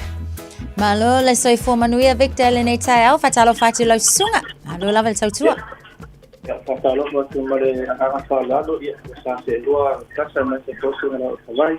Alo la vasto tu nei tai au fatalo fo ile fa ka po samo nei tai tu Argentina. Tu mamut pama tu no morte malawa ya disi ko na usu nga dengan nei tai au ya malo na sa malo malos. Malo Victor la umay fuar ka usanga ya markis masibo ma. Sa ole masina bun buldi dia ole ka sangat sa.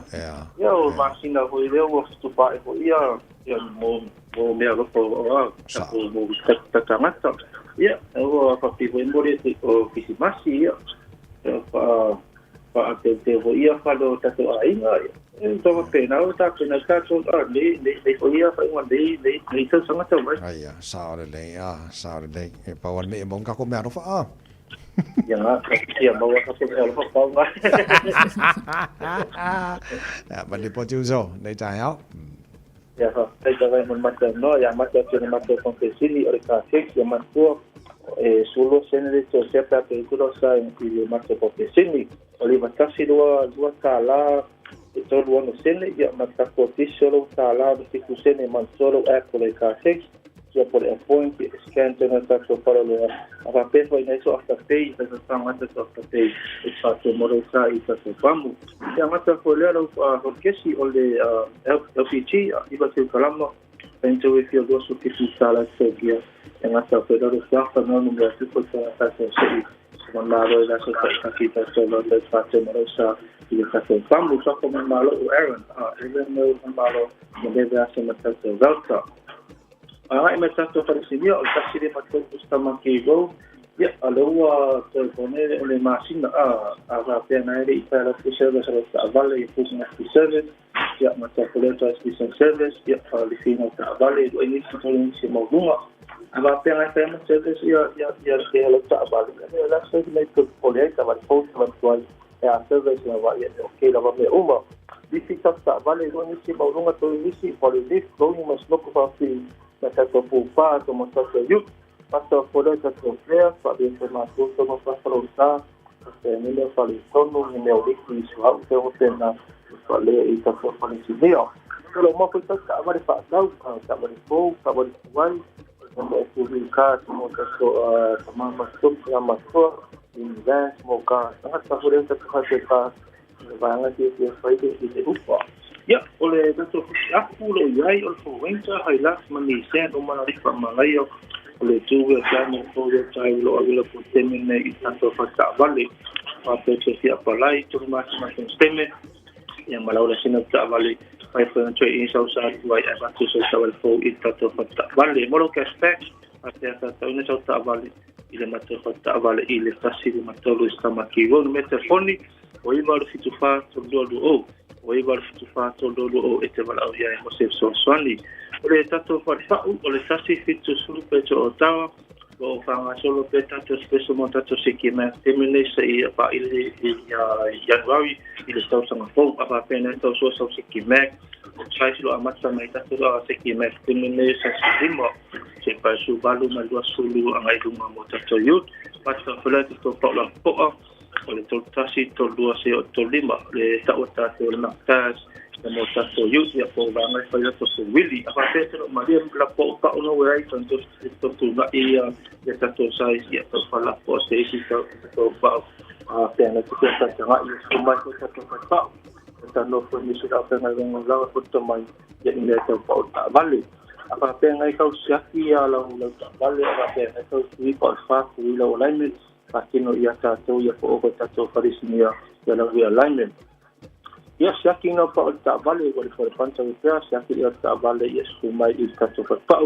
Era ba una grasamo so son mo stulanga la ba fo winta ila si tato ata vale nei vai aso la si waru sama dia to ya a te chia palai vile mai ya te se mai fo ila tato a farpau ole tato sais le dua te si ma fa ma su tu ma le dua fa ma tu soluzione le do sto ma questo tato sais ne do le fa ma to stesso a sa pe mai so ta vale lo organi sais le ya bara mai le tanto palpau e le tato mai trasformi o lo ivar pitasi to o come fatasi pasi da samo so sani tadia tato rakate ti pe male pa ya mare disco ya asu valma se antes que tato faina so faina temene la ya do fa telo va testa mo vai mo no ya fai va silima ni sa ya ma temene so valma mandio Victor from all of our time report in night I money for favor ole nei for years lulu ya le lei wa multi me fa mai for le mat wa tai ya more nei ya so lulu fa ya so te sema ma lo fa tai le tu nei tai fo bevese Korea le nei South Korea o ya pe ni si o military South Korea le parmene ya ono ni so vaenga sa declare le presidente ya o South Korea nei le vavea o kai mea ko alanga le nei so se I pa mai atire le inis fam tanga pa wal mea o le parliamentary le vaenga o le parliament ya South Korea ya ona vaenga na o nei ya male tatu pa vai atu wale ko yengia ko lo langi ko fi de mun ni kai mo vesi lo langi lo tatu yai ya tau ya o mo fi de mo le ya fato fi mali el nei vai tau tau sanga marka ko foranga wai ngi sa ole le tavai ya so wala na o le utapena mai salva ma se mino mo tatu telefo le nei tai a se kiki ko ko pe ko kiki pe venga mo ka ko headlines o le tai a fo fo yo nisio tala le la fa lo tele mai salva mo tatu le nei tai a la telva se la uia tau tonga tol po e fa pe tau tonga le tau no fa mai o kilani ma Hamilton kalo fai anga va tanga te New Zealand to fa tau sanga fa lua visa fa ngarwenga ya pani fa tuanga ia fa vela le leia le fua moa ia pui mai il tulanga lo le pesio le bird flu le nei foi vai time ya tau fia le peanut butter le sanitarium ya swinga le wanga I mai mo akilani mal Auckland Transport so taru tala mana le te pena mai sana va mas mino fa lautene le pe tale iva ile tai on nei ya ona tu na tu foi la tar fa salonga sunga te tia foi la tu ste tia ya man tar bu klame fi mai ya war fa we no tu tu already sama war fa fo na chelo le nei fo ia tai au mal nei ya al marur ka ya ka ko nga ya o ka ko nga ma no su le tai ta Malo fo tawa tai lo sunga la o tavai manuia toenga le nei aso Samoa manuia tele lava o tau faiva lo filima o le nei aso tau tai le tua felo ai semala mo mo le lo fole tua tu fa so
E fia telefoa la Radio Samoa e whaatalo whātu i le nei fo i tae au mā lole soifua manuia, alo mai au talo le solulu.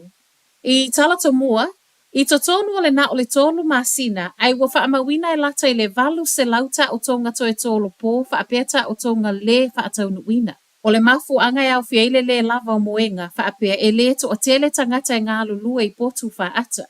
O le umia whaiaita o tonga le isi mafu anga whaapea i maso livi e ave whaafua sei. I whaamaumaunga le teo whaavau maloa ni usila o le whale mai au kilani wa toe tu atu i tua le tolu se lau lua se fulu ta o tonga i to tono le periota wa ta ua. O le whale mai midol moe tolu se lau ono sfun ma le tolu, ma le se lau ma le ono i le whale mai waikato. A fua i whaamaumaunga neo midol moa lava lea e maa walungai ma a whaatu sai le periota lava e tasi o le tausanga ta aluai. O lea na alu i lunga i le tolu se fulu pasene. Wa sa waile mai a whaelo mai o le wa ai e vaea le lata i le afe lima se lautanga ta whai ngā luenga. A le matanga luenga le soifua malolo ina i le vai aso ta aluai. Ma o le aso fo ena nafi le ana whaelo mai ai e silia ma le fitu se lau miliona le ngau. Ma e whaawa watu i le o ngā totono le lua afe lua fitu le cost cutting po o fitu na inga e whaititi ai tupe whaalu al matanga luenga. Ua mawhaineo na nga vaatangata kiwi e toi whaatalo sanga whaalua working holiday visa e malangai i Apani. O lea sana o le tasi lava lea vanoe whaatalo sanga i mōle nei visa, peitai.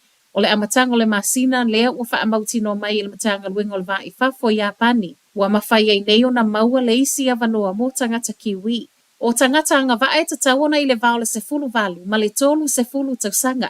Ma e tataona whaamalia ina ia i ngā tau i le soifua malolo ina. Whaapea ai e le tatau na iei se whanau. E tatau fo i tangata whaatalo sanga i working holiday visa i Apani o na malama lama. I aia ingo lo o sau male suingo le tūla fono ma e matua i sā. O na whai ngā luenga i whale kalapu o no fuanga i whai eita alonga whai tupe, papu, maisi.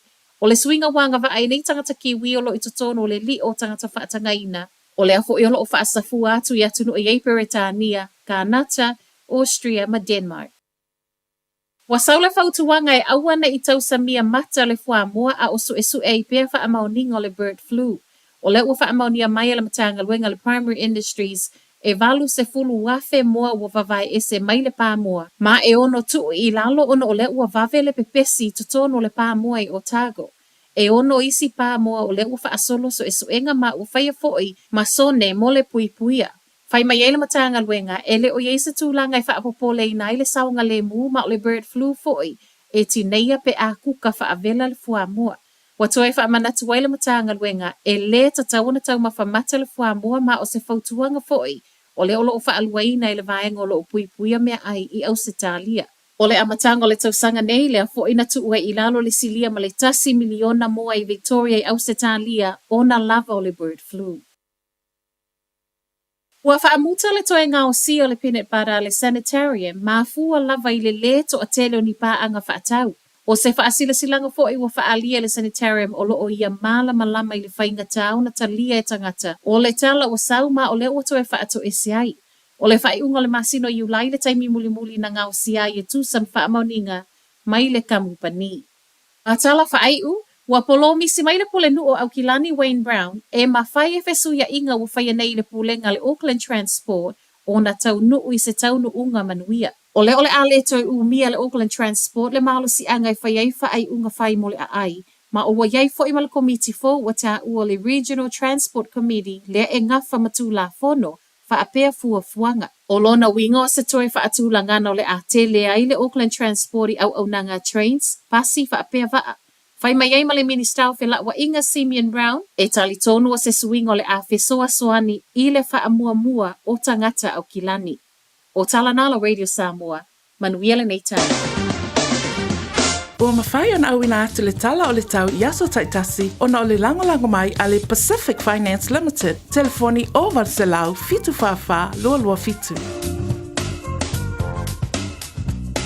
So se tasi e whaisana nonga tupe le Pacific Finance Limited mai le aso lusful 5 November se ia ulia le aso se fulu iwa o teisema e anga wa uma i le se e jono manu malo ai i le luse lau 5 sfurtala pepa me alofa. Whaia le se i le aso fulu iwa o teisema i le mantou la lai Evandale mai wha ilo atu le ua manu malo i le Radio Samoa. Walau loa le Pacific Finance Limited i le ovalu se lau fitu fafa lua fitu mo nisi whaamtalanga.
We all want to recycle right, but sometimes it's hard to remember what goes where. So paper, cardboard, cans and tins, in the recycling bin. Be a star. Recycle glass bottles and jars. And recycle plastics 1, 2 and 5. Help keep the planet alive. Let's waste nothing. For more, search Auckland Council recyclable items. Recycle right. It's in your hands. All together, Auckland. Beta Drive Doctors i le taulanga whaatau i mangele whaapea manrua. Mo le vaenga o so ngase pe amana o mia. E whaatino e fo i matupui pui o le whana witi. O tupui pui le COVID is fluiva mo i lato is fuluan tausanga malunga atu. Whaapea matupui pui o le flu. Wala au telefoni, 255 iwa valu. Mo so wanoe whaatino ai nei au nanga. O fisa fo mai i mangele i taftafane o le McDonald. Amanrewa e taftafane o le Faletusi po le Public Library. Beta Drive Doctors Clinics. O le Furniture City I le tolo fitu Sales Yard Road I Otahuhu. E te mawai se ti mea awhale. Mai le iwa se lau iwa iwa tāla. Afe wha se lau iwa iwa tāla. Ma le afe iwa se lau iwa iwa tāla. Maua se tino foa o le potu malolo. No foa ma le lau lau ai. Whaapea moenga ese. Asili atu ma le afe valu se lau tāla lau whaatau. Ona maua leo lau pepa tala o loa. E se lau tāla. Ma le isi se lau tāla. Mo lau e ka le sia. Wala au loa le Furniture City I le ono tolu wha, lua lua fitu lima. Ono tolu wha, lua lua fitu lima.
Na ole Radio Samoa se furulima iwa toru amo e tautuaina o e ilaungana fitu aso le vai aso.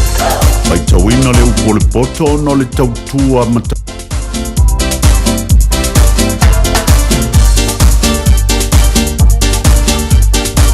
Se bali bal te bale wati leo 5 minuto te nele tu live vale le foi tai au lungo po kalab le fifia mai.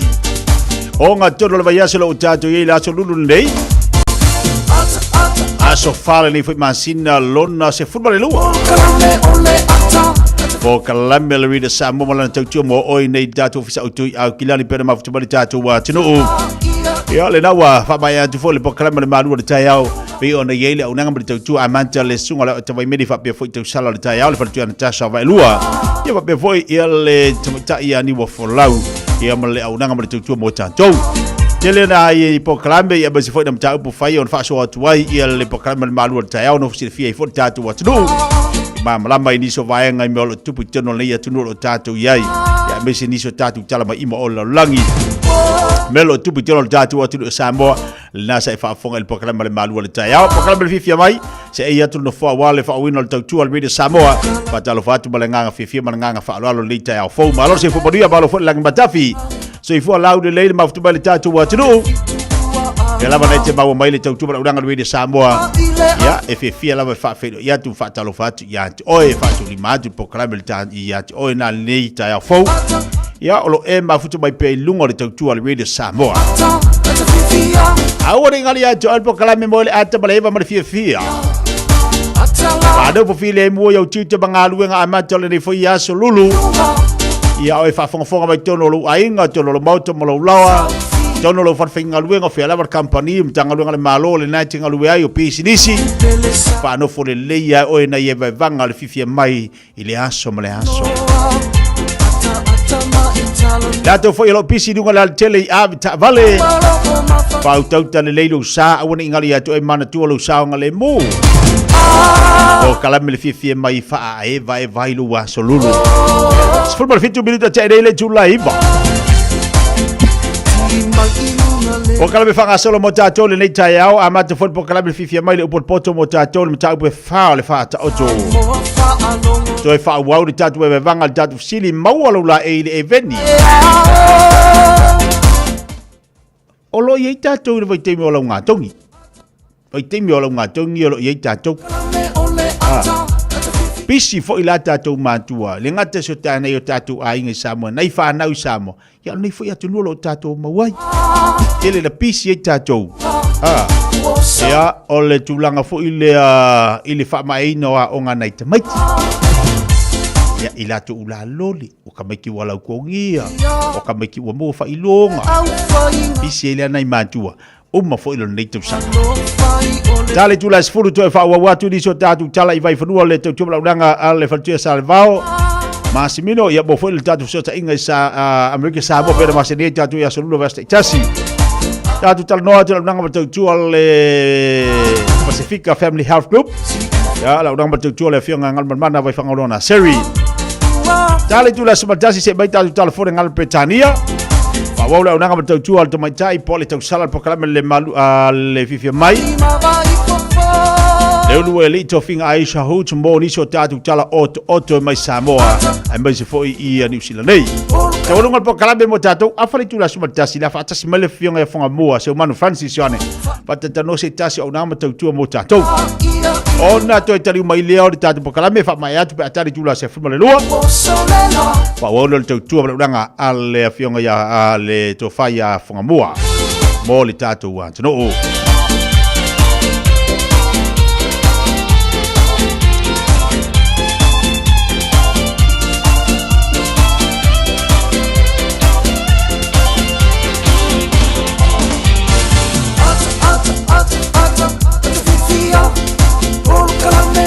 Ya, 15 minuto cele tu lai wala tatu sia tu la va tu por poto.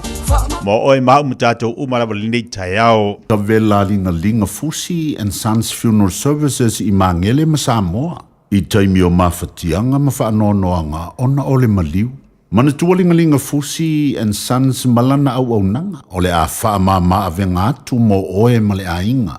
Wala au ile telefoni lua fitu lima tolu o fitu.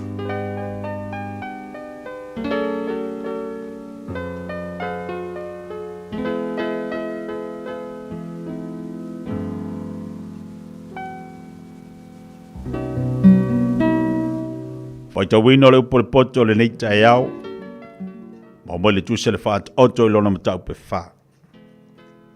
O si mai le wha fonga le whaita wino la fionga pa ia le atua. Whalonga mai ia, auto le whanaue. I le ao antu a le tama. Ma wai mai auto talinga ina ia whaata mai nai auto. A wau te watu ia te auto le poto i le lei. A wane i tautu la fwa i la upu e ao antu. A wawa unei, o le antali o lo tama, o le pele to atasi a lo tina. Na ia o mai ante au, mana fai mai ante au. Ia ta ofi au upu i lo loto. Ia tau siusi ia upolo inga i te olai. Ia maua le poto, ia maua le anta mai. Awa ni ngalo ia ante oe nei mea. Awa fo nei eriliu ese i upu alo ngutu. Awa te la fwa i ante ia. Ona tausia lea o oe e ia. Ia e alofa i ante ia. Ona leo leo ina lea o oe e ia. O le poto o le mea sili lea. Ia maua le poto. O mea uma te maua, ia maua mai ai le anta mai. Ia e vivi i ante ia. Ona whaea ina lea o oe e ia. Na te whaama maruina oe pe a e fusi i ante ia. Na te avatu le pale mātango fia i lo ulu. O le pale ali i la le lei na te fua ina atu i ante oe. Whaalongo mai, lo uantali i e. Ma e tali ia upu. Ona whaatele ina i leo tau sanga o lo uolanga. O te whaasino i ante oe le alo le poto. O te taita ina oe i ala sao. A e sa vali e le whaalawe lawe ina laula sanga. A e momoe e te le tau suai. Ia e tau fi mau i upu e a o ina. Awane tu ina atu. Ia e leo leo i ai. Awa o lo wola lava lea. Awa te alu atu le ala o e ang sala. Awa fo i tau i atu le ala o e fai ame o le anga. Ia e wha mau i ai. Awane u i atu i ai. Ia e alo ai maru ese. Awa la tu te le momoe. Se ilonga o la tu fai se me le anga. Wawe se foi o la tu moe. Pe a fai la tu te le i wha tau sua ina nisi. Awa la tu a aile a reto le anga sala. Wala tu inu foi le waina le sawanga. Ao le ala o ya mio tonu. E tu sa ia ma le malama lamba o le ao. O lo tu pupea lo na malama lamba ma e o le tu tonu o le la. O le ala o ami o le anga e tu sa lea ma le pongisa.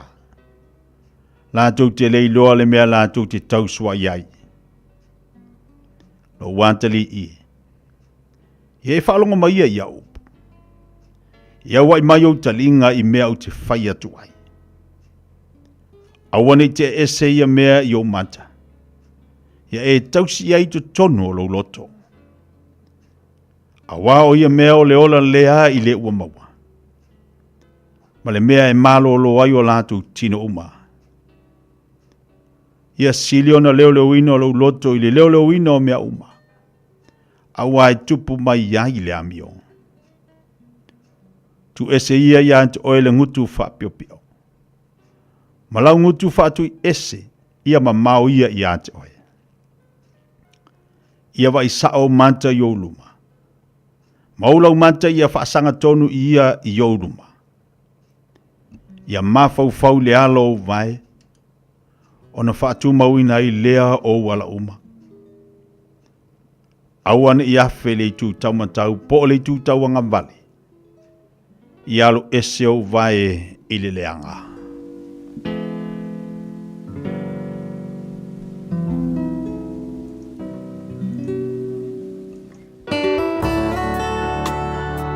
Ua awina atu le upu o le poto i le nei aso o no le langolango mai a Linga Linga Fusi and Sons Funeral Services. ua mawhai o na tu whatasia o au nanga tala whea ngai I ni tau ngofia tele. E whesosoni atu ai, a o whea ngai oe male popole male whememea.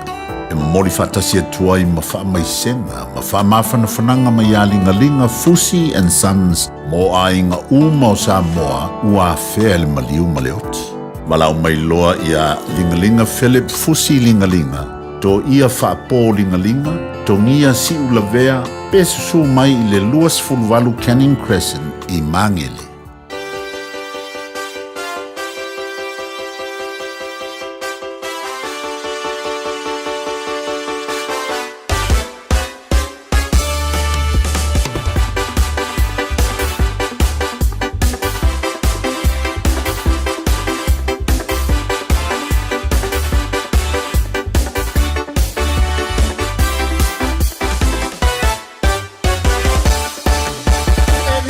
Ia o ele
Io Yesu tupo malu ma ya fui fatu te lea.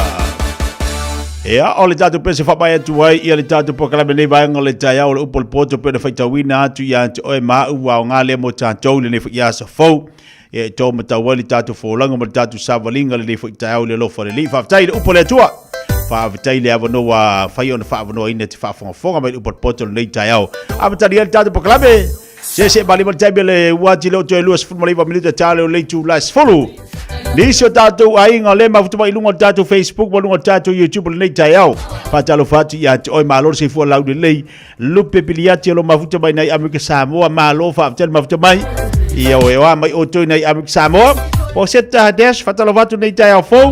Apena fo i anu au sala rapati, fatalo fatu. Mawhutuma i nei California. John Vatalavatu mafutuma imala inga neme le pone malo se fupanuia. Liso tatu paanga ilunga tatu Facebook leita ya on ingali atu tango share tatu proklame. Share tatu proklame ni sio bompa anga. Eva mai tatu eva vaga leita ya. Sini masina Vatalavatu lenga tole fo ile Vatalavatu fa fo wina tanielu. Mafutuma inai papa toe me abito Vatalavatu leita ya. Bawia le sida tabai malo sini au Italia. Steve Yosa Vatalovatu ma futuma inai milepone. E Vatalovatu so ya Lino de me. Jasi ni skula ki au de leile yai. Le banga fainga luenga di selengi.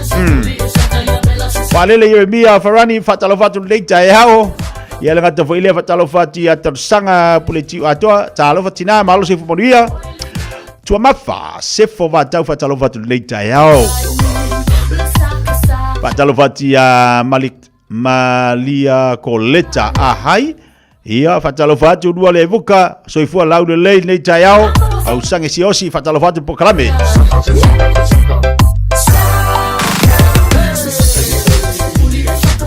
Papalo tu lau ngā sese balau kukal nei taiao. Tono sau se fale ainga la walo mafuta mai. O fele inga ke vai mai.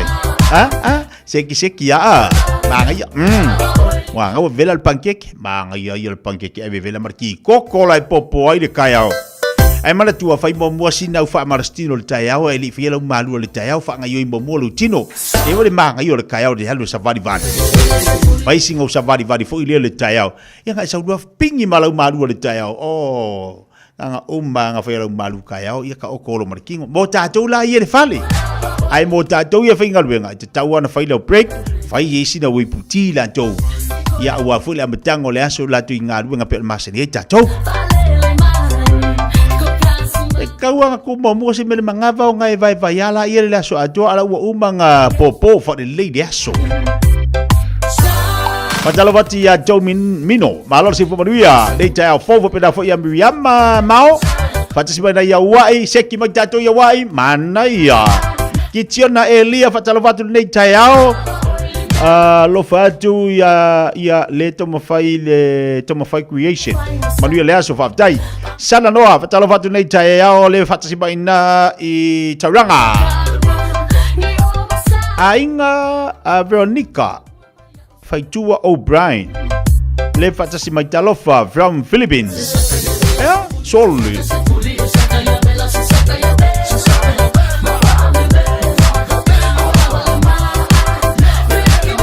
Ia Vatalovati ya Jolu and Sopo Fatsima ina ife Brisbane Australia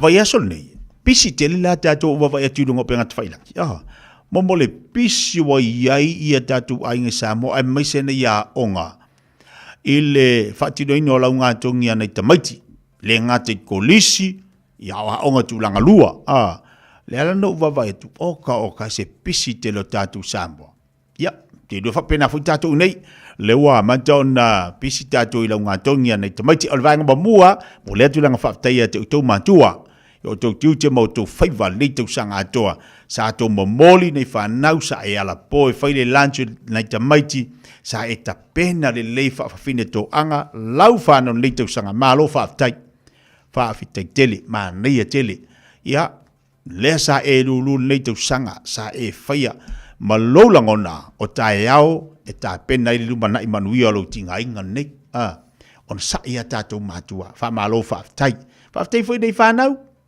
tai di fa nau di sustai ia moni ia te bi falonga te tai nei tamaiti se tu load fa fonga tatu watu ia langa fa pena so fuanga tamaiti ia te mi falonga ta ale le telefon matua ele la ngona fo tamaiti ma tau wa ia tu tau mingo i mali tamaiti la do ai fa malo fa te fa ia tu le fana on sai e on sai le tau sanga le sasa o le ote sa avatu ia te uto ia e la ngona la e le tau le ote e le tau le sasa e momoli ati ate oe e le mone ai mo anta yao na no ta inga yo matua i latu fana le luma na imanuia au ne matua ola falo lo au ne matua tau sa ili se meno fuai o nei e ta pena ia ta yao malo e te utu fana a fa pen le tau sanga sa ho atu le sasa ia te oe on sa ile sasa ava pen le tu sanga sa e whaalongoina le ote le tamama le tina ona sa il ote ona sa iei au ane itali se upu le ala ua uma le tau sanga ia mana ia le uma ia la yalo fo ila ia malolonga ia malo whaatai ia te utu mātua le tau sanga ma le tamu whainga sa iei nei tamiti a onga ma nei whanau ia pi ona ia le tau sanga ia o le ale tūlanga ua mai le a se tau ma whainga tamiti si au whanau a iei aua ona sai e leo tamaiti uma a mea e loia e leo tamaiti uma a mea e ngaruru ofisa e iei tamaiti o le lantou avalauina o le tausi ainga a iei fo tamaititi i te tono longa ainga e lele leile aonga ai te ua tua whaife au mo fai fi au e nau wale matua ia tu leilan tama ale fo mai o se loia o se famasino o se leo e fiu la le matua tau tu leile tamaititi ai lo le fina ngalo le nao le atua ai ele kaimi ke wakoi la le fai fi au ka makikira o le vala wina la na tamaititi ana o fai fi au Farka meki ke vea kua, o longa ia wala uinga, o le tausi ainga. Tausi ainga. O le uinga la te tala foi lea. Ia me tātou tiro e se foi langono whanau. O inaya nga ila i le langolango tātou mātua. Ia o reska meki whane kongu le api ma le pengi, ma le laptop, ma le computer. Ia ma le telo mea aonga. Ai sau e alu. Su e kuai maalu au, su e kupiula au, o longa le wala uina. O le ngalu e ngaleli. Ala ki lo matu o le ai la ese fala le vala unga si o kari kami mi kale lo bakwala ka ese ka kama ila asu ke vai ka ke fiu e kuri le aonga e le kai alu ya vai la le fa e nga ma ma ki o le ka sanga fo langa fa unga wa umalanga aonga ingai malu wa vai la le mangai ia o le si kingi ki e fiu e kuri ako ki le aonga fa mai la le ngofo le fali la le ngofo kele ya le o kala fa mai ya wa kulei la kamala ango le la ai e mai fonga fa mi fare ko le au fa mi fare ko le au ai la le ese ya lo fa mai ala fa mai le ka penga si ai ngala le o ave la ko kamiki o ave ya le fa po ponga la kamala fa mala wow o le ala o longa ya bala winga singa kiki alo ta pena le ngalu ngaleli fa ngalo na ola moleli au lenga ke le kala ngu lenga ke le ia kala ia fa ia le volum vai la le wofo le se be fa a la le fainga ai nga fa ia ko le wa ngo fa bale boy a vai le full stop la le bo ko full stop o le mea le fa kala o ke fia iloa ole upule ole uliva e peia e fa baitato e olo le bengi ole so se vasenga a saudo fai mai ole upulea ole uliva ka ki mo mbuli ole vasenga ka mai ki ngai uliva le ala ke filo po le ala winga ole upuliva ia man ku foi ka u fa winga nga ya u ole upuliva ole tangata ole anga ke uria le va kusa ole uliva ole kanga kalenga ke uria le va Ia ka ura le va I ka ka leu dia va or kapking. Ia, fi ka make sense era ka kala o le uri va. A abel va senga fa mai tangata. Ia o uri va ka magikila. Ai ka kango ngai ka ku lo loko le upu uli va. Ku sor ka nga ka fo ilia nga ke uri le va. Nga ke ave le va. Pi fori nga maila or kapking. Longa wingala. O kapking I umai. E uri va. Ala asa o langonga. Ala le unga le upu uri va. Pa e fua ye. La le winga le upu uri va. Ia e viva so mai la upu nga e vala mai la ukir fugi le talat. Pe a ka ko fua I le wa mai o le ua tulanga lua se futbol lima o ia fo ile wa ulina le va al ni vasenga. O Sione Petelo. Ba Sione Petelo. O le wa ulina le va al ni vasenga o Sione Petelo. Kaka muri. E se le anu le upua. Ai fia kanida la fsilinga. Nga e vala mai la ia. Peke fia mai fo iso langona le tatu wa fsilina. Po la so o ulo ilinga upo le uriva. Ea, la fa e makula mala ua foi. Ma fsilia na vatu na fete manu malo. I le tatu wala e la le veni. E tu vatu tatu fsilia nafi e fia la e veni e fa fo mai Samoa. Lua, o leale tu atu si e veni ni akilani. Tolu. E fia la fa inga o la e veni de wo ye la tu fa off. Telefoni tolu fit tasliba tolu fit tasliba tolu be se de o fa tuai mo dai fa na u malava o le o ibol mania la tu tausanga ya e se la tu fa unga ile nei tausanga al tatu leina no dala. Dai bela wati lo so variatu de toys football valu minuto talo tu las follow.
Wa pisi bal tatu leina le tayao tatu ngol vala talofa.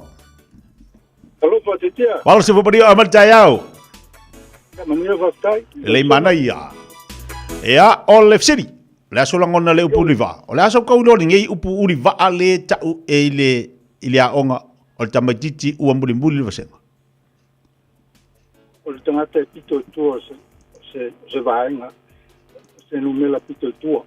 Muli.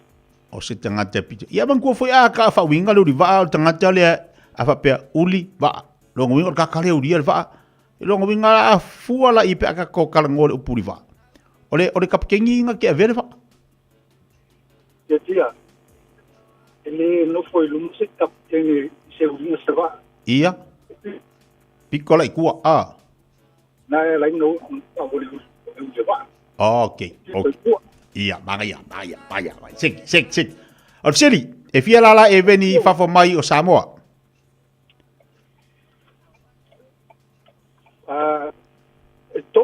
Tolu, sau ka ko. Samoa. Ia. E mal tolu New Zealand. Tolu New Zealand. Lei, o le alto atu se e veni a Gilani. Le tusi mua sa kilangi o le Green Park Road i Oneanga. Sa mua. Ia. Fia la e veni le wa ye nei e fia Samoa. Ma tasi sai o i Victoria Market. Sa ingalis fa o lole. Ya fo ni e veni. Fia la i Mangeri. Fia la e veni wa ye nei i Samoa ma atuni fafo. Fia ngala la we. Lima. E fia o fia langa.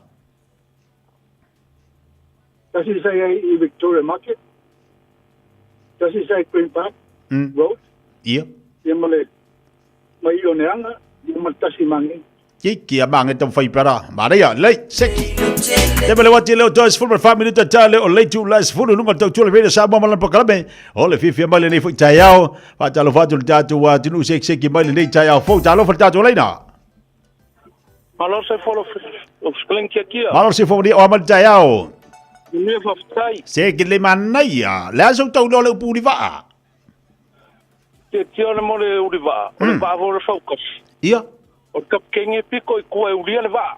Ia. O ka apa piko I ruma. Ia manga ia. Ka mor va ngo fer ka apa ko muringa I kua kapkeng. Ia. Malonga lima uria le va pede. So le wa kala ngome ka focus. Ia me fa ka focus. Ia. Ia manga ia. A me ka wa fango ka fe ngo foi. Ia wa fango ka foi ngo foi kua le ka se ua le afio le va. O ka wani ki ave foi mo me o dia se ke sa fai kua uria le va. Ile mo kia na mo hendo foi ngale. Iki fisu ia le le va. Teki. Mana ia. Siri moa e fia lala e veni fafo mai o Samoa. E tolu. Tolu, saukaua. O tutuila. Ia. O isau ia lua o kukuila mai ma Kilangi. Lea le tuatusi e veni au Kilani. O le Shop 51 Port Memorial Drive Airport Oaksport sa oeng. Ko saukaua? O le Shop 5 number 1 Port Memorial Drive in Auckland Airport Oaks. E fia lala e veni lewa iei nei. E fa. O savai. Ia. O pia, o tutuila, Maukilangi. Kiki a ko markali ka opera. Koi kiki a. Koi kiki a ko vai kwa kusi, talofa. Talofa lava te fia. Sei fo maria tira wa male le jayao. Ia manuia faftai le lo fale tua. Le mana ia. La sa to le upuriva. Masauria fo io o upue winga lasi. Ia. Fatu sa susanga ia ile le sili se ia o le ubiva. Ia fa folding pe ia la o le va. Ia ila vale le kapekeni io sili le nga o le au va. Ia lo fa solo kwa. Se ia o ai kwa kanga kale uri mai kwa le va. Mana ia. Ia pole ai uli fo e fai me o siva. Ia. Ia kau po e foi le ai uli. Teki. Ia la fa winga nga. Sili, e fia lala e veni I fafo mai o Samoa. So le ongo. Ongo, saukaua. Ia o Hawaii. Ia. USA. Seki. Pango. Manga ia. Apia. Seki. Salolonga. Ia. Faleolo Airport. Fesili e fia lala e veni I fafo mai o Samoa. Lo winga rea fia I Samoa. Oi, o fafo mai o Samoa. Fafo. Ia lima. Lima. Si sauka lima kaua. Oi, o fafo mai Samoa. Kusai o Hawaii. Ia. O USA. Seki. O Pango. Manga ia. Alkoru. Ia.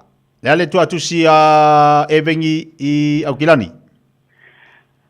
O le Ngumerakasi John Carter Drive. Mangeli. E fia lala e veni le wei nei. Wa ongo. Ongo. Wa Hawaii. Seki. USA. Manga ia. Pango. Ali ai. Pia. Seki. Salulonga. Mana ia. Airport Faleolo. Mar airport Faleolo. Mai alo la kao. Manga ia le fina mai tina ele ai se. Wa fa popo ka wo. Wa fa popo ka wala la e vengi. Te just tato leina talofa. Se fo mangia tia. Talofa se fo mani o Amerika au. ia ale sek ia kai o mai. Ale pangi foi fa fekai. Ia, o fai se bukia ngai kamai ki? Wa leva. Oi kai di le. Oia. Ola so ko lo le winga pu le uliva. Ia kia. Ia. Ia, usala ole in ona uliva ala nga le so mo me I le onga. Ioi. Ia ia mangkua foi kele ia le ala fa so foi ngale ile uliva ile wai e upulasi le a. Ia, si sau kau. Mangkua foi so se au kau a. I. Anga kelo ka kope manga kufaka wa wenga le upule a fa pe le uliva a. So se au kaua mangkua e kanga kai piko kua piko luma. Mangkua la ka ua kele ka kale le piko kua wa a I ke me oso fa e kwa le fili a. Ia, o kusa pe e ala ku kanga kai piko kua. So le anga ke se fea uma ia se fea uma ola ole au kau le ole a kusala e ka ua fo ipe aka ma fo ingale fa ale nganga a. Ia. Ya so ilo ia. Ai bang. Seki. Wa ngaulus. Ia. O kele ilo ala pe fia ia ni e vengi ia pawanga si mele ngo fia ka. Aya, seki vaftai Manuel faso. Vaftai Manuel aso. Seki. Oliva. Ole opo Oliva. E ka ua ia ka ko mama mai fu. Ya, fa ko ya la ese de manga. Ya la nga vai la ka ua ke lo ka kale lo nga winga la fa pe ngila ka ikale le ka ke ku rua di mare uri elva. Vai o mal vai.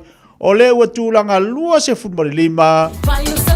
Ole la tu vasenga o sau. Ya la sau. Ma ua o mai fo il namba ne vasenga. Ya lo nga winga la sau de ngori va. Ya ai que foi me fe ngalo e ka kala ngalo ayo o isa ako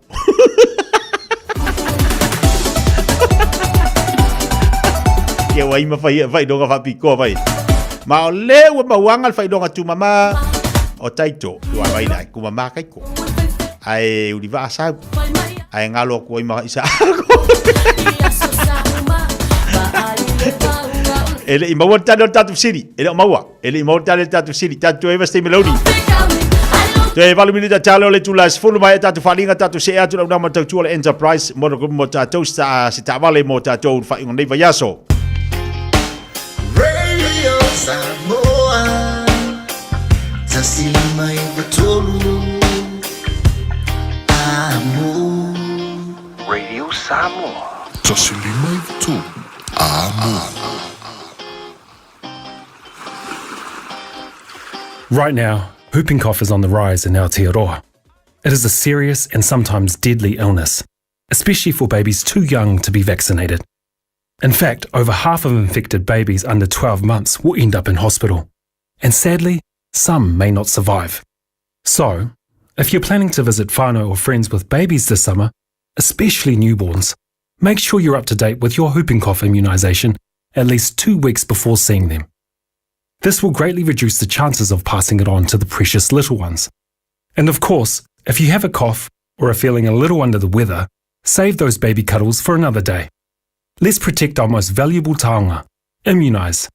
Talk to your trusted healthcare professional today. Whaongale tautua le Pacific East il masina toa te sema. Mamawa iloa manoa te ono mana malo ai whailonga tupe whaasifuru o saunia mo ana paanga. E lua sifuru whailonga mo Samoa, e lua sifuru whailonga mo tātou I New Zealand nei. Se ina whailonga sifuru, I aso tona i o vai aso te tasi. Manatua, o loa whawau pia le tātou whapitoa e nao le lima tāna pia e whaonga ina le Pacific East mobile app. E whaatino ai au tupe whamoboni mai lau telefoni whawe ai. Loa manoa fo le tātou direct transfer e tiposi mai e lau tupe le tātou account. Ma whamoni ina Siri lungo le telefoni ma fa tino la foina o lau tupe ai nga fa pitoa mo le tongi no pilio le mai mo li pe teu tupe tu stupe I so se fa tupe mai si au nanga I Samoa o lo ma fa fa tino ina ile au nanga ale easy pay asi mai loa yo tatu ofisa yo tara o tahu hu mal te la fa tau I mangele pe vala au mai le o var se lau o tasionono mo se la lata atu I ante oen pe vala le tatu Pacific Easy mobile app mo le direct transfer e fa sa wa ilo taimi ai mo se o tanga ta fo ile pensini ia manuia tele kresi masi mo le tausanga fau I ainga umo Samoa mai le pulenga malawhainga renga le Pacific Easy o lau paanga mo tupe whamomoli I Samoa. O le Ardas Travel, o le company numera tasi le taungo fio pasese mo whemalanga inga I Samoa, whapea le malanga mai I Samoa I New Zealand ei. A whea de loa I le ofisa o le Ardas Travel, tasi valu lima Great South Road I Marurua. Pe vili mai I le telefoni tolu I valua o wha o o. Tolu I valua o wha o o mo le Ardas Travel.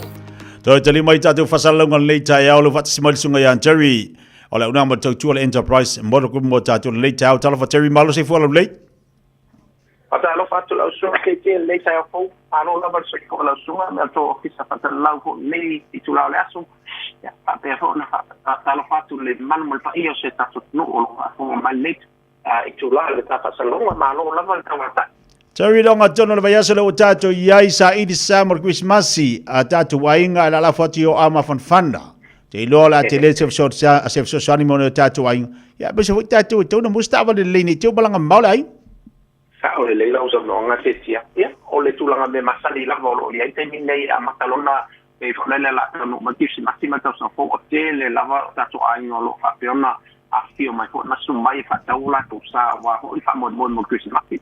Se sa ale lei ma tulanga fo le fa mo amon mo I malanga fo yo fo ina I me mau tulanga pena ia wa tulanga I pe kona sa no e ta ula ona matua sa ni ni ale lei le ta vale matulanga pena ina ia mo fo I le tulanga le sangale mu ma I ngala mo tele matulanga pena ia o fa wa pel ta to promotion le sa alu ile matinale internet ono to tele o nisol ta to o fa man nei tulanga le ia ole o ile fuanga o ile al mato fu kapani o pela mat promotion le ile cash bonus le tau lunga le ile tonu wa fe kilo ta vale o mana filia mo promotion le a fa pe le wa su matrata e fa tau ta vale le o mau le promotion le e guarantee la pe mo le afeta la tulanga na ia o fa wa lava se yo o lava ina ia o le masina tulanga na mo ia ta promotion fa tole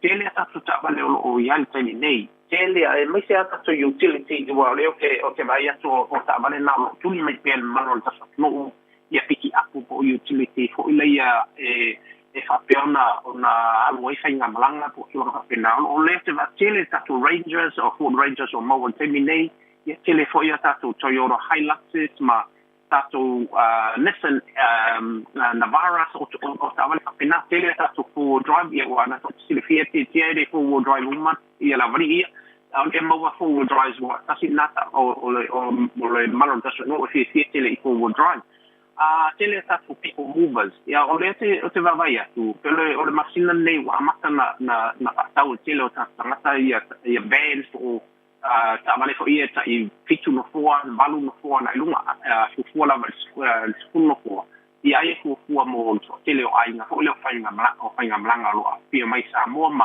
e ni so to no la langi o le tele ta to talinga malo la ka pena na fo tu ai mo le aski smati to la pena to le la tele ta to Toyota Bellfires o la wi e ta fitu de valu no fo ele tato Nissan Serenas o la manga ia balu o vans nei ele fo tato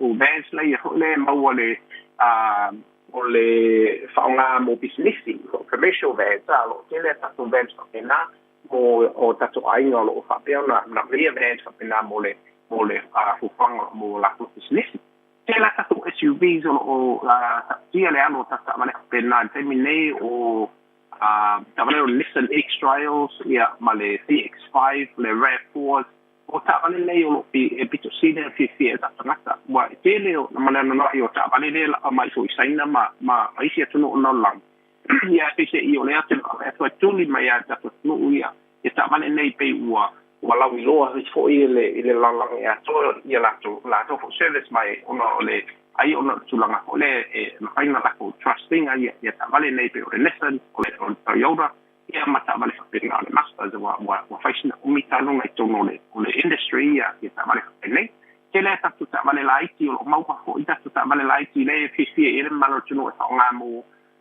business ko ia la IT mo me uparuns o ta vale pe na lo mfaina mau o te mine sa vale nai mau o le pensini to e fisi la to wafi tele ma no i to sa vale lo mau o te mine ia mo le fatu pe no lo sa e te fio mai le maso ya wai e tele a lo ta kai atu ta vale me la e si de la lo su mai te tang mai ta sa vale e ave fo test drive ta vale wa ta gaman ona ave sa vale fa ta e tele fa win e make sure for le pe ia Mautino la way fear in the valley lang pena mo le financing ala lo sa tu lang ta feel mai ya le bank statements como la to le finance ai lo le it's ala to bank statements mo le tia su mai lo le sene ata vale fa ngo yai fa ngo lo application pour la sanga o la to lo fa pena fa fonga mai e tu ato pilani yeah, file su le mato lungo le mato internet website le www.enterprisecars.co.nz fai me lo tau sanga lungo na ba me fo ona fai ai le ia la tau sanga ma wele su mai la ile tongi mato le ia le long fight colete te fio ba e te lo sa fai da mo le mato address ma fani Limon Fitu Great South Road in Manukau City, Limon Fitu Great South Road in Manukau City, o le mato telefoni masani, o le o iwa lua fitu o mo e mato mo le sunga ia tau o papo, ia mo le sunga ko ia kuso fie leo lo mato patasi e neva tai, le tulanga o le titia, o manuia le to e se au mga luenga o toi lau sunga, le to o pisa patalau, ia e fo le fasau saunga sin tatu no. So foi mai manuia alo vaftai sunga Jerry Pena fa fonga ba yela una batau tu le na le tatu enterprise over se lau tasiono fat sivalu o valu se lau ono tasiono fat sivalu le telefone te vala yeli sunga ya Jerry malna tu tua ai o telefone fa vea ilia o lo fitu lima to lima ono valu tasi fa pe ona ele tau tu nanga lena fa fonga el tatu watu no leita yao tasi di minuto o te nele tu la sfulu simal fa fonga to fa salawina o tatu tale vai fanua 24 hours a day, 7 days a week. Radio Samoa streaming live on www.radiosamoa.co.nz. E fia telefoa Radio Samoa e whaatalo whātu I le nei fo I tae au mālo le soifua manuia, alo mai au talo le solulu. I tala to mua, I to tonu le na o le tolu masina, ai wa whaamawina e lata I le valu se lauta o tonga to e tolu po, whaapeta o tonga le whaataunuina. O le mafu anga au fiaile le lava o moenga, whaapea e le to o tele tangata ngā lulua I potu whaata. O le umia whaiaita o tonga le isi mafu anga whaapea I maso livi e ave whaafua sei. I whaamaumaunga le teo whaavau maloa New Zealand, o le whalemai au kilani wato e tu atu I tua le tolu se lau lua se fulu tā o tonga I to tono le periota wa tā ua. O le whalemai middle moe tolu se lau ono sfun ma le tolu, ma le se lau ma le ono I le whalemai waikato. A fua I whaamaunga neo middle moa lava lea e maa walungai ma a whaatusa I le periota lava e tasi o le tausanga tā aluai. O lea na alu I lunga I le tolu se fulu pasene. Wasa waile mai a whaelo mai o le ai e vaea le lata I le afe lima se lautanga ta whai ngā aluenga. Ale matanga aluenga le soifua malolo ina I le vaiaso tā aluai. Ma o le aso fo ena nafi le ana whaelo mai ai e silia ma le fitu se lau miliona le ngau. Ma e whaawa watu I le o ngā totono le lua afe lua fitu le cost cutting po o fitu na inga e whaititi ai tupe whaalu al matanga aluenga. Ua mawhaineo na ngā vaatangata kiwi e toi whaatalo sanga whaalua working holiday visa e malangai I apani. O lea sana o le tasi lava lea vanoe whaatalo sanga I mō le nei visa, peitai. O le amatanga o le masina lea ua whaamautino mai I le matanga luenga o le vai whafo I apani. Ua mawhai ai neo na maua le isi a vanoa mō tangata kiwi. O tangata ngā vaa e tatawana I le vao le se fulu valu, ma le tolu se fulu tausanga.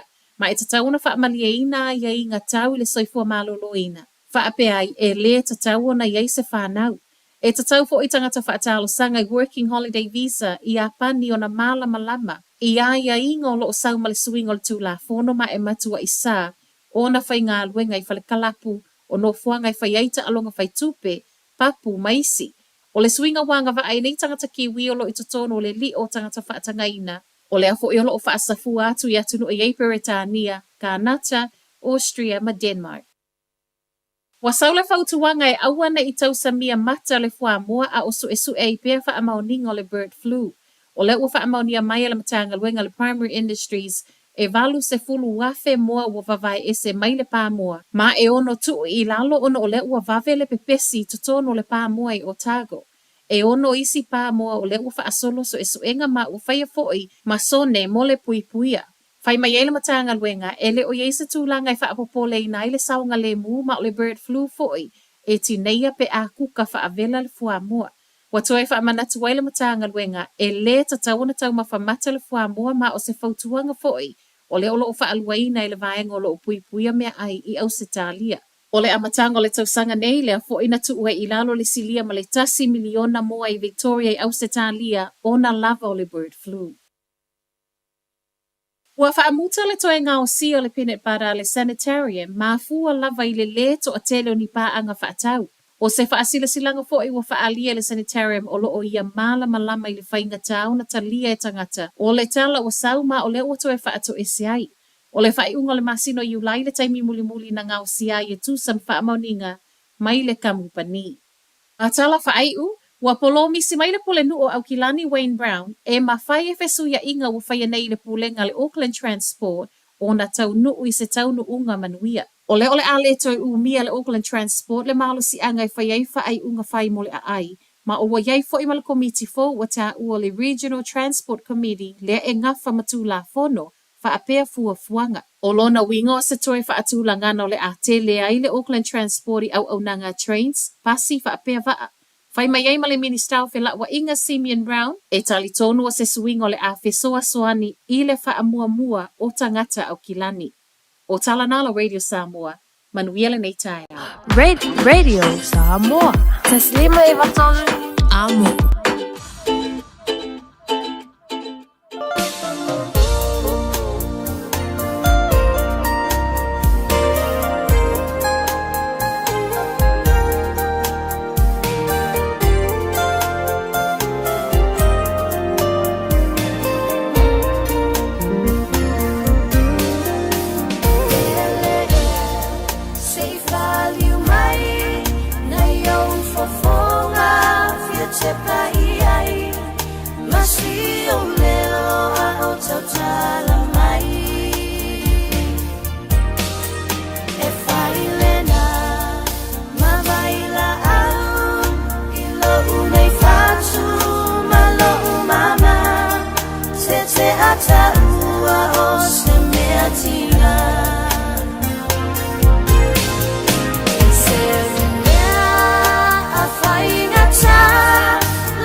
Malua minuto cedele tulas full fa fang balitatu wa tinu le toe fasala wino tatu tala ia mai vai fanua pe o dele au namba tau tua fa tua selva masmino tali tatu filo inga mal so ta inga foi malito fai lo menga ya le sungo ya pa ulo ya sange mo tatu so ta inga masani pe na ia mix Samoa ya bol le sungo foi le li fo mai tatu tala o te melo tupu tino tatu wa pitonu o America Samoa pe ona masani e tatu ya ai fa malo tula banga lu malo le fa malo lo si tu te banga lu ngol ni fu ye tatu le ni masina fa fo ya le vi inga mal fa te le tua ilona ngare le malo na matango fie ya malona fa maoni ya te tatu pe ona tatu ye le ni tayao ya me se fo ye le ni masina muli malo fo lau fa malo fo lau malo alo sai ile fa ngo fie fo lau nga sa e tawasa mai ai te ton sa te le lava ia fita mo finga tao ni fo lau nga le tau sanga ya ai tatu te fa aftai ya ile atua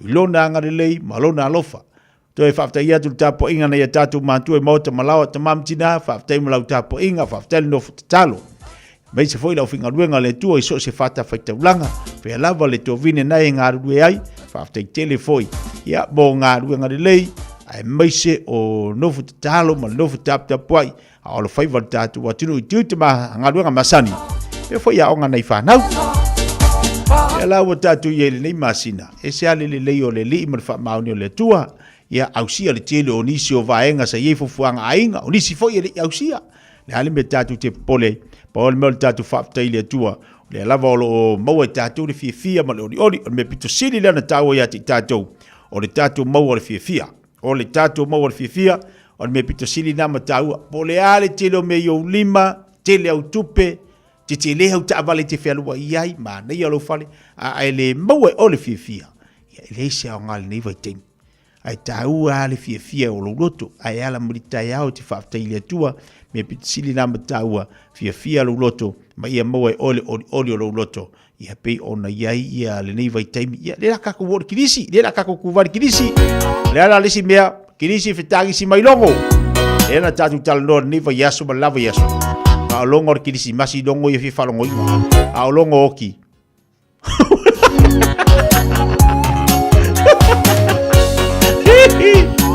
ele ko manga aviangi longo kafe ko mai nga olongo tiring or kirisi de waka ai de manga aviangi longo mo tatu sa ile ati America Samoa mo tatu sa tainga masani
Pa malulu atu tatu atu do lewa mawol so ta inga malesunga fo mai mo tanto I America Samoa la fai to fa wina ina I fa fianga mo tanto o por pese vai maunga ko se vai maunga pese fia la I le tayao le se pese fa ngonga pese maka aka yo e vai le manga ya se sio le ainga fa lo ngok fa mai e le fa karikaria we lo ko ma lo fa mai kala fo mai le fa karikari pa wala le me fa ya o lo ka kalo le li kuku aku ka usanga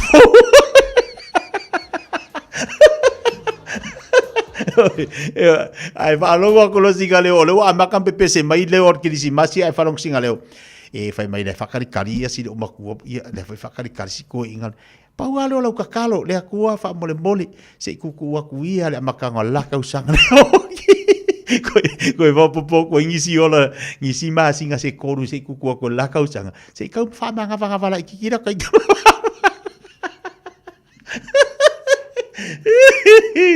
ia fai a koe foi so swangin ngai vai kai ia la sa puku mai lava ole la va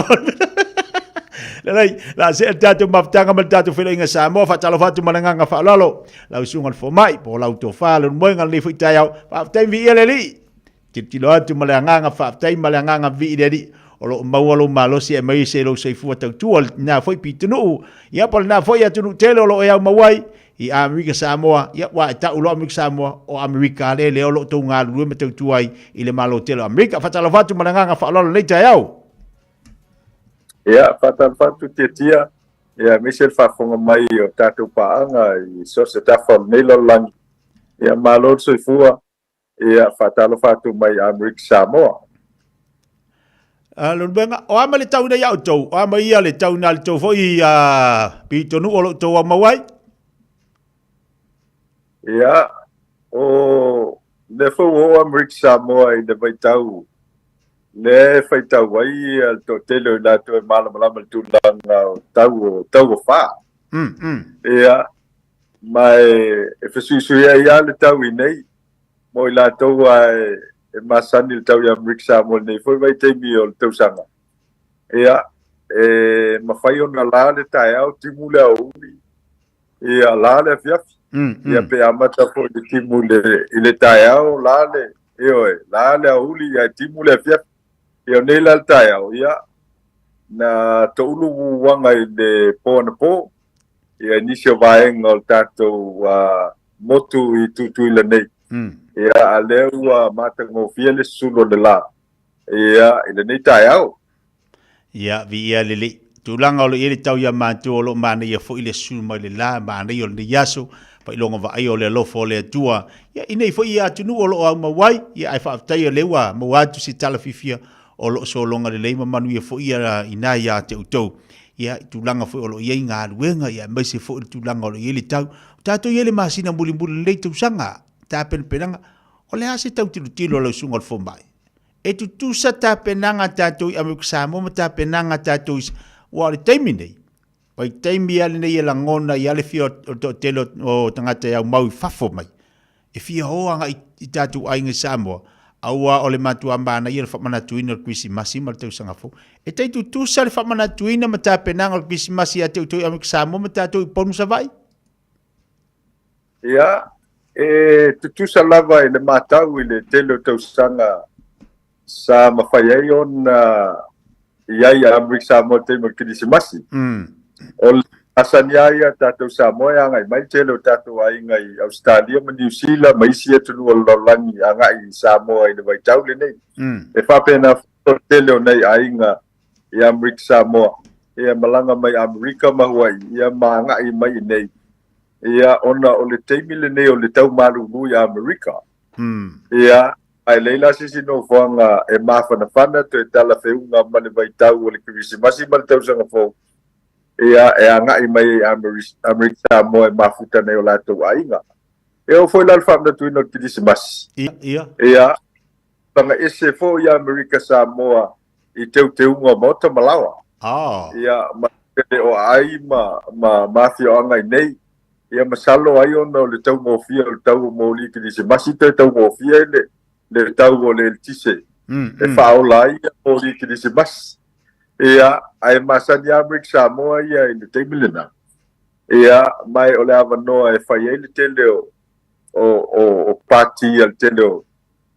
o matanga luenga al malo o pisinisi tua ia fa pe mal te ainga o Silvia o America mo e fa ngol moto vivianga ia ia pela le party asifal fa nga luenga ia o se maftanga foi se ainga vai te mil de io lo winga ele o tau le winga o le falanginga o le moto vivianga ia America mo ia mai o vai tau foi ai ai a fai ni fuanga pauna va nel fa fonga le tono pe a umal kilisi mas e mau tinoa le to tendo la to fa popo le papa ole tu lang ole tele ole tau sam ia e fa pena la mo so fuanga i vai te mia Sofia fia o te no mo fa pena ia sa mo ia ole ta u foi la o maftanga fa pena ia awa mo si fia fa fonga mele tono o le tele o tangata lea lala papa o nia miksa mo ia o nei ta ko fa fina malanga mai sa mo e le maua ni ava no va lele o va lalo e nga ia sa mo i le mai te mile nei ia to e dua vai aso na ma lolo foi le o tato company tele al stakis e foi malanga fa popo le o ta pena ave el to tele o ila tolo fa nga nga tato company ia fatasi e ma to tele o tato company tua o le tele la o tangata ye nei ma le mele o mai e anga i mai tangata lo America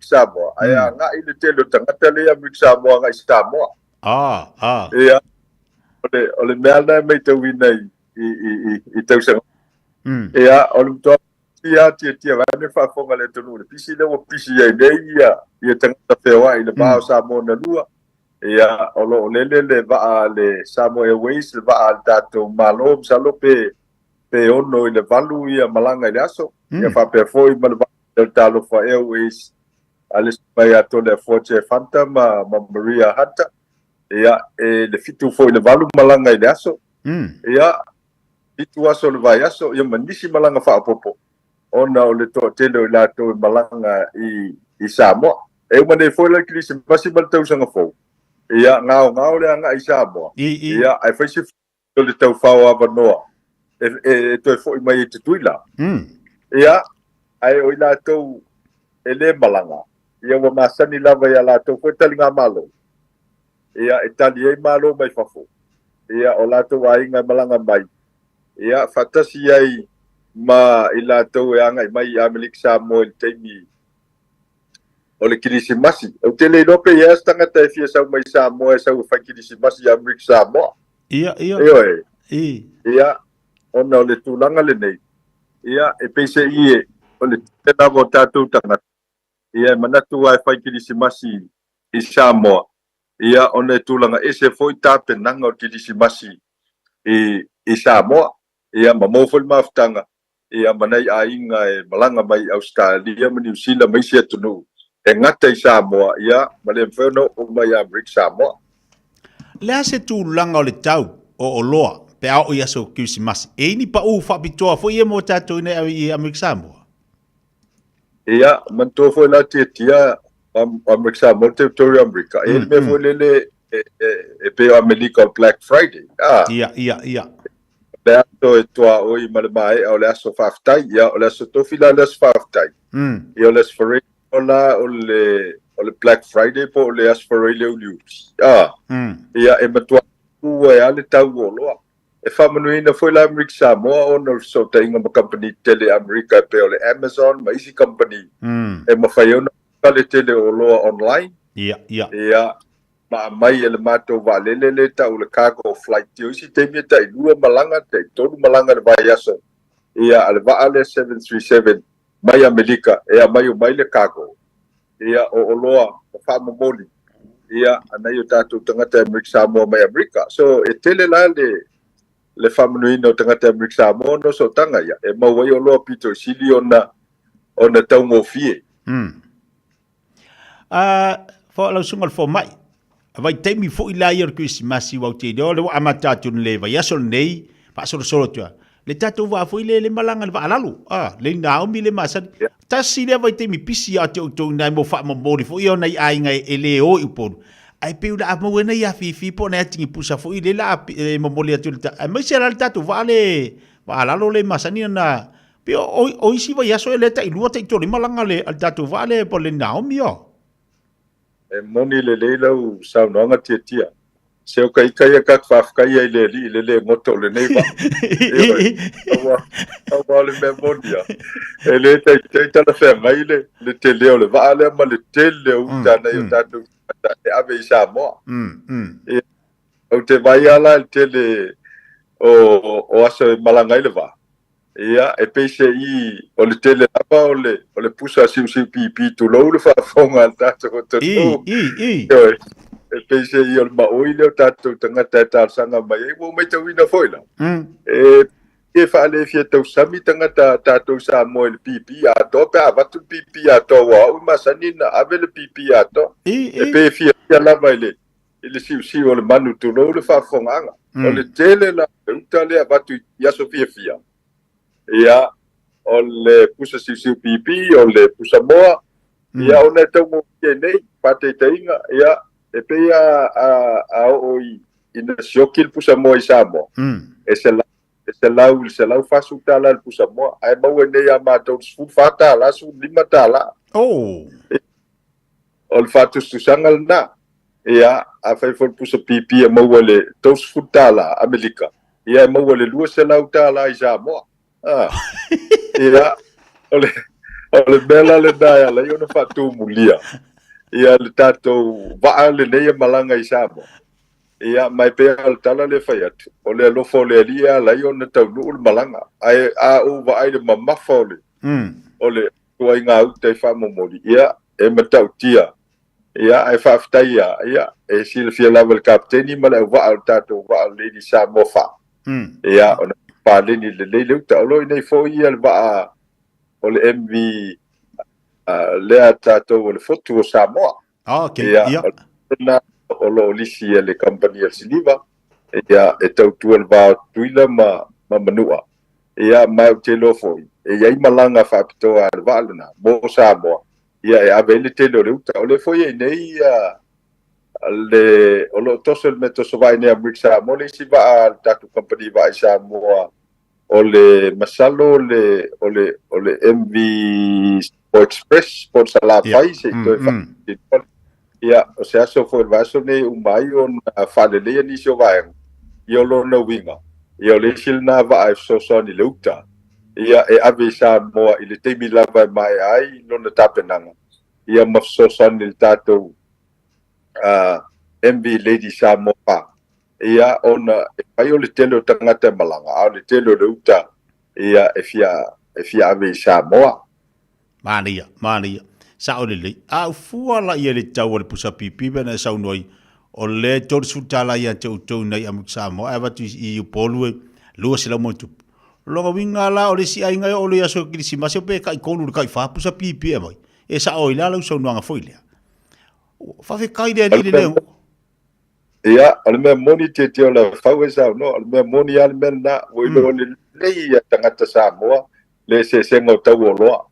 O lo ala ia pito tau mo fie tu salava po le fandi o tupe o le tau o le tute ma le tau o foi le leo ale malo Samoa e tu ia lunga pa ai Samoa pa tau lula ia wala tu sila fia e pito tau mo fie ia America Samoa ia a me se lava o loa e se Samoa o foi te mi se o kil pusa moa i Samoa ai le te sio ki pusa mo nei a matou tuila ia ona ole le na fatu langa le nga luenga ala fai o loa ma fale o loa ia mautino ia e lava ma totoe le tele o tapenanga o loa o e se lava ia o loa fapena e mai Amerika ia ele ngata e le nei mo tatu Amerika Samoa ia ai mafai foi ona au fia tuai le tau nuunga lava le tasi mona yo tātou ai ngai Samoa. Mana ia. Dr. Leua lama whai uli te usanga. Le whauwa wa ia tua tele na whai ala ngā tongia nei whanau wa mai ai ia le te usanga tulanga me tau aonga. o la se tulanga lo ia ta penanga mala nga tong ia ta to nei fana wa o ngai am exam ia me si fu lo mai ia o nga nei tamiti Io mo silfia tia o amlik Samoa e muli tai il teu sanga o nga ia Amerika. O amlik Samoa ya matal teu sanga o nga ia ukuso. Ai uma ia be. Oh. E o le si o isia o nga ia mata ia Setema uma ia Juni. Ia e ulu vai aso pe amalu el tonu masina tuanga foi le tau mafanfana e fuanga ile sama Amerika. Ia e na o le dua lava ia se marolo ia o nga amlik Samoa te mi ki disi masima teu sanga fo. Ia na to amatalia foi leo o a o nga ile vai aso lona lua o Januari. Ia e pela tatu ola e walu ia faunga. Ia fa mo fo ye malanga i Samoa i se e la fia finei. Ia e a wata tu le fau ine lau matongi al matoa o nga tulanga mo sa matau. Ia ai moni le lau saunanga. Ia o fo ile vai tau. Ia e lo ai to metiti sa to anga lao. Maltanga ka fale to. Ia ai ola i lo ai fo ia le matu o le mtua fia tongi o fana. Ia malisi matu e mtua tangi mtua li vau le fia. Kulanga o tau nuunga o tau mwhainga a whanau le aonga. Sao le leile mo o la mga tongingi ka ke mga kuwai ma kuwa ia sola. E ora vai ke mala nga kongi fa marikala le sila o makua lang kama ai fu akari o waka fi la ka fi foi pungou ka ke le kuru pungou. Ia. Oni le leia sa mga tetia. Eu tamasa ni fo ya fa pena fo la nga tong il mato. Eu le la te report fo le la tu si mai le fa fo le lo le feo.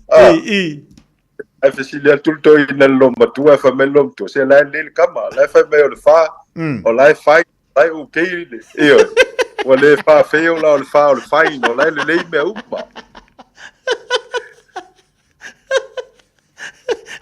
Wala ke le fa me le fa feo lolo. Oi. Va vitai Maria tele dai vai ngau tata no fa so mai foi tulanga lo ile pisio tatu ni Amerika Samoa. Mai se ia le vai tai mi ta penanga mo tatu Christmas pe na ni masi na muli. Ni foi tau sanga e via leli. Te dola te moli si fa poponga ta po kalbe vas fo. La tulanga lo ile tatu fantan malo ina mo fanua. Ia, o to official tatu transit motel ni mo fanua. Ia wo foi vai tau. Ia to te leil tatu tunu malanga mai fafo. Le foi la no ti fafte to i lo sunga male pulenga tatu ala leo mal tatu wala ata. Ia ono langlong ina fol ni faltel malo fa pe fol manole tunu. Ia olo anga e mal tatu transit motel fafte tele la to pulele. Ia mo langlong ina tatu faltel malo. Yo e mana ia e tau ala ngo le la talata ia matu le sava. Ai mai se foi nei a ingo le o atu anga itua. E tau na mo sina fale le e mapu atu ia e malo lo le iai. Ia wa e mo ia o le o fai atu fuanga ma plans wanga ia nei New Zealand ma Australia ma Amerika. Ai e se foi la ngona pe au na tu vai o Samoa. Wa nga lua ku o Samoa e se foi pe ke ai te tau. Na lua tu toe relax like titi mau se po se tase mo i pe lua. Ia na lai mani na ila tala tana tatu fantal malo inai mul fanua. Ia e mafai ona mapu le ai. Fai e lola ia tau sekseke no mapokala me foi ia leanga ia tu Samoa. Ia malanga lo savai fa tau no me ato e foi mai foi la. Ia toi moli sia vanua toi mapu atu ina. Ma malo lo tatu fantal malo ina ia mafai ona mo se fai nga malo longa le lei. Mo se fai nga malo longa manaia. Awanga ia tu itolo tatu watnu. Ia ai fafte mon lita lon buanga fafte foi la tu tu la nga tatu watnu mar fa moi la te molista fi do ingal vas fo le lo fo leli. Ia fafte tele tie mo la no. Ia fafte fo le fa fo nga tatu tu no fa fo sala ngana. Ia malu ave fale. Ia emanuia ia love single nei vai aso soi fo mai manuia. Alo fa aftai ia manuia fo le nei vai aso tu banga luenga la usunga fo mai alo fa tele atu tatu te final vas fo soi fo mai manuia. Ia soi fo. Le lei fa fo mai tatu wa tino le felo inga mal sunga fo mai o le to fai le moanga pe ona e tatu ripoti o mai Amerika Samoa pe ona e li tai au tatu vava aila i le tau o loa le i Amerika Samoa ma le tau o tatu o loa le i por ia usa ia kako le manga i wa le fe mai le lua au mai le tatu fo mai ia fe malanga ingo le olo i le masina nei wa faisi piso la tou pisi fo ia le malanga tu polu o ila tu e wa i Amerika le wanga ia tu o i Amerika Samoa e tau mawhai e tāwha whao le ia. Tāwha whao le ia. Mōni malolonga. Taipa le wati lo toi lua sumaltoni minute tālo le tūla sumaltasi nisio tātu whalinga. Tātu se atu le lau nangma tau tua le whionga e angan mana mai whangalo nasari. 24 hours a day, 7 days a week. Radio Samoa streaming live on www.radiosamoa.co.nz. Right now, whooping cough is on the rise in Aotearoa. It is highly contagious and can put newborn babies at serious risk, especially during the first 6 weeks of life when they're still too young to be vaccinated. So, if you're a new parent or caregiver, getting your baby immunised against whooping cough on time is the best way to protect against infection and reduce the impact of the disease. The vaccines are free and given when they're 6 weeks old, and then again at 3 months and 5 months. You'll need to book these in with your local vaccine provider. And if you're worried your baby has missed some or all of their immunisations, it's not too late to catch up. Let's protect our most valuable taonga. Immunise. Talk to your trusted healthcare professional today. O e silafia e iwa te simale tolu wha miliona tāla le se leni ale UTOS ua toe whaasafua atu i ona sui whai unite i le lua o lua wha. Whai sau teo ngā tupe e teo wha whainga luenga ai lau se leni ina ia vave wha tau nuu se wha moe moe tā ua a lau ainga wha pe e ka le sia. Wha o ngā au nanga le ANZ po le tālofa voucher, le M tāla, ma le My Cash e ala i le Click X. Wha afso tai mai le ono valulima lua ono iwa wha iwa, le www.utos.ws, po le emaili o le info@utos.ws, po le Facebook, le UTOS, le whaaputu ngā tupe teo whaawhainga luenga o le mawaenga tausia Samoa, teo whaawhainga luenga e mātou lau seleni, ai sele e oe le manuia. O e si la fia me e whaatino e mawhaiona e umi ai so fale motu le lumana ai. A whai fo i so fale motu, o e si la fia me whaiona whaatino ni isi o fuafuanga, e whaonga ai le equity o lo fale. A wani e misiere por kalame, o le malu i fale, ia fiafi o soruru taitasi le se fulu e te ai le whaa.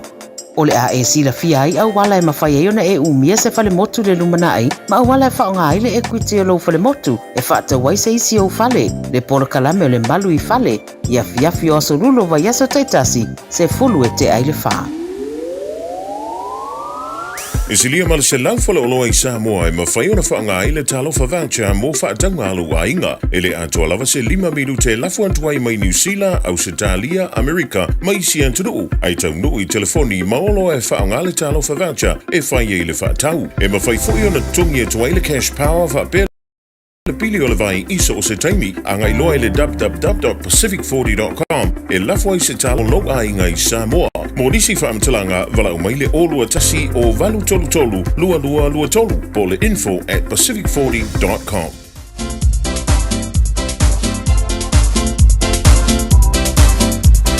Tu ina tu tatu te bilo te luas ful bilo talo le tulas fumar tasi lo fatasi mai la udang bertua ale Pacifica Family Health Group la udang masani le fianga ngal mana vai fangolona seri mo tatu le ni tayau ya wa fol la tu tua mala udanga bole malo tatu wa tinu fatalo fatu balanga fifia le nga fa lalo le fianga ngal mana malo lava le usu le tayau malo fol fatu tua ya tu ma fai valo flima pe ona yele le vayaso fatalo fatu balanga fa lalo. Ia te whatalo whatu fo i ni fo i tu la mātango whio nei tae au fautia tia i lau songa. Ia whamalo lava le tawata i melina i tu o tato ngaluenga. Ia whamalo fo i soi fo manuia. Ia te whatalo whatu fo i le pa ia ma le malu o Samoa o lo maua mai tapulo kalami i le nei fo i tae au fo. Talo whatalo whalava i stunga i whapea ngainga mo lato whatua. Da tupu matamali i o se tatou atu nuu. Ia e mesele pa ia lati o tatou atu nuu o lo o maua mai al tapulo kalame. Mai so e se tu fo i o kolope, wa te tonu o iai nisi o i lato o lo maua mai tapulo kalame ni tia pe on fa ilo mai pui. I nisi o imeli ia ma tangata fo i masani pe apitau ia tuanga iai. o loo whaafonga mai le atunu ma le atunu ia lea talofa lava. Malo whaaftai, via le li o leo te mole whila inga mal ni maftanga li tai au. Ya, malau sunga hoi pola o whianga al mana. Tūlanga o le tau tūma nanga pe ona iai. Tau le whailo tūlanga o lo iere piso tātou. Leo amata na whiwa i tau telo tātou ainga i Samoa. A wafo ia se singa i tūlanga i ainga ma whai Christmas i whai tau sanga Fort Samoa. Ai te taua o na iei se tu alalo mal sosani. O le tūlanga lewa i Samoa. O le alo le furula lewa iai a ngal mana. E matau tia le tūlanga. Ai wha apea fui. Ma le tale vivini lewa matua pisi i Samoa te mini. O le tūlanga nā lewa maua fo ia tala a tia mai fo tu ila son nafi. Ia wa ia cases o tale vivini pe lima cases o lewa moitinoa mai Samoa. Ia ale ngata ina ia ua whapena fo le whaalualuina a nga i ilunga o cases o televini tonu lava fo i o New Zealand. O leo wa maua ia cases mai i le pitonu o lea le West i Helensville wa ia nisi fo i o le whanau mai nisi o a onga i tonu o le pitonu i le West. Ai tonu ia o lo iai fo i sia onga o lo iai i tonu Central Auckland. O lea la e fautua ina i lava pa ia male malu te tatu watunu. Ona o lea wa pisi tangata e whiowai ma whiawea i tamai ti o e whai whātau tonu o a whaalele o shopping mall ia ma awe atuai ai tasi lea ala e pisi ai ia whaamai. O le whiawea i mea tumu. Ia e maisi ti ngā lawan whaalongo atu e leo mālosi o lo tau. Tale mtafele isu ia mtulanga whapena ai o lava. Ai o lava. Ai ngalo ai alato o lo lato whiawea ia le siama. O lo mafua mai ia nei whaama ia tato talanoa ina ni tae au. Whapena fwe la Australia. Australia wa to telefo ia lato cases. Ia lea lava la o lo fautua ina pea le tato watunu whiowai. Ona o leo o le taimi o whiowai ai mor Kirismasi. Ia tautua nama o to whai a tato tupuipui. E iai tupuipui o televini a wā lava puipui ngal whanau la iti. Wa ai ia tinama itanga a whai ele i whai a lau tui puipui o televini. O taimi nei e tawana e o ai e whai lau dous e tasti lava lau tui e puipui ai e tamatiti o lo e tawa veina. I le taimi la letu e se nai o lua. Se ia o le ono vai aso on toi whai e la ia le o le situi o lea e matuata ua lava. Leo o tinama e tanga e whai lon tui puipui taimi nei ona o leo o pepesi a le whaamai. A whai o lea e te fau e le te tauanga i masina nei o le whai unga o le tautanga ma le amatanga po i o tautanga. Ai le whai a lau tui puipui o televini e tawana e o e vai lau fōma e palainga e whai lau tui puipui o televini. E le mawhai ana whai se tui o tinama i tanga whatoa a mata o na tau ia o na masina. Ai lalo e fulu ono vai aso. Ia e le mawhai o na whai o le tui. Se wangana lava o e lato o i lunga atu ia le vai aso. Ia po wa more than 16 weeks o na mawhai la ia le o na whai lo tupui o le whooping cough po televini. Ai whai tuaina lava o tō. Ia whapena po ia i lato i fast food lima tautanga nga ilalo a whai maua o ni whamai tu mau ia mai leonos fu lima tautanga po o whai tau tuipui o televini ona wale e malosti po ia le lo au penga whainatura i te atu ai le malesi anga siama o lo mapuai ia nei whamai mana tua mo tamaiti mo whanau laiti e wha lava doses te manau mia. O le dose mua o le ono vai aso. Dos lona lua o le tolu masina. Lona tolu o le lima masina. Lona fa o le fa tausanga. A faila na le tasi te tui ia pe lua foi a wa misti a wa atoa le ono tausanga o lau tama. O pe lau fo mai fala ainga. E fai mtal noa nga iai. E tau lava on toi fai ase si tui. E mauti noa ai wa lava pui pui ia lo walo. Ia fa pena ko i man tui. E tasi e ave le sfulma tasi po sfulma lua tausanga. O le a whafonga mai a mātua o tamaiti. Wa iai i tautanga ria ma sina ia e mese lava whanau la iti. O i la tōwia o le e mata i tūwina au iai tamaiti la iti tonu o lo wainga. I la lo lima tautanga. Just make sure o leo ave la tō fō mai palainga. Ina i whātau no uina o mai lava ia. Ia tuina o le tale vini. E onga fo ia onga nei pa mai ia tia ma le ba malu la tunu wa fa yo to pa ponga mai.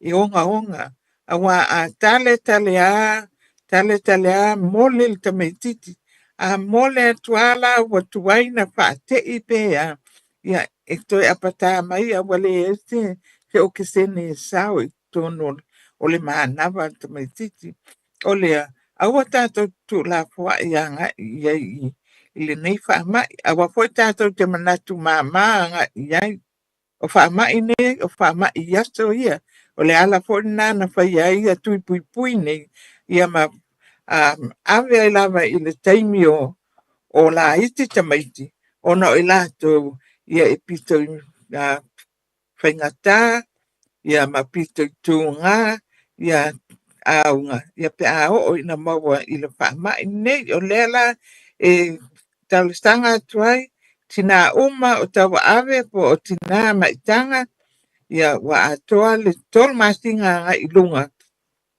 tatuana yo whaia tu pui nina ia tu ese seina i o lua mal pepe fo ala wa ia le immunity pol malesi anga na tu te tuai el pepe fo nei nga i siama o le televini se ia o ilona ono vai aso ona mawhaila ia lea ona whailong tui awa a whaia le turi o tina o e maitanga ia e o atu le ono vai aso i whaia ia le tui pui mua le tamaiti ia wa mai pe ia se te lo a inga pe ia ni te tamaiti e o mai tono le fale ia ma pe ave i mai el siama ia na makuaila ia leo na fai tātou ola o fia malanga i Samoa tautuana ma o to le fulu o lo sao fai ale tu pui o fulu fai nei loa papena tu i o COVID a fai ale umalo fa tu i tawa no fai ia alo to ba ai alo fo mai o le foi water sao le famanatu atili e tatu ai lo fio ai pai tu pui ato te le io vai o to watu foi fa popo atu ai se ti ama nga o tamo ya la fo wa mata no fusu matamo il fama io le whooping cough io le sili la pui na lo tonga fitia mantua a fai ala to wo va ai to fala au ai mese lava ila to o lo inu fala au pai au fala au ya lava supply e te alu mo oi a pai o yeni au insulin po ni o tui ya lava yo tui e te alu mo oi ala tu lo tu tono le pusaista e fa malu wai na ya lava o tui ya mau fala au awane e manatu ai alu i ona e bili mai la ia le lau whanau e to e alu fo ma ia vai mai so scripted ko e wako te whala au e le ai la e le tanga le vaenga na e ala lava ona avatu o le alofa atu lo wa tupu mai spepe ia o le mea lava e tau na whai e te alu e stanga i malfo ma ia lava lau supply o le mantua fai o tui pui o le fulo COVID man misela e alo e Samoa ia lava ia fuala au e te aluma oe pe a fai o oe te maistuka ia toto mawalunga pe a olo e inu i fuala au ia so uma ia lava lau supply a tolu masina te aluai fai le pharmacist ia watu uma lau supply o tolu masina te aluma oe le ngata fo i lea ia fai lau first aid kit wa e se tamai container i tu uma ia me faiai band aid me faiai fusfutinga ia ma me uma fa pena wala au panadol wala au manavata wala au me tinga ia maisi lava me first aid e te loa e te tau ona ia awa matuata ngata lava ia vai i tono Samoa ai le ngata fo i lea ia te piwa fa astali se po mai ai ta pena lei fai le lau first aid kit ia va ai fo ini me fa solanamu ia mali insect repellent o ai o tino o ai o vai i lo wa pa u se mo tasi le va enga tia to tele na yo tangata mat tua ia esta we mai wo fula mai ole vai wa ai el namu ia alatu ai male valu le vai tu lo ia wa mu wa osol mu ia pai loa a le vavave mai la ia tele me ua tupa le vai ua tilele swelling o le vai ia ua mata fo ina ona na fo i tutino ia ai apa u atu lal mu a o e te mai suka ia e matuali mana ia lava o lea tapen pena sauni ia mea o malava tau ono fai a wā lava lo sufua malolo ina ia ma ia awaini toi fati ia ma whaalawelawe i lau tapaonga ai enjoy tapaonga mana ia vai ngale pone faso mai ngal man le na fia i lau sonong mole tangata i te ua watu ai mole mu pa ua mu vai fa mato la se mafua anga o disi tangata na la tu Samoa ele sia fai ai pe wa sa o lau sonong o te fa manatu to tele tatu a malanga Samoa ole ele tala no amale ai ke o so mai oi la le kausu me se fo ma te la se mafu anga mo tatu e malanga tifa au mana i fo manatu le wa me la sunga fo ma ni tai ole mo ma ole mele e ma tania e tau tele lo e ole namu lava e uina le a mangeso lo ala e tango lo i lo lima e la e tele o ango ia lo me la vai pe valu ole valu la le na tia tatile ma ku angale o te loa e ma ku ole valu la le na pe wa ma ku e ai pe ma ku ia e toi va ai atu ngai listemi ia wa mu mai loa le vai a le fai ala ia este me le termina e te va tu e va vetele le stolo a wa foi la le wa matana ona le vai e me la le na e tau lavan tato fai tete ia a uma malama taia ia alu fa malu ona avatu la ia le spray le insect repellent le spray le pa so lai namu e pe fa te e tuai namu ia wane i o mai o mai o vai o ai mo lima va en tino le expose le o le lima o le ofu po vai o le vai pe tulu le ia ya o le mea la le na e tawanta to pa te ia la foi kava le ia tu tino ia e me se lava vai ia a o le po ia e mo i lava i me fa sola namu va ai lo ta namu o ia te tia la tua e ta wala ta namu ke mo ia sili ai le nga wa o le namu le pe ave ia le il fa ma ile o le namu na e na wa ia e va tu puta ai te le o angola ia pe mangesto tango tu lo malo tin lima le malo lima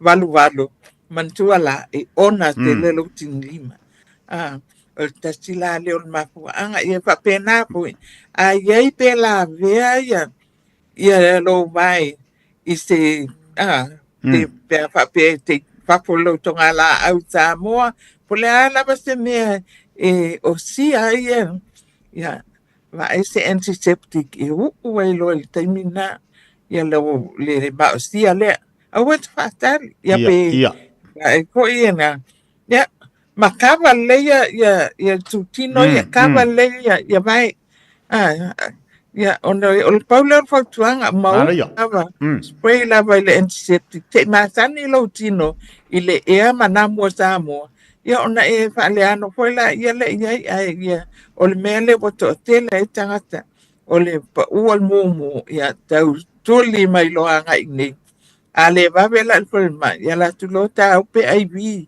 antibiotic ona tele le mea awani va lua lava va yo watching lima ia o nai va koi ma tele me tupu o le fa ia fa le yo va inga le Mane fa manatu mane tele fa manatu ngal man au foi ni popole tala tanga fa pe la lu ba ngi usila ko ala ngi ya sa mo ko ka nga ngara ka kala foi do ka pidi le ili au fai o ele me se fe ai oi ma pui mai ai oi ele tu sa foi ia le tu la pe ona ia wa ese foi wa sa foi ngi wa i ko ma sangi foi ai mane fa manatu le vai te milanga lu pisi fe inga tatu malanga sambo ia fa pe foi le tale vivini la fu to tele la wa mai wa ia la tu ma wai ia ala sila fa manatu foi le le lita ya ora finga man ina im foi ona mala mai foi tatu tangata ia wa manatu ai foi me tau ona ta pena i pe malanga i Samoa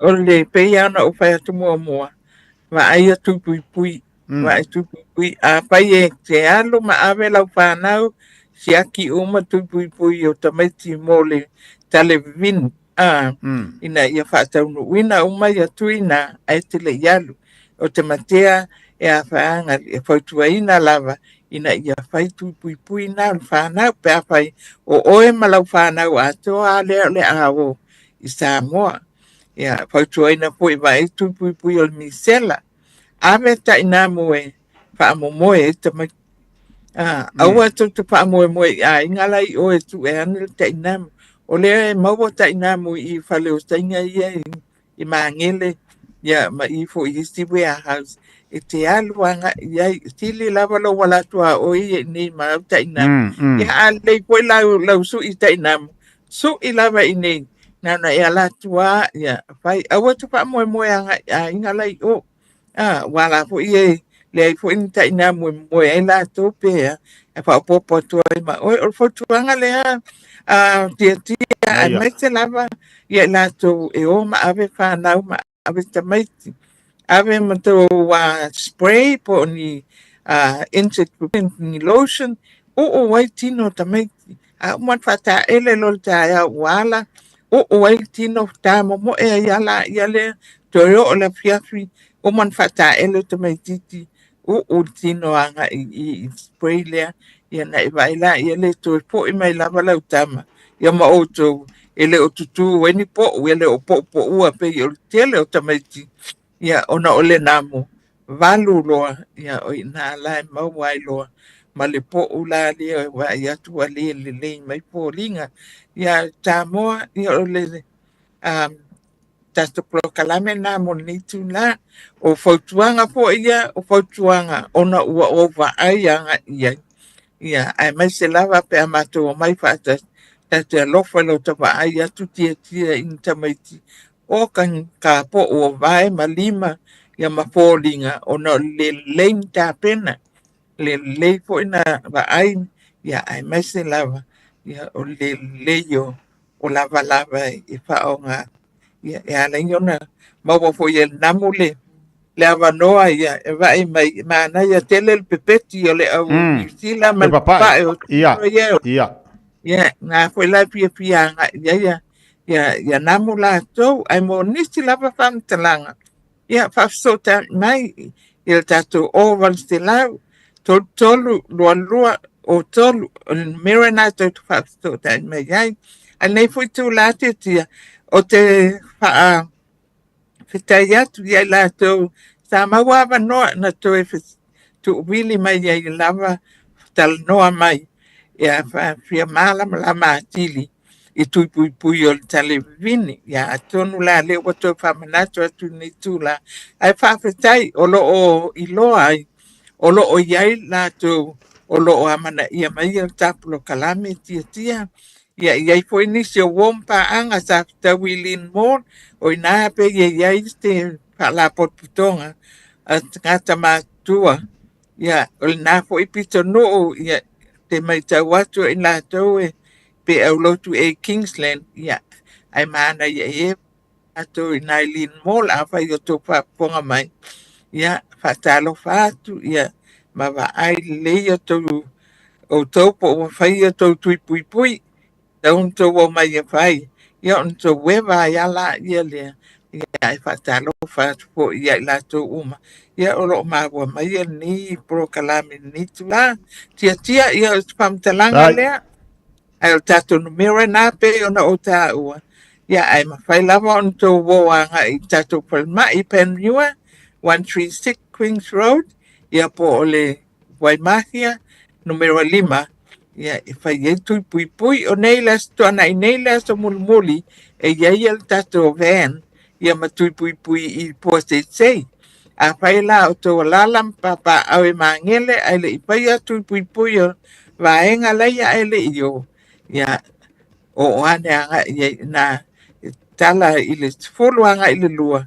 Ia awa tatu whaatari i tala luon tō ngā sono atu la ia lea ai ia tala ane lava au tō iai whaate ai loanga i nā a lea tu mulmuli nei o tato klinik i nai i Pōsesei i nei fo ia sto ana ia pauleo whamtalanga tia mo nei tu la ia atu whato whawhato i pua atu tia ia e maisen pa ia male malu tamo o lo maua mai tapulo kalane. Faftai ta pena ngal mana mo tapo kala men le yaso bar famana tu tatu watnu la tu malanga tu Samoa ai mai se fo tatu watnu nei faftai li manatu ya Samoa ina ia saunga le mo ia mamadu tia fo tu langa pi nei fa mai manu ia fai valo fili mal nei va yaso ngal mana man fa mai mo la atu mo le si filo ingal vas fo so i fu mai manu ia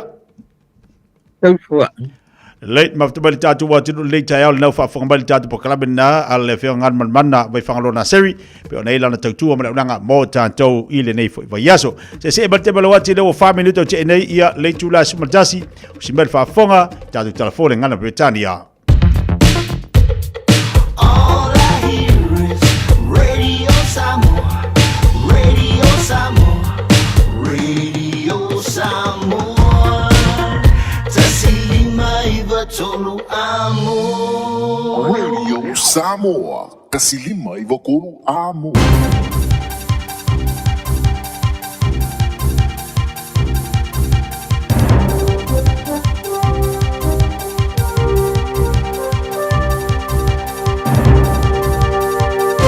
In this update, martial law is being lifted in South Korea following President Yoon Suk Yeol's surprise declaration. The leader has since backtracked on his decree after lawmakers voted against it. Thousands of people have been protesting on the streets demanding the reopening of the Parliament Assembly and the lifting of martial law. Wellesley University political expert Catherine Moon told CNN the head of Yoon Suk's own political party worked with the opposition to block the declaration. The fact the South Korean National Assembly, the big majority, came together in a unanimous vote in the middle of the night speaks to the strength of South Korea's democracy. A woman's been charged with child neglect after a baby died in unexplained circumstances in North Canterbury. 2-month-old Kevin Chen died at an Oxford home in early August. A woman's now been charged with ill treatment or neglect of a child under 18 years old and another charge. Treasury has expressed its disappointment in Health New Zealand for a lapse in financial transparency. The agency's annual report was due in June, but it had only filed on Monday, giving MPs on the Health Select Committee very little time to examine the document during scrutiny week. At the Finance Select Committee this morning, new Treasury boss Ian Rennie says it's not good enough. It is for a very good reason that Parliament deserves to have time to prepare for scrutiny. And so, that's an issue of concern to me. Belief the threshold for All Black Sevu Reese's discharge without conviction would have been high. The 27-year-old crashed a car into a garage door after being asked to leave the post-Christchurch Cup Day party last year. The Crusaders' identity was revealed yesterday after he admitted a reduced charge of willful damage. Rugby Players Association Chief Executive Rob Nichol says athletes aren't instructed to get name suppression. But by and large, our approach, to be perfectly honest, is normally, have you stuffed up here or not? Because if you did, our expectation is you own it. Rees was also given a discharge without conviction in 2018 for assaulting his then partner. That's news. In sport, which seamer should make way for Mitch Santner should he play in New Zealand's second cricket test against England at the Basin Reserve? The spinning all-rounders joined the squad this week in place of paceman Jacob Duffy, with the Wellington pitch proving in the past that it can offer turn. Former Black Cap Chris Cairns feels Game 1 debutant Nathan Smith could be the one to miss out. There's talk of Southey missing out, but he can't. For someone to have given as much service and done as much as he's done, he deserves his final 2 tests. So he's a given, right? He's a lock. Henry's a lock. O'Rourke he's going to be a superstar. There's no two ways about it. A rare win for Crystal Palace to start match week 14 in football's English Premier League. The Eagles have edged fellow strugglers Ipswich 1-0 at Portman Road for just their second win of the campaign. And the Titans have denied a release request from the management of Club Rookie of the Year Josiah Paulu to join the Bulldogs in the NRL. That's sport. I'm Malcolm Jordan. Tasilima Ivatolu Amo Radio Samoa.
Pe pesaka Christmas pe fa fonga batatu wa tunu le tayas fu 2 minuto te nei le tu las maltansi.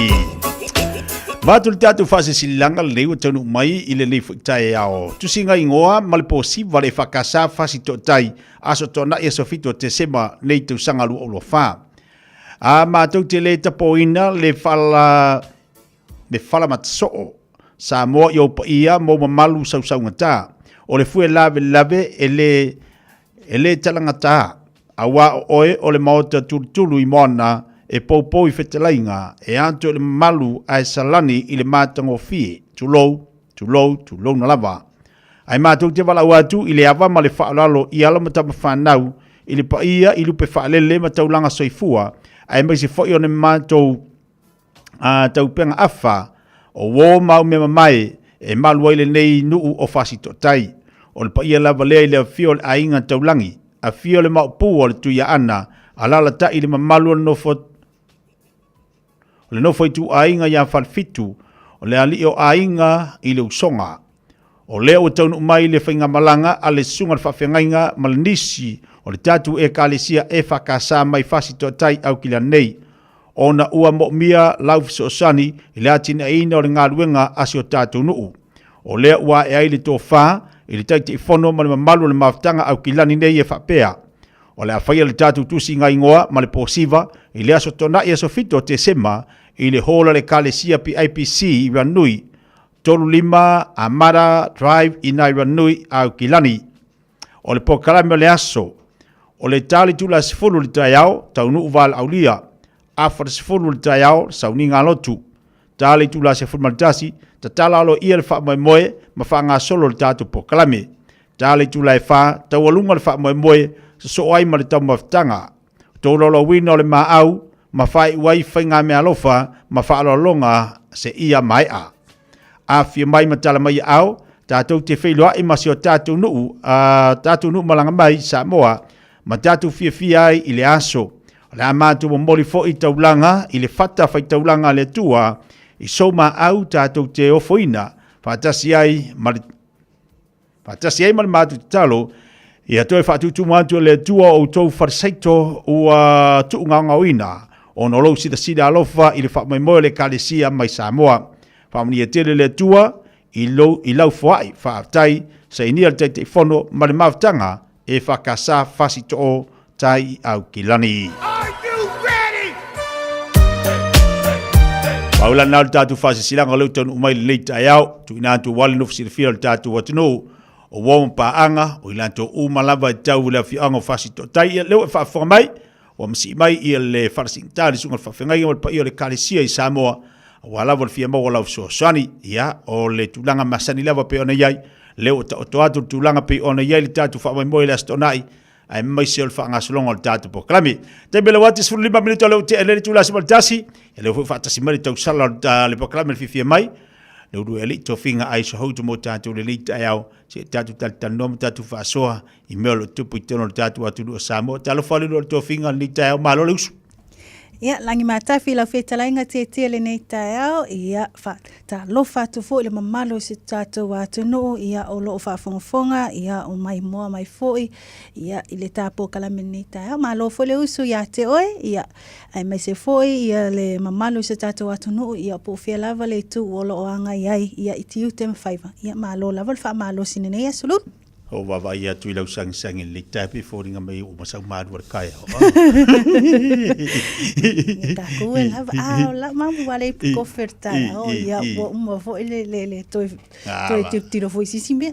Ia me se ka kofa kususu wale fōri i panwharorola ia. O vai nganga e fia foi lá les tangata ia pe fa pe la mo se me venga le la mo fu ia vai lai ia o tulanga ia ole mau ale ko ferta ia po le tifo ia ua fa se ke foi lá ia a tono e au tu lavors fulua ia le e malo cerco fe ali titi o a miska ko anti sei ngale ola la okay ya Rachel ai la tu e sang fia ma ya Rachel vai ya oi ai le la kwa la ko ya se me dice o tatu tala i melo tupu tono tatu watinu o le o va ia to ali o fa matua le mai e matua le fa ma nia ni fa mtelanga ma ele ai lava ma se tu langa fa pena na lia e mai a mau. O le sauduanga le whangafetalai? Sa lei ia mai tau foi ia ua whapena ona lau alunga foi ia nisi foi o tala ua sau i lunga o Pengta Whailangi ai mese foi ia o reporti ia matustusi ngā se tasi foi o newspaper ia o tātou i loa uma le Samoa Observer. Lea la na whapena o na lātou reportia mai ai ia se tūlanga na whapena o na awhia ai la le whangafetalai ia whapena ai foi le awhionga le Minsta o Whamsinonga. Ia e peta ia e peona e tā ua lai le ulutala i le nei tai au. E matua le whamaunia o le tali le whangawhetalai e hala se pepa o whamtalanga ia e tawala mai le lātou foi o fisa. I tūlanga ia e whapea mai ele e se tūlanga whaapea na tūlai mai. Ia mō le sia whia o i lātou i le mta apu le whapena au ni whisilingia. Ia le whaapea i reporti a le pepa le newspaper le Samoa Observer na tā uai na whapena o na tā whia whamalosi ia pena detain ia le awhionga le whangawhetalai ai mai so le Minsta o Whamsinonga i le ina ua to ai tau nuu mai i Aukilani na detain i le airport ia po o le Malai Vale li Aukilani ona ele whapena ona uia pe na whaatino nisi o vaenga po siaki ia o puipuinga saunga le mu po le security check e pe ona e whaatino masani o i Malai Vale le peila ona ia apia i whaleolo whamei le whaatinoa le nā vaenga e taun whaatino ia o le malanga mai tutono o Aukilani. I reporti la le newspaper a le Samoa Observer e to awha i la tau le na awhia le vaenga lea. Ai o le lātou mai tawai ia o le na whapea na i oe le to alua. A mea ele i whaatinoa ele i whaatinoa siaki. Ia ai tali atu ia le whangawhetalai ma le Minsta o Whamsinonga. E ua mai au na whaatino. Ia a lea lava e tuli matanga au lava. Pe mo i pele ai lea vaenga. Ia o lea ua whapena o na tali mai le whangawhetalai. Ele i whapea o na tūlai mai se mata apu whapea. Ele i whapea o na tawhia i la ua. Ai o le sifo i tu o lea ua whapena o na whamanino mai le whangawhetalai. Sa tau lava o na tu atu se awa noa pe whisilingia foi. Ia so la ua foi fina ngalo pe po le ale tūlanga i ai pe mo i lea vaenga pe le ai. I o le sina vaenga ua whaali ai foi la le atu ngalunga alana fionga le whangawhetalai. E tu sai foi la ma reporti ua i ai. I malesila fia fo ia o lena fatoa mai a tunisi o fofuanga le vaenga whaupwhai al fast le na wai mai ai ia le whangwhetalai ma le Minsta o Whamsinonga. Ia lea lana whaapeo na tūlai mai la le mata apu lea ina o tau nuu i le astofi o le lafo i vai aso a titia. O le ngaluenga i al tūstala le whaatino. Ioe. A o le lape le ngaluenga al tūstala. O le saidi ilia umanga o le story. A whapea ua maila ele enko o lana story. Wa anga i maili mea sa tupu. Siringia lopo oile na tupu wai. Ia na whetila fia le lo ia li to finga tūlanga o tau tūstala. Sa ili lei ma au maili a toanga pe ona ili. Ala ua maili e saunuanga le whangwhetalai. A ale whesili. E whawhianga sao baila. Mai sa moa. Pe a whapea li. A whapea langa whai whaatino ista ngata alale mo le whaatino aila le whangwhetalai ma le whionga mistasi. Mai ane ia pa i o le whangwhetalai ma le o le winga na lau tala. Pe whai mai mo o lunga le tofi. I tona le tu whaatino le ngaluenga pe whapea na whaatino. Ale whisila la. Ai se ala le mua au mai eis a whai ista ngata ale whai ala. I le whangwhetalai ma le whionga minister. Pe o tūlanga la na. E whiwhoringa mai la. A whapea la o le whawhela na sao mai. O isi la na vaenga sa tau na uri ili le tūstala. Whaatino aila na ngā luenga. Whawhela ngā lua o ngiu sila pe whapea o lua. Logo winga. O le ana fu ila la pela unanga ila antou yo lo whaatino ina le vaenga. Pe ona i vaenga atoa na i tauana. Ia ai, on be sili matau. O leo o tali whangwhetalai. Sa o lea lau whitalenga tia tu sai fo i ma nisi o vaenga i uia fo e le tangata tūstala. Ia o le si fo i tu e tātou te tiptilo ai fo i le ngaluenga lawar wha tūstala. Ia mai o ia pēna i tā ua sa ili le lei po i ai mai se lava i sources le tātou whaonga ino sources po ai lava le tangata e tātou te mau tutu ma ia sao po mea e sao fam talanga ia faatino ai o tato reporti ele o faapea la o faapea atu ua sese pe faleangaina foi tulanga ia ngaluinga o ia tato le credibility e faatino ele ngaluinga ma ia sao e pela na itaua ia lo o mai tu e lua ia wa tulanga na pe ona atu ngalu ai foi le fina ngalo le fonga fetalai o le mawhai o na nga ia tu ia la ua. Ia e fisilingia foi so la ua whenga ngalo. I le tūlanga iai. Pe sa o le tūlanga le na tūla i mai i Aukilani. I le tau fia wha malo si o la ua pe detain i le airport i nei Aukilani New Zealand. Ai luma e toi te tala i tua. Ia a o nisi o na vaenga. Ia e peo na i tau. Ia o le tusitala lava ia lava le vaenga na. Ia e ui a whena ia. Ia matato uma lava lo whaatino le anga luenga o le whaatustala titia. Mana ia le lei. Vaenga na tau ana tue manino le tatu wa tino le whawhangwha mai. A le tau o le utali le whangwhtalai. Lo rawinga ili anto o toa le ngaluenga le tusitala sa whaatino. Ia le nami ia pa ua ilunga le tusitala lan tau. I oe se tina ilon tau whai, e whau whai, e makau kia le stowi lo ke wawai. I oe, e makua makau kia la. Aore ki ngā le mea, soli. E whisilingia o la lo mawhau titi. Ia. O na wai, o lona to lua le, tuli whaasalanga i o i tan malana. A le ta o i tato ripoti. O le na lua tu le tamaita e asi lona to lua. Ia o le whaatino lai la pito la au malinga luenga whaatino ai la tō tanga lue le i tan malala po corrections officers foi i le siaki wai iai lava le tulanga e nga ia tulotanga te tonu whaatino siaki masani ai i te tilo po a vaenga ia watu i la tō asinga ia o i la lena mau ai la le mawai o le etina lua suto tau sanga le matua la ititi so yes e la ititi le matua ina ua fai atu le suenga pe siaki atu. Ia e maua i loa, maua loa ia se pepa i ila.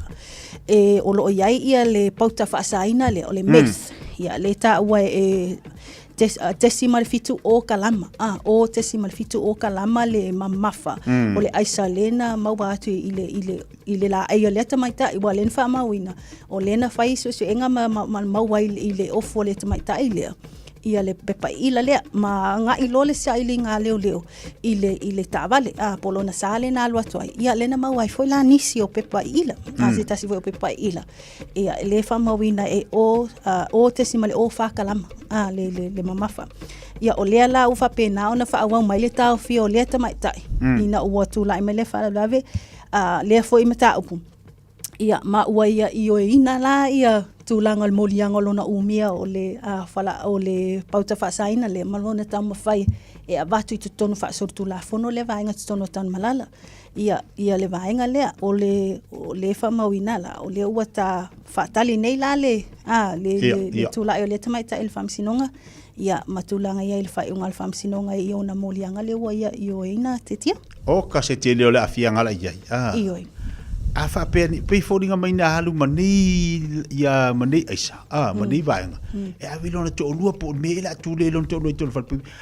umangi ile fa sinonga fa le pui atu mai el tina oi atu si el fana sa le pe a fa pena i ni ola alo i tu langa i sa le ya le fa fasili tu langa i ile alo na ma fa ia ile alu ma le vaenga o la o fa pui le to le tama ya alela wala to atonua ia le fa peo le asisi o le titilo ia tia ule lava ia pa ata no fa ya ayo misia sia teine si ona to lua ya lela no fo fa si wai neighbors lo la potu pe au fu toi ia le fal pui tan malana titi ai Carlosia elinka maiki tu don fa fonga le tino talo sia ele se fana o ngo fo ya ko ngia la o renta ilo o ko pui sipo ala nga la famtalanga ai afa pe ye ni tamaiti tilo le lumana ina nei fa na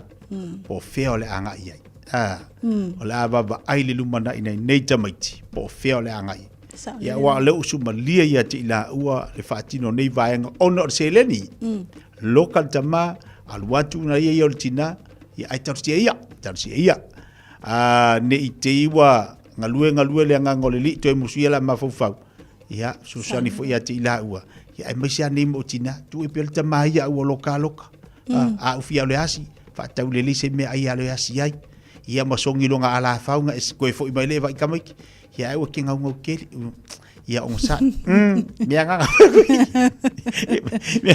o ka koe manga kua ia o kea ngai ko inga mga ilo uma kua ia nga pakaku mai ia fa pe kala mkua wa ngai mo fifa ko rola kiki eu fa koe fo ia wa tala lava na o kea nga lo bakua mar ko ingai e masau mai lo sang kama fa pe mai ia la le wa nga mami sa fo ia malo ko ia vai la kusa la ngingi va mai o kala bakua ia nga fa koe fa le dia o ka kwa fia fai ko rola kiki si kulo fa fo ia wa o ke anga ia vai vai wa fam talanga na wa ele se lo lu su ko ko sa ma ko lu su to sa ma tua ia o le ai no ka usi ma ia ole ia peona eta wa ia ole feeling lava ia e fauto mo ia tala ata matala ula tua ele tapo kala me ia ma ole tu alalo si ta fautuanga ia ila to ma wai tala vou ila to fu tala vou o ma fau ina fa tino le vaenga tele ionisio awala e mafai ona mauheri se leni o tu langa o lai tu tono le o like you know within the law ile tu la fono au lava ne fai se fai unga amia e mai lola ia wono fono foi tan malala ia wa fiu lola le ai na fa tatali ya o lena tilo ia ile ainga ia e mau se luma na e orto ainga e meseo onisi foi o vainga e meseo fa na titi ava pe le fa ko alu suro ko sanga lu kasera ma foi fe sau awa ngi se fiala to sanga li titi se e ko se fulu fai mo sau ngalu nga kausero kama malu kinga nga e firifiria ia la so afiri ko ro ka usia mako alo fai o matua alo fai se fa na la fa muta mai le tapo kala me lo tovinga la te fa wa ta pena mai le to fai a fonga mo se fa ta noni se ta po kala me pe ona ile ta o nei to ta liu mai le fa mai ta no ma ni te ta fa so le ta yo ma to mai ta to wa tu ino ta to ba nga fi mai ile le foi ta yo fo le fa si mai le to fai a fonga mo ya wa ni se ta po kala me fa nga so le ta yo to ta liu mai ile ta po kala me ya malanga nga fa lo ma lo fa si mai sa mo la tu no pele ma lo fo sai tito bangalu nga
Auckland Airport's new transport hub gets you closer. Closer for warmer welcomes, longer goodbyes, and those special moments. Park closer with new P180 short stay parking, just steps away from the international terminal. Right now, whooping cough is on the rise in Aotearoa. It is highly contagious and can put newborn babies at serious risk, especially during the first weeks of life when they're still too young to be vaccinated. So, if you're pregnant, getting immunised is the best way to keep your baby safe from whooping cough. You'll be passing on your immunity to them. The vaccine is free and safe for mums from 13 weeks of every pregnancy. And for all you dads and partners out there, make sure you and any other kids at home are up to date with your immunisations well before your little one arrives. Let's protect our most valuable taonga. Immunise. Talk to your midwife or trusted healthcare professional today.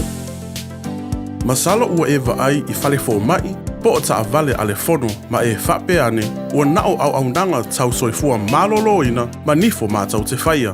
E tele le whasosoani e maua ia mātau. Whasosoani mo le ola manuia o le mawhauwhau. Polo kalame e tau fia ai le tau mawhatapaa. Whasosoani mo tina ma pepe. Whasosoani mo whaia o siaki I le whale mai. Whasosoani mo sauwanga I a inga. Whasosoani mo whanau ua hiu ma le aonga. Mo nisi whamatalanga, tanga I ane I lupenga ta whailangi www.thefono.org. Pe vala au le o valu selau, Fono for you. O valu selau, tolu ono whaavalu. Awane e misia le nei whaapitoa tāua ale Shine Dental. O le ato e sele 5 tāla mai le tau nifo aulo e ono se lau tāla pe ilunga atu. O le nei whaapitoa e whaangate le aso suma 5 o te semalo o lua wha. A whio mai I le 575 Great South Road Manukau. Be vala au mai I le 255 ono wha. 255 ono wha mo soua panoa I le Shine Dental. Malo soifua, o le siafufonga Samoa, Radio Samoa, tasilima I vatolu a mo. Se kia Radio Samoa.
le temi ngala wan si radio Samoa le vainga o le tai au le wan to se fulu 5 minuto na ta le o le tula e se fulu male lua le masidia ina tanto filo I temi o le tai au bitai o ye le tanto malo fa lo ngi le fo I vainga o le tai au o le ua fa tasi mai o te lo ya ma mo ti no to te le manu le to wa awina to fo I la to fa now ile fale ti fanga talu ona sau ituai ala tātou wanta fo ilele o le moana part 2.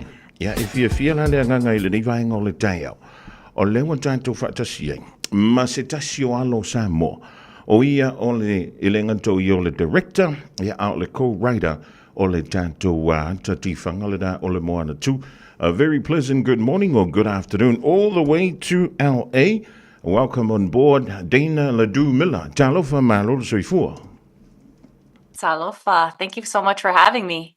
It's so exciting. It is a pleasure having you on the show this morning here in New Zealand, but it's the afternoon. What's the time there in LA? It is 2:45 on Tuesday. I'm in the past. You're in the future. I say to our listeners, you know, people in America, American Samoa and Hawaii are so behind. But it's good to have you guys here with us in the future. Welcome on board. Congratulations. And how does it feel to be the number one film in the box office over the weekend? Yeah, it's pretty wild. It's hard to kind of comprehend that so many people are going to the movies to see something that we made, but it's been really awesome to see the support from, you know, the Pacific Islander community out there, the Samoans who are selling out the box office, you know, in American Samoa. Like making this film, it was so important to me that as a Samoan that we see ourselves in this film, and so it's really great that that's happening and people are excited. How did you end up working on Moana 2? Looking at your bio, you collaborated on such shows as The Newsroom, and also there is The Narcos. What happened, and how did you decide? From the drugs, the guns, the cartels, I'm going to focus on our Pacific Island people. Look, I like a challenge, but you know, a lot of time passed between those and now. And as a writer, I just really like writing interesting characters. And I gotta say, before the first Moana existed, there wasn't a lot of opportunity to tell stories about Pacific Islanders. It wasn't like Hollywood was like, you know what we need? A new Pacific Islander story. But Moana changed that and made so much more possible. So when they called me up and asked me to be a part of this, I couldn't be more excited. And also, you know, a little nervous. It's a big responsibility to take on a movie like this, especially when it means so much to so many people from the Pacific. What was the number one reason why you said yes to Moana 2? I love Moana. I really and truly, I feel like that movie, that character changed the way I saw myself. Like, she's an incredible hero who does everything for her community and the people she loves. Like, I aspire to be like her.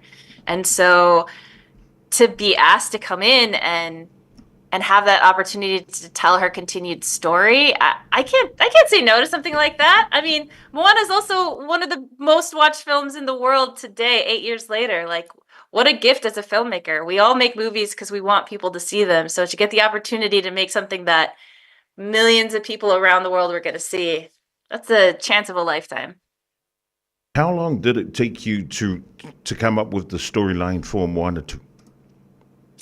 The film it's been in development for about 4 years. I've been on it for 2. So, you know, in animation, I don't know if people know this, but we're constantly changing the story. So we get ideas and we build on it. We try things, we change things. And so it really changed over time. But the one thing that remained consistent was that we really wanted to tell a story about continued growth. This idea that Moana is this awesome heroine who's gone through so much, but she was only 16 years old in the first movie. She's 19 now, and I think we can all relate to the fact that as we grow up and we meet new people and the world changes, that we have to kind of grow and change with it. So that stayed the same, but also, and I hope this is something that our people can connect with, this idea that the ocean is what connects us. It's not what divides us. And so those two core ideas have always sort of been with us, and we just crafted Moana's adventure around that. That's right. And a lot of, I haven't seen it, to be honest. I haven't seen it. My family. Come on, you're the only one in the world. Give me a break, man. Give me a break. This is what happened. You know, secretly, my family, they decided that me and my son were going to stay home and they're going to shoot off to the movies. We only found out the next morning. And I was like, really? You guys are so bad. But you know what? We're going to try and sneak off. That's not right. Yeah, we're going to try and sneak off this weekend just quietly, me and my son. We're going to go and see it at the IMAX in the city. So, but Do it right. I've seen some clips. Now, the song to the movie Moana starts off in Samoan. Tell us about that. Oh yeah, the opening song in the beginning. So we're super fortunate to work with Opataya Foa'i and Te Vaka, and they really craft so much of the language of this film. And so we come into the second film similarly to the first film with this, this call tulo, this call to the Tangaloa to guide us into this story. And so that was something that was really important to us that we continue in this film. And you hear Te Vaka throughout the film, and we're really excited because at the end of the film, I won't spoil it for you since your family betrayed you. But there's this really beautiful moment with Maui towards the end of the film where he sings in Samoan. So you get to hear Dwayne "The Rock" Johnson singing in Samoan in a really emotional way. That I'm really proud of. All right. Well, since Seuli "The Rock" Dwayne Johnson sings in Samoan, how's your Samoan, by the way? Oh, you're gonna do me dirty like this? You already know the answer to that. I am a work in progress. I need to be better, but I am, it's my dad's first language. Speaking of betraying families, Dad, I know you hear this. He's actually in Samoa right now, so wow. Maybe, I don't know what he's doing. All right. Well, what is the main difference between an animation and real life film for you as a director and as a writer? I love them both. What I love about animation is that you really are only constrained by your imagination. You can do and go to places that are much more difficult to go to, and you can push the limits of reality in ways that you can't necessarily in real life. But I also think that in live action, because I also co-wrote the live action Moana that's coming up in 2026, that there's just something really exciting about getting to go to really emotional, vulnerable places when you have real people with each other, and the realities of being out on the open ocean when you're a human versus an animation just feel a little bit different. So I think there's a lot of room to play in both worlds, but I think fundamentally storytelling is the same, and that's my first love. Well, I'm looking forward to watching the film myself, Moana 2, but I also want to ask you about the real-life Moana. What should people be expecting? I know it's a couple of years away, but this is something that we should all be looking forward to. Yeah, I mean, you can never have too much Moana. I'm really excited. Tommy Kail, who directed it, is an incredible director, and he's really brought together a cast of amazing actors from across the Pacific and a newcomer as Moana. I think the fact that we get to expand Moana's world and give a new young woman a chance to play her is really really exciting. And I've seen some of the work that they've done, and it is truly beautiful. Shout out to our costume designer too, Liz, who's from Aotearoa. Wow. She is a magician. I don't know. The work she's doing, the detail, the authenticity, and the care, it's truly fantastic. Now, we're getting close to wrapping up this morning or this afternoon in LA. What inspired you to become a filmmaker, a writer, and a storyteller? Ooh, I've always loved reading. I've loved watching movies, but what I love most is exploring why we as people do the things that we do, believe the things that we do, and how the choices that we make change us. And there's something about making movies and making TV that gives me the chance to explore feelings that sometimes feel really big in a way that's safe and also fun and entertaining. And it is a real gift to be able to wake up every morning and do that. Have you envisioned after the live Moana movie, will there be a Moana 3, 4, 5, 6, 7? Well, choices like that are above my pay grade, but I will say I truly love the character of Moana. I see myself in her. I aspire to be her. And I think in my opinion, she's got more to say. Well, we also need a male character. Moana, of course, beautiful, all the things that we inspire to be. But Maui, on the other hand, he's getting older, so he's probably going to retire soon. But you need somebody like me to be in the movie as well. Oh, like you? Oh, okay. All right. You can send your headshots to LA. Who knows what's possible? There's so many possibilities. You've got a voice for animation. That's right. And I should sign up right now with you with a contract for animation there in the U.S. Anyways, before we go, can you tell us about your family? You're Samoan, your Pacific Island roots. Where are you from? Where's your village? You mentioned your dad is in Samoa. Tell us about yourself. Yes. My grandmother is from Whanga in Savaii, and my grandfather is from Pongo Pongo in Tutuila, and got family all across the islands. But yeah, my dad is in Samoa right now, but he stopped answering my WhatsApp. Dad, what island are you on? Call me. I think he's in Savaii right now. Well, when you go to Samoa, you forget about everything. You forget about the bills. Yeah. You forget about everything. All you need to do is go there and relax and enjoy quality time with your loved ones. Now, when are you going to head to Samoa? Honestly, I was just trying to figure that out this morning. I really have been wanting to get back for a long time. I've never been able to take my kids, so someday soon. All right. Well, I'll tell you what, Dana, it has been an honor. It's been a pleasure having you on the program this morning. It has been fantastic. I haven't watched the movie just yet, but hearing everybody talking about it, well done to you. And we are Thank so you. proud of your work. We're proud of what you've achieved. And we're so proud that you're Samoan and you're showcasing Samoa and the Pacific to the whole world. So, Fa'afetai Te Lava, keep up the good work and make sure that you give my headshots to your bosses and tell them, hey, there's a guy in New Zealand that can be on animation and can be on with Sayuli the Rock Johnson. All right, I'll get right on that. Thank you. So fast so far. Yeah, to frazo I fua. Yeah, lena wa ai le ma ngai ole fola ma we mala kong karaki ia o ke alwe ma ke ko lua ma the rock. Ile finga ole sia kifanga. Ole ngoala le kifanga nga. Sayuli se manu fonga moa Moana number 10.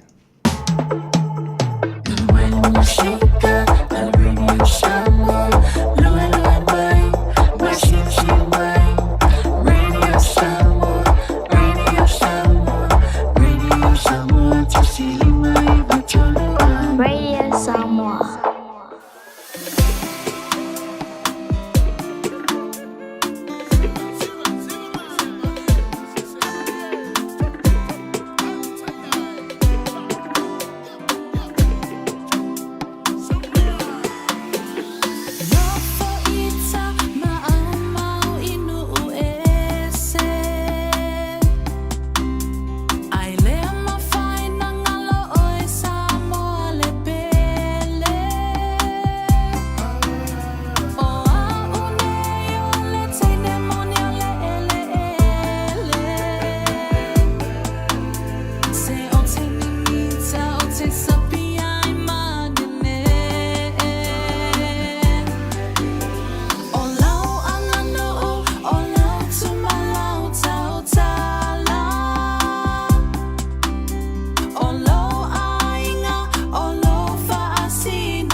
Ia le mafuta mai le tātou atunu le nei fai taime le ole ina o se mali mai taime le wati le wato lo minute talo le tula e se fulu mai le lua ia o nei pokala me pele fa fonga mai tātou atunu le nei fai yaso ia le mafuta mai le tātou atunu ia le ua fonga mai inisio tātou pokala me fanga solo pe ona yai ia le nei fai yaso malo lava tapta po iba sa mo le atunu pele malo fut fa malosi tiu te banga luenga le fo iaso pe ona yele tato pokalame ya balo lava aisha ile on site te loa ya pokalame masani fo tato pe ona yai ya ona le ova ya tu la fo inatali tu la se fu mare lua fa mai e tato pokalame le iaso ya malo nga lu ya malo fo ile on site ya te e te tia le nei tu la ia matanga fia ia pe atunu na e fa fo ila ile il fa tala noanga le na fa tino ele e fonga mua ia se tasi fo yo alo se tatu atunu ia wa ilonga fo ila na tautua ai mese o le tamfainga le ata le o fa pena ona out mo te mine le moana moana tu tautia tele le filongia ai fo o tatu tangata o lo ai filo ai o tatu tangata Samoa ia ile tu fa tasinga ia ai mese fo ia o le creating o nei fo ia tatifanga ia wa tau fai fia miliona ia tupe maua mai ai ia i nei tatifanga titia o le te leo tale ni tatu atunu alo mo tama fana o tatu atunu pe ona ia ia o le ua mana ia o le ua boleva no fo ilunga ia ele tatu pokalame ia e fa malo fo le to fa fonga mo e se fo tatu team mo ba ia no ia lo mtam fa do tatu atunu fa so ma ia lunga tatu pokalame io sa le io vai ele o ava no le au maua nei a o le peoneta o le maua le ava no o le mafaio na tali mai fo i tatu fo i a tam fai atu ina ia sila mai mo le tatu atunu ia ila to o lo fa pena ona a ngā lulue nei. Ia le tu whaatasi o nei a te tifanga la le iai tātou alum tam whanau nei a se tātou atunu. Mana ia o le atu e whaor tapo kala me le asa tai au le stofi tātou tala o to mo le whaafonga le tātou atunu. Ia maru lava ngā lua mo le yasu. Ia, whaafitai lava a te tia molo o awanoa, ia manutele ina whaivo le nei aso, ia mai se fo le malu se tātou atunu, ia a toi maua se isi whaapoponga le asa tai au a moa nei.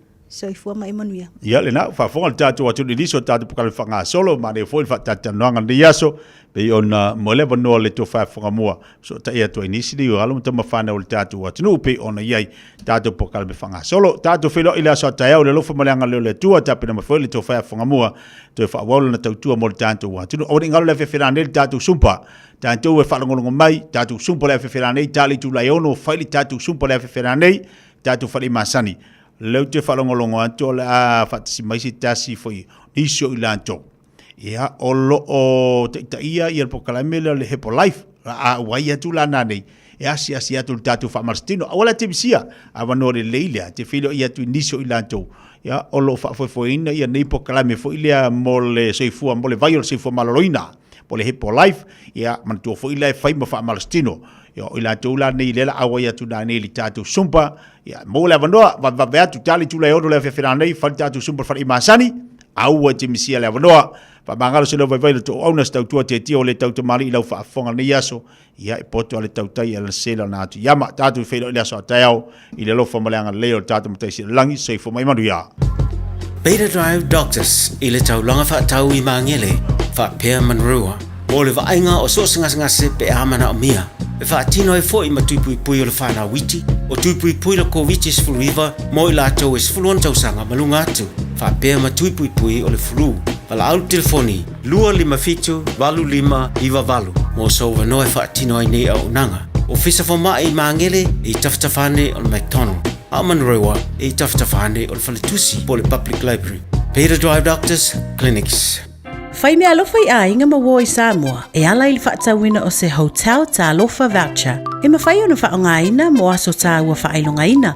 E pe o aso whanau, whaipoiponga, pe fai malolonga mo ta whawhawai whaiungo vai aso. Whaatau e oi New Zealand nei, ai piki e lau a inga I Samoa. Tanga I ane I le pacific40.com/hotel. Ma whaatau nei loa. Pe vala au I le o lua tasi, o valu tolu tolu, lua lua lua tolu. O lua tasi, o valu tolu tolu, lua lua lua tolu.